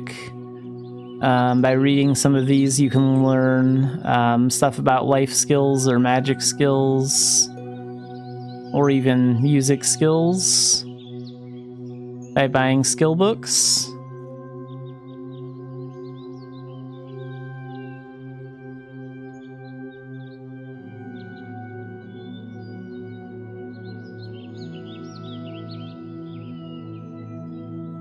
Oh, it might be an outdated new player outfit or something like that.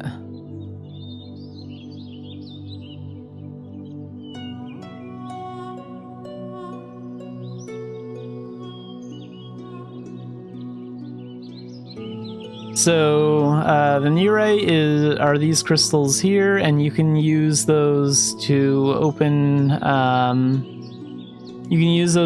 chests in like hard mode advanced dungeons or tech missions.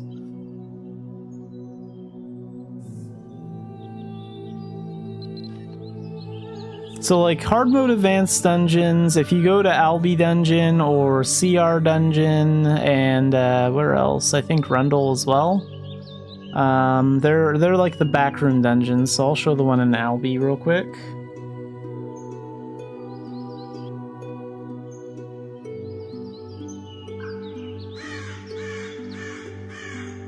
So here's the standard dungeon lobby. And then there are these doors back here. This leads into the back room. And then if I wanted to go into that version, the hard mode advanced thing, I could pay 1 gold to enter that.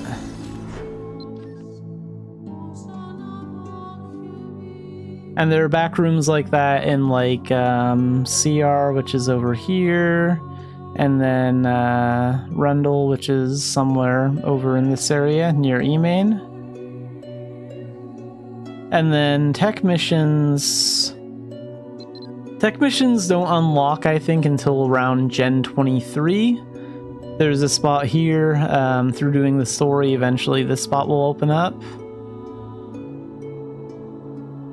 And there's some like missions down here that you can do. There's like this whole underground place. And there's this portal that you can interact with for doing techs.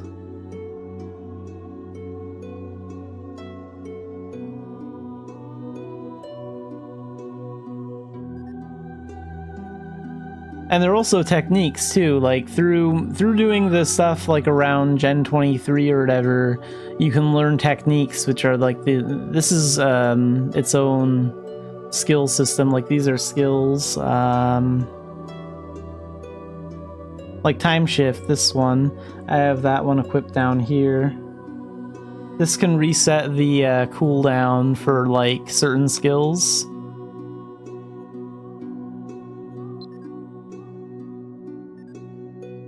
Here, I'll give an advantage. I'll show an example of time shift. The advantage to using it, like I need a staff. So, like, if you learned the time shift technique and you were a mage, gotta find a bear to use it on, or an enemy. So, like, one of the downsides to Meteor is that it has a long cooldown time. So I'll use the skill, and then it has a pretty long cooldown time. So if a skill is a really long cooldown time like that, I can use time shift, and now I can reuse Meteor like 5 times in a row. And this is just one of the many technique skills.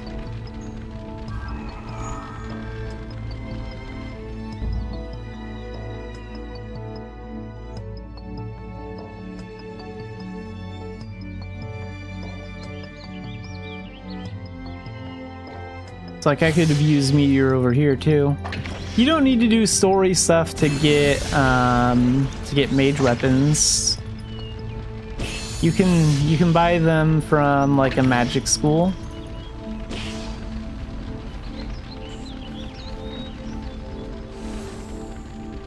Like there's a magic school in Dumbarton and Tyrconale. I think you can buy wands from both of them.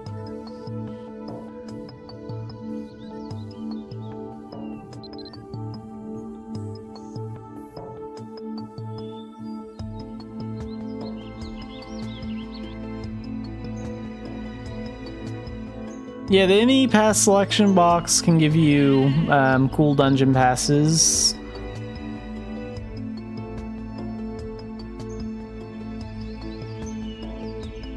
This is the magic school in Tyrconale. Lazar's here. This one's smaller than the one in Dumbarton. So she sells magic items, spell books. This will teach you some magic stuff. Here we go, magic weapons. She'll sell you something for like a magic weapon to start out with, like a Trinity staff, or this is a healing wand. That'll let you use the party heal skill. So you can buy wands here. This one's in Tyrconale, so it's pretty easy to find. It's like Town Square is up here. Oops, let's use that pet. Town Square is right up here, and then if you're at the bank, then you can see the church, head that way, and then you can see the magic school. And then the magic school and the there's a fishing area right by it. And then you just go in the store here.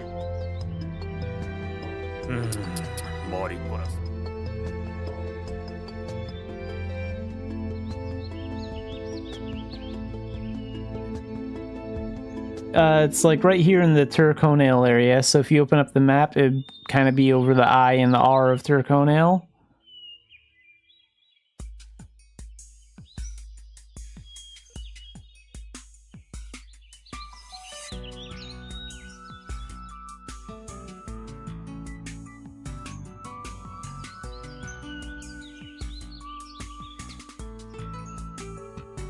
And there's also one in Dumbarton too. It's real easy to find that one.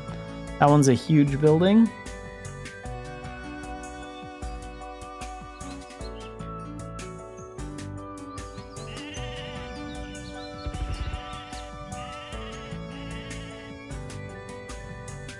You can buy a wand with gold.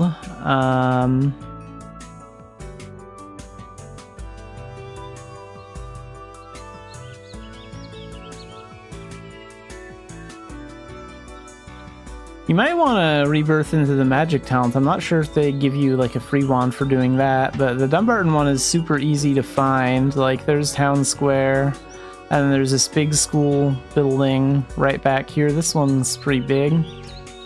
Like this one has a big lobby, and then you go up the stairs on the right and talk to Stuart, and he'll sell you magic stuff too.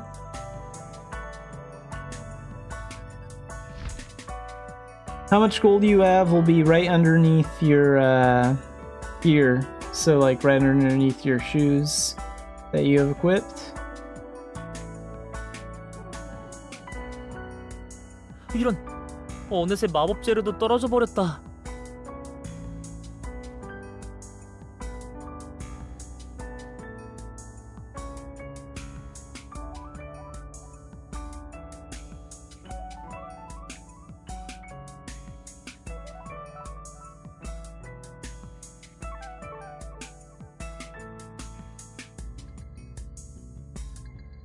Honestly, now that I think about it, you're probably better off just like sticking to the Blanid stuff for now, because I'm pretty sure Blanid also gives you like Blanid gives you these blossoming memories gear, like a shuriken instrument, like a scythe, a sword.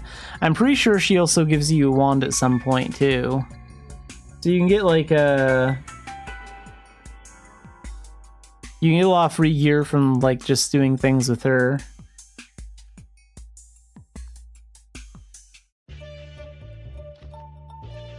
So Blanid is the she's the main tutorial with this whole memoir stuff. 이건 크리스텔과 If you haven't 얘기를 started on 해봐야겠다. that, then check your quests in like basic, I think, and you should have a quest called like a fragrance on the wind or something like that, or a blue fragrance on the wind. It's worded something like that. And basically what that will do is it'll send you to a few NPCs in Tur, and then you'll find you'll eventually find Blanid, the character. So like, I believe if you start that quest, it'll have you find like an item. You'll take it to like You'll probably talk to like Nora and go to the healer house and stuff, and eventually it'll direct you. Eventually it'll direct you to Blanid, which you'll meet like right over here by Fergus's shop, by the blacksmith.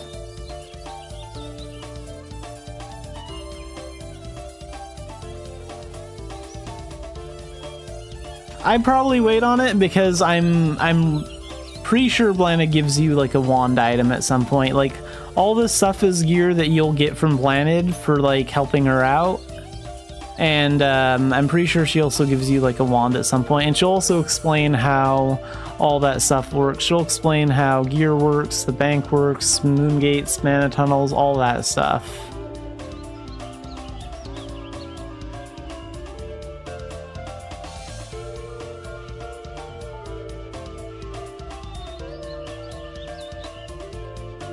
I mean, she's a blonde-haired girl that wears like a white and blue outfit. You first meet her like in this location.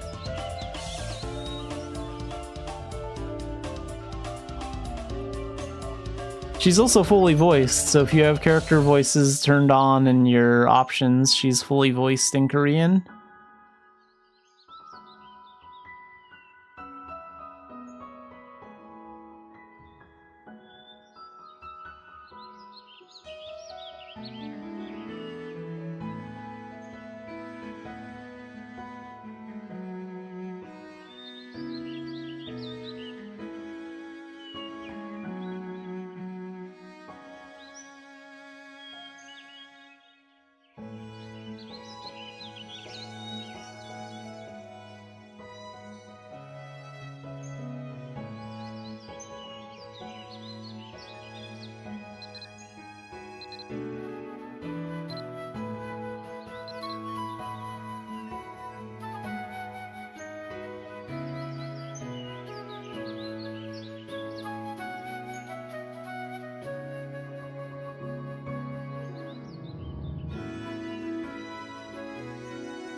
새 오늘도 잠만 자는구나.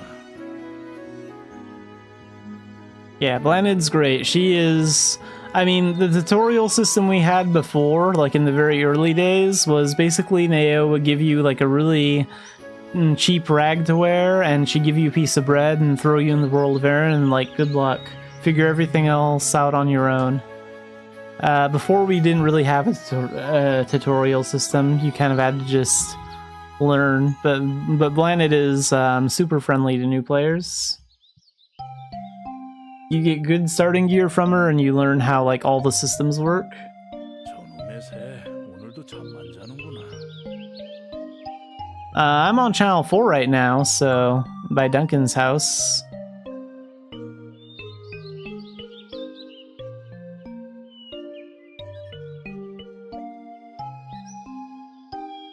I guess I'm kind of across from the blacksmith.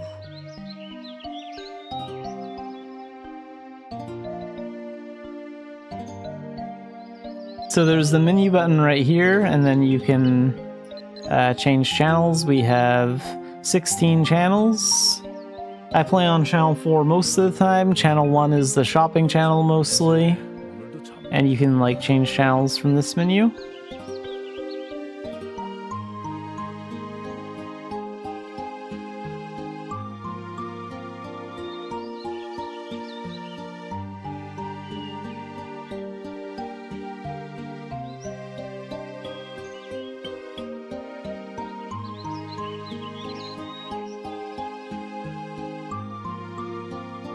No, we're all on one server now. They're just different,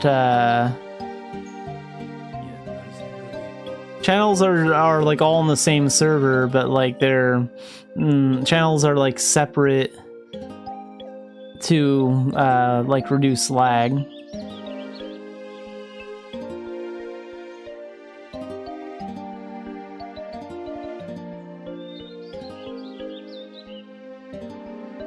The game actually used to have like 4 servers, and each one of those had 7 channels. But since the player population for the game drastically declined back in those days, all 4 of those servers were merged into like one giant server. No, there's usually no penalties for changing channels. If the game ever threatens you with a penalty for changing channels, that's if you try and change channels right after you've defeated a monster, because it doesn't like you changing channels when you're in combat or when you've just finished combat. So it'll threaten to take away some of your XP and gold if you do that, but no, usually if you're just AFK, you can just, you know, change channels for free anytime.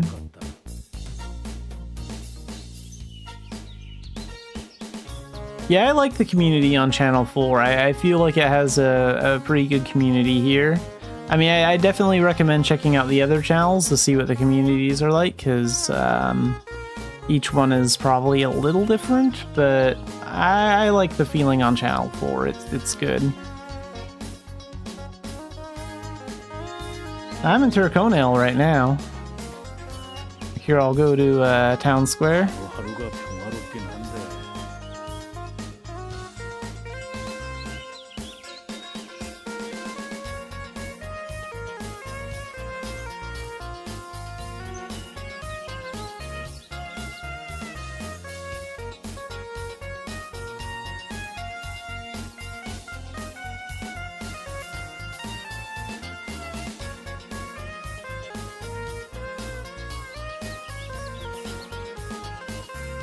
There is the Traveler's Guide. That's what most people use.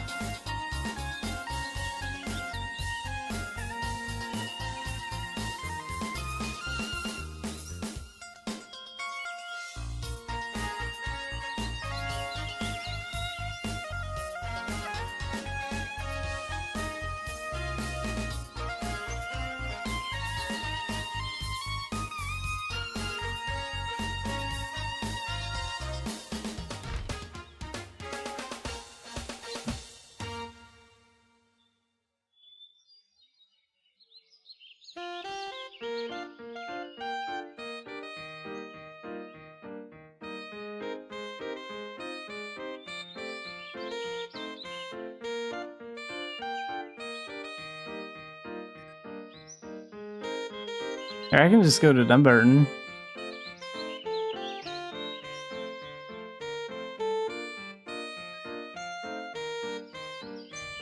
Let's head over to Town Square here.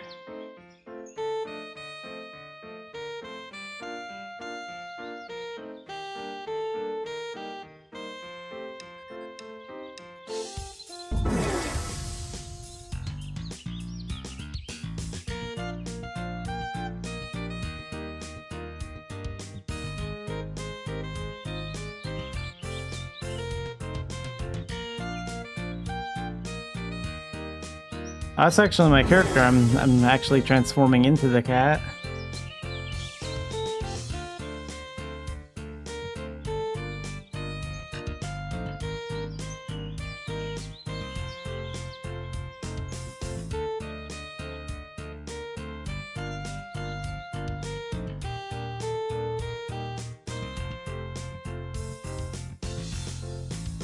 Oh, sometimes that happens. Sometimes, sometimes like you'll see like a phantom pet, basically, where it's just like a ghost of the pet that was once on the screen.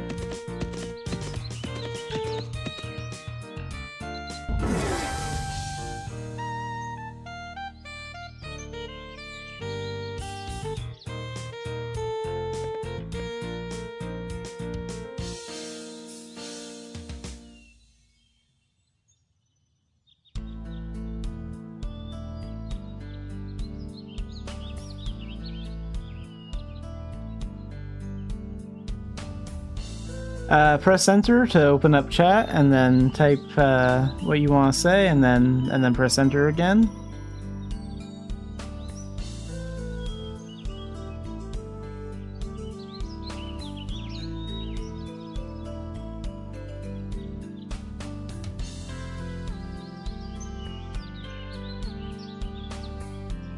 I think there are ways in the settings that you can make like the chat bigger.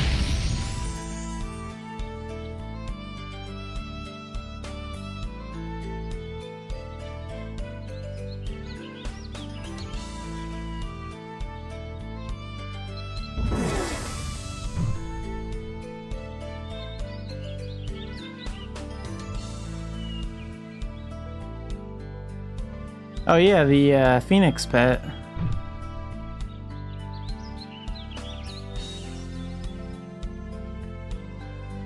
And you can actually make pets talk too. There's a way to like edit pets to give them dialogue. You can like set certain messages for them to say when they're summoned and stuff.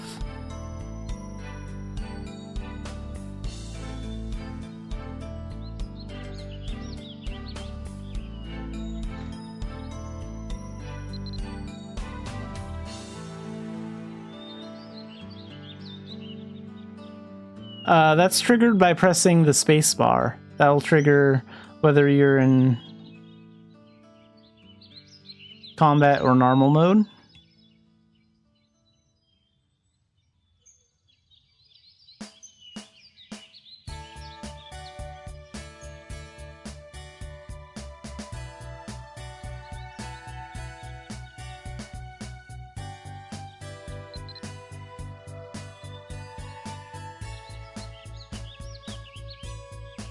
With the alpaca pet, if you randomly try and mount it, randomly you'll get the option to carry it.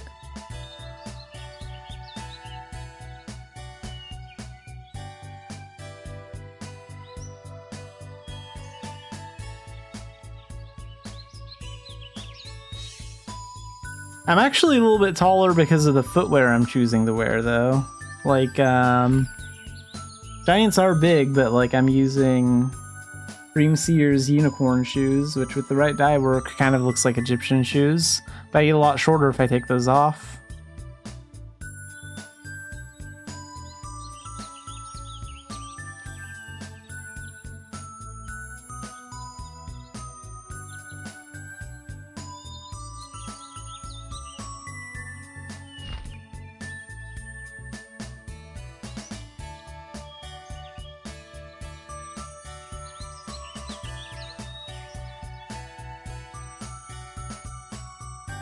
Yeah, and mounts, like pets and chair items, are bigger with giants.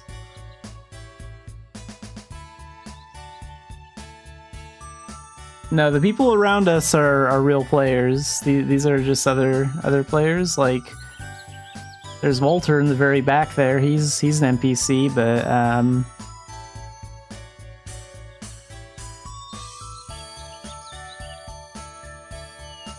these guys are all humans.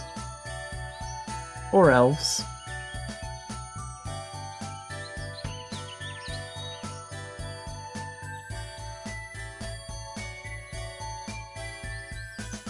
Yeah, chair items are basically just giant AFK mounts, and they're pretty cheap in the auction house too. Like, this one is a tiger.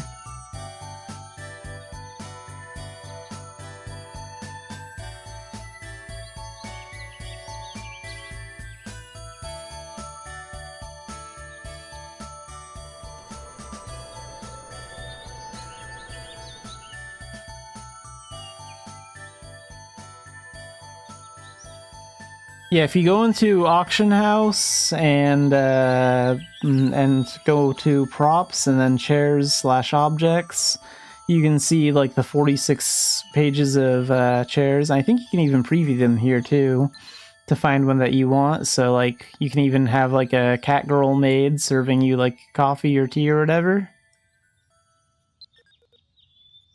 And you can see what these look like, and these are basically just look cool while you're away from your computer, sitting around in game.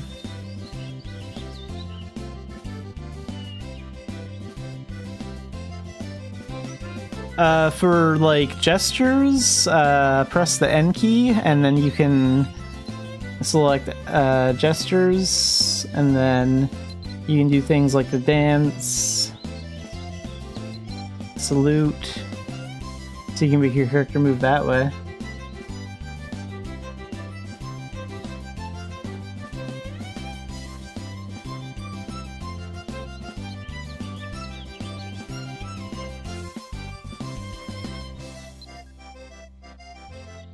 And yeah, we do have like a whole cooking system. You don't technically have to eat, but like, say for example, you can make your character get fat or skinny. Like if you eat too much like food, your character will gain weight, and you can use diet potions or eat berries to lose weight. There's also like a hot springs area that can either make you lose or gain weight.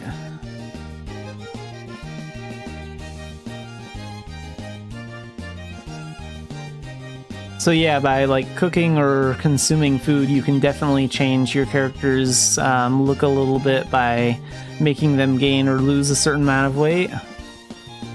But your weight always resets when you rebirth, so you always go back to like the default look if you rebirth.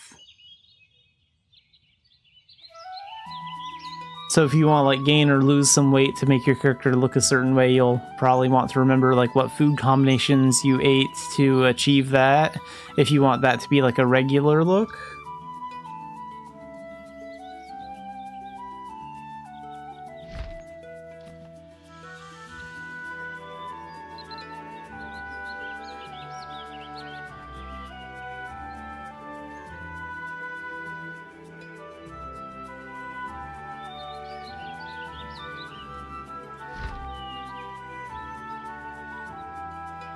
Most of these are just chairs from events, I think.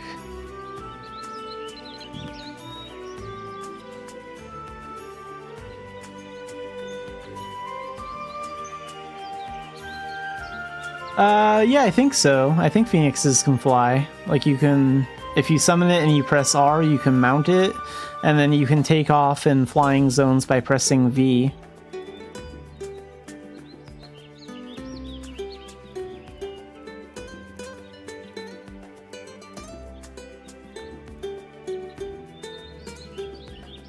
Like with the Nimbus, for example, that's a flying pet. Like if I wanted to take off, I could press V to do that. I don't remember if the Phoenix can fly or not.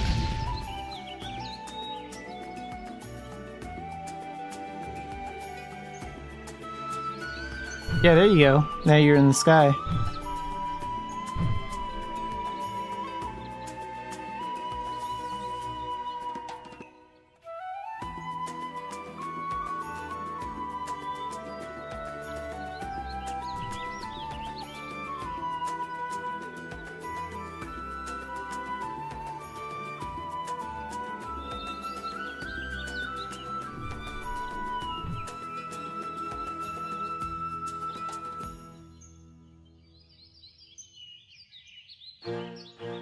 Get close to the ground and then press V.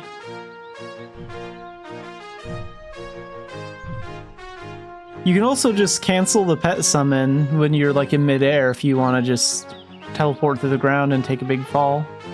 It won't hurt your character or anything.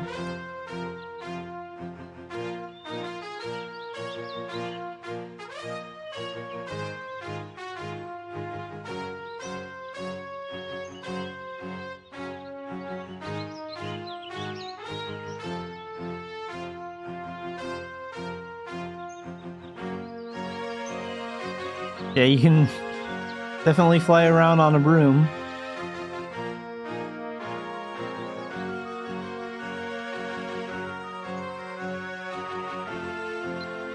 Even partners have flying mounts. Let's Like, go where the wind takes us. this one's one of the unique flying mounts that a partner has, a little ship.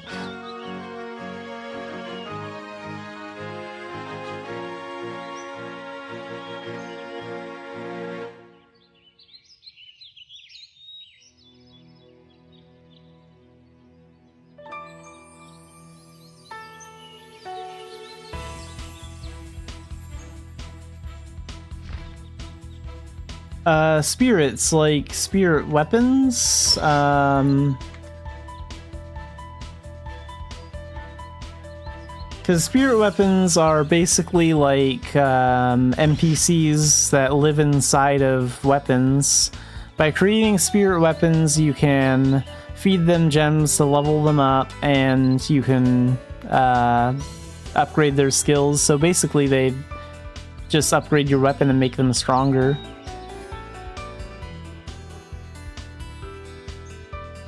So it's sort of like that. It's sort of like in the anime Bleach, where like the swords have like spirits in them.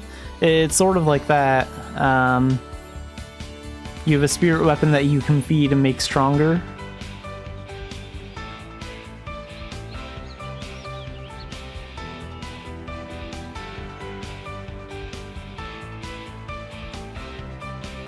Camera modes. Let's see. There's the, like there's this arrow here on the far right of the menu, expand menu, auto view.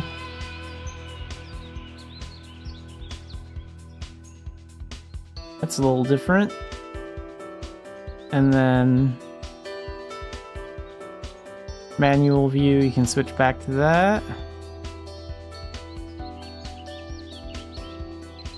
And if you click on the icon that looks a little bit like a coin, the dressing room, you can open that. That'll change your camera angle a bit. You can store and try on outfits and like here. So the mini games are pretty boring, honestly. Let's see. But yeah, you can get achievements for playing the mini games, like this one, solving a puzzle. You can move the pieces around by clicking on them and doing that.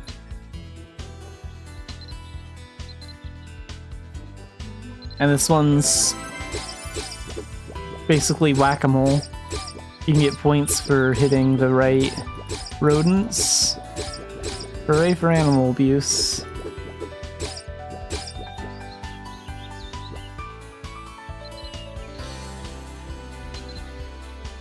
There's also a Mafia minigame. That one's multiplayer. It basically teleports you to like the inside of a random building, and you and a bunch of other players try and figure out who is who in a game of Mafia. So yeah, we got some multiplayer ones too. Oh yeah, snowball fight. Yeah, all these are multiplayer. So you can have snowball fights. Gesture Showdown, so... And all these ones up here are just single-player ones. Stacky Cake is like literally stacking a cake, so like I want to match the cake in the top left. Get the right items.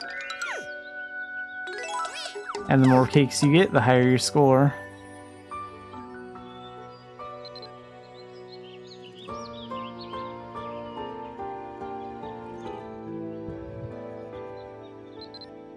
We could try out a snowball duel. Let's see, how many people does that need?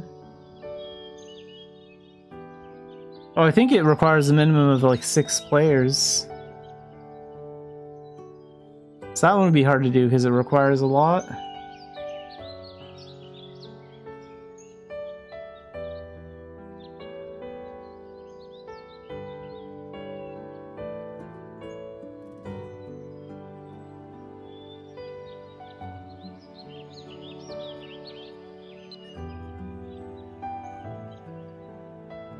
Yeah, there are a lot of different activities outside of combat that you can do with other players, like barding together and playing mini games and stuff like that.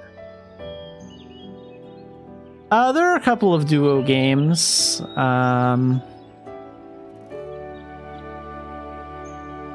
Like with the Doki Doki event, you can do like dancing with a boombox item that you can get from the event. Let's see, does this character have a boombox? I can never find anything in this inventory. It's all a mess. Let me do a search for the item. Pretty sure it's in plain sight.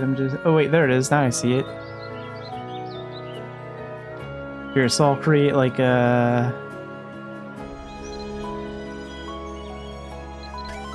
basic party.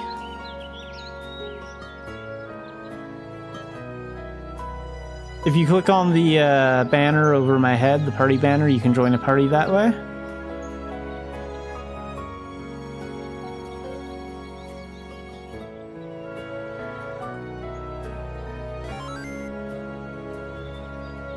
And then, let's see.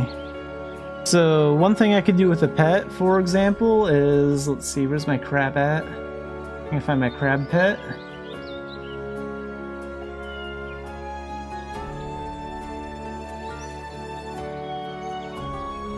Where are you at? I don't even remember where he is.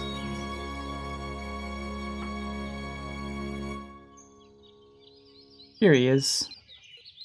Some of this little guy. Okay. Hang on.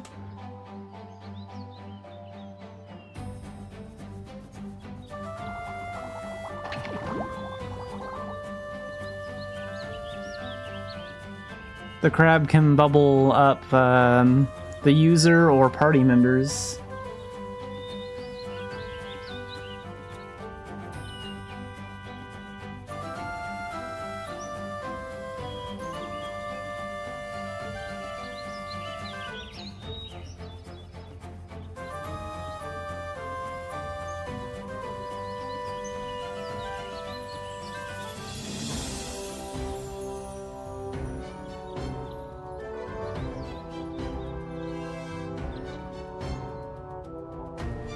Oh, I know. I'm gonna use the dream catcher for this part. Let's see. Here, I'll show a dancing thing with the boombox that's multiplayer. I want to transform into... Certain transformations can dance with the boombox, so I'm gonna transform. Oh, I don't have him yet. Darn. That's okay, we'll use someone else that can. I know Wendigo can dance. Can the rat dance? I don't know if he can dance. Let's try... I know, I'll try the zombie. Okay, so... use this.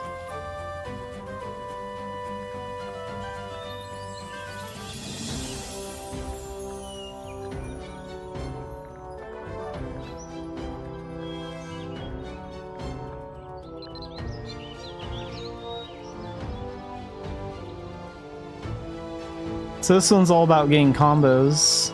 If you get combos, you'll dance, right?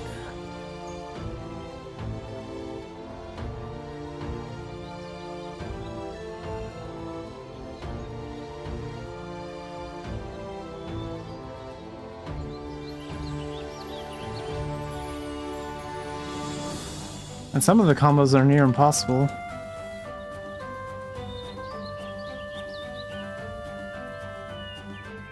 Now this one's easy.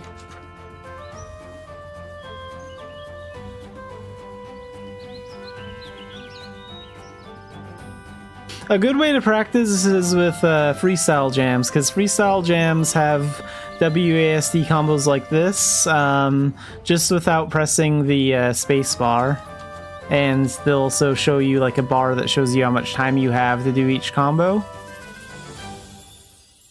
So yeah, you can basically have like dancing or barding combo games with players like this.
Yeah, that's part of the Doki Doki event going on right now. Like, the NPC is actually, for that, is actually over here.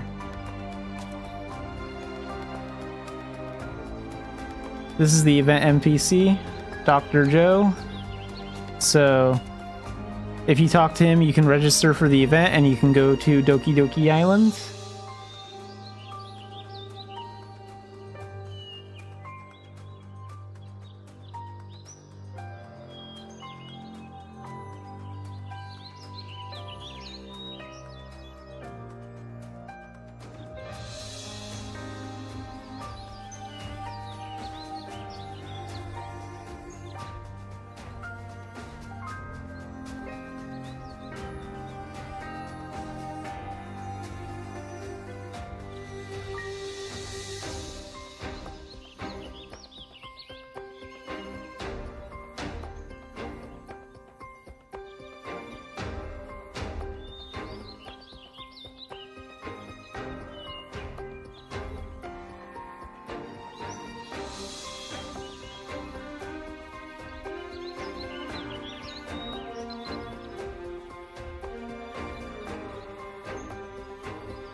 Yeah, you got sent to Doki Doki Islands.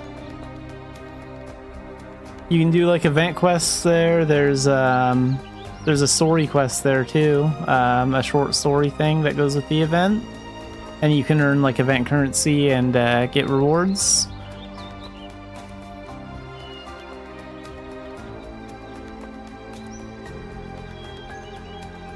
It's also a pretty popular event location too, so you can probably meet like a lot of new players like on the island, because a lot of people spend time there during it.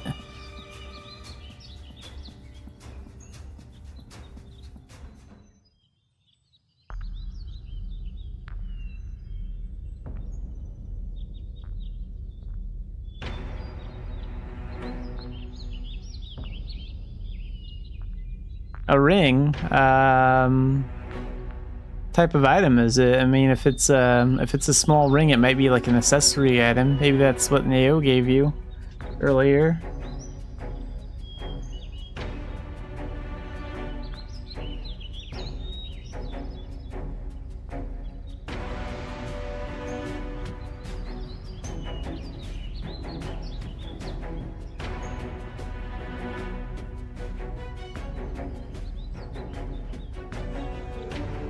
There should be like a small menu, like a quick view menu here, somewhere in this area of the screen. And there'll be a little heart symbol. So like this part is for events and this part is for guides. So The Doki Doki Island is going on right now. That's the heart symbol. If you click on that, you can, like, if you're on the island, you can exit that way. Do you not move there if other members in the party? Oh, okay, so I have to be out of a party to do that? Like, if I go to the island, I can also exit it through this menu, so little heart symbol. It might also be like small like this, so there's a little arrow that pulls out the events.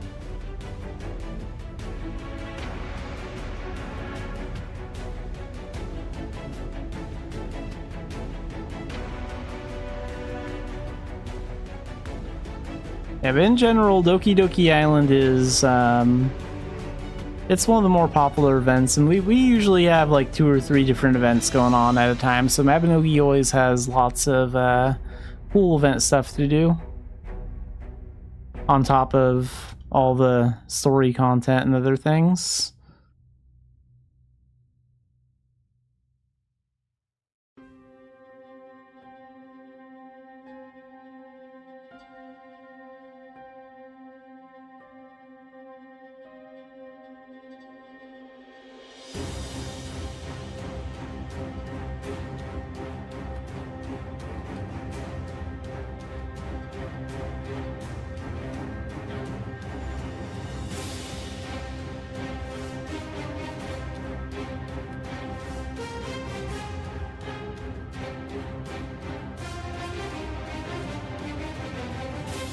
Alright, well I think I'm gonna wrap up the live stream right around here. This is a good stopping point for me for the night. So I will be streaming the game tomorrow. Oh wait a minute, no, tomorrow's Saturday. That's the weekend. Thought it was Thursday. Got my days mixed up. I will be streaming Mabinogi again on Tuesday at 4 p.m. So, and I usually play for like 3 or 4 hours, depending on how much I want to do.